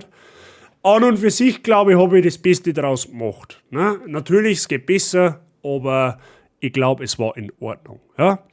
Morgen wird es dafür wieder deutlich intenser. Ja? Morgen wird es deutlich schlimmer. Morgen spielen wir nämlich um 5 Uhr weiter mit Madison. Ja? Morgen 17 Uhr Madison, Stream Nummer 2.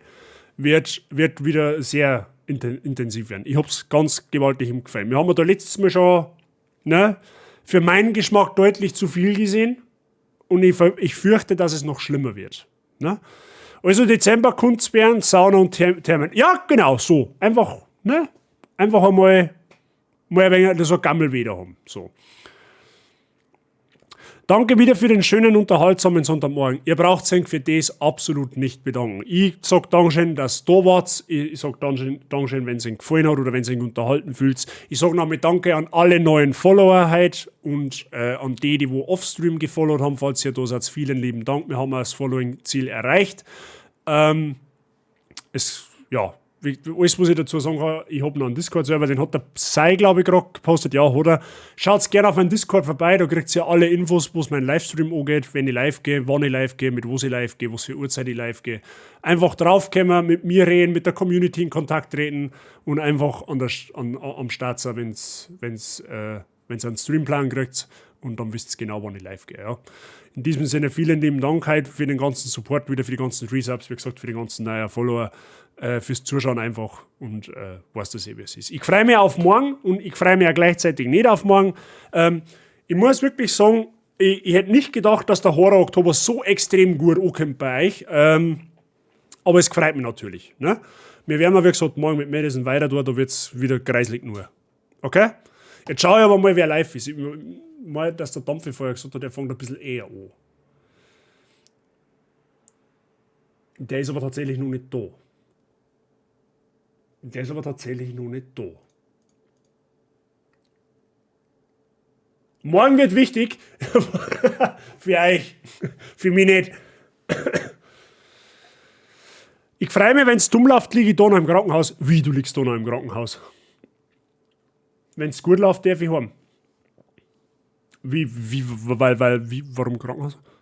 Montag war es wieder. Ja, Montag war es wieder. Ja, nein, wie gesagt, morgen auf alle Fälle das deutlich schlimmere Projekt. Ich sage, Risi ist im Vergleich dazu wirklich entspannt. Also, wenn man jetzt mal davon absagt, dass der Tyrant ständig hinter einem her ist und man mit jedem Hit quasi stirbt.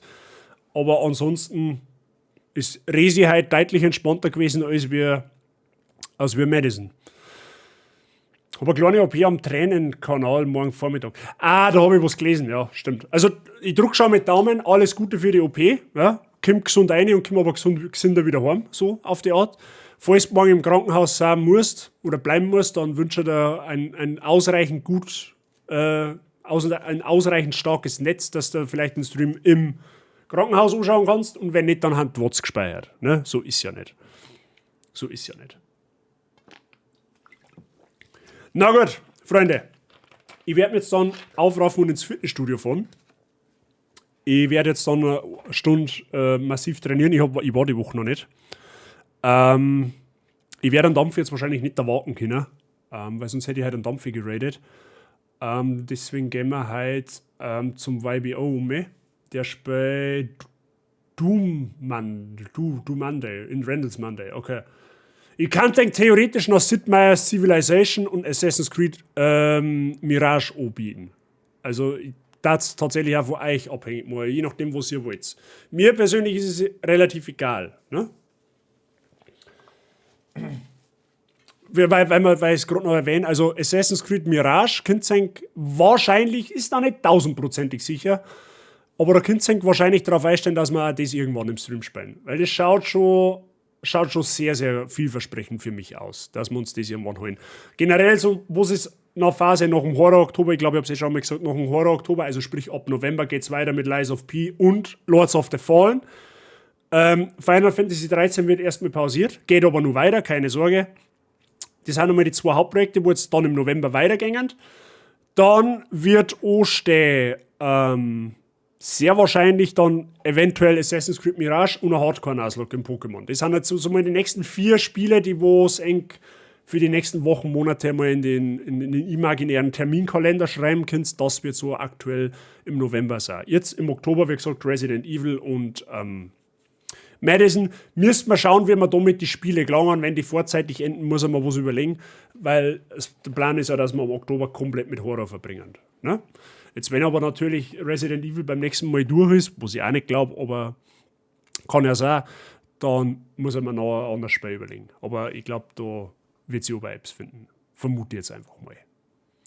Aber gut. Randall's Monday, letztes Kapitel. Ja, dann gehen wir zum YBO. Dann haben wir schon ausgeschmatzt. Gut, Freunde. Vielen lieben Dank nochmal für alles. Es hat mich wahnsinnig gefreut, es hat mir wahnsinnig viel Spaß gemacht. Ich habe Freude gehabt an dem Stream heute, ihr hoffentlich auch. Wir hören uns morgen um 17 Uhr zum Madison. Ich wünsche euch alle einen schönen Sonntag. Kommt gut in die neue Woche. Ich habe noch 2 Tage frei tatsächlich.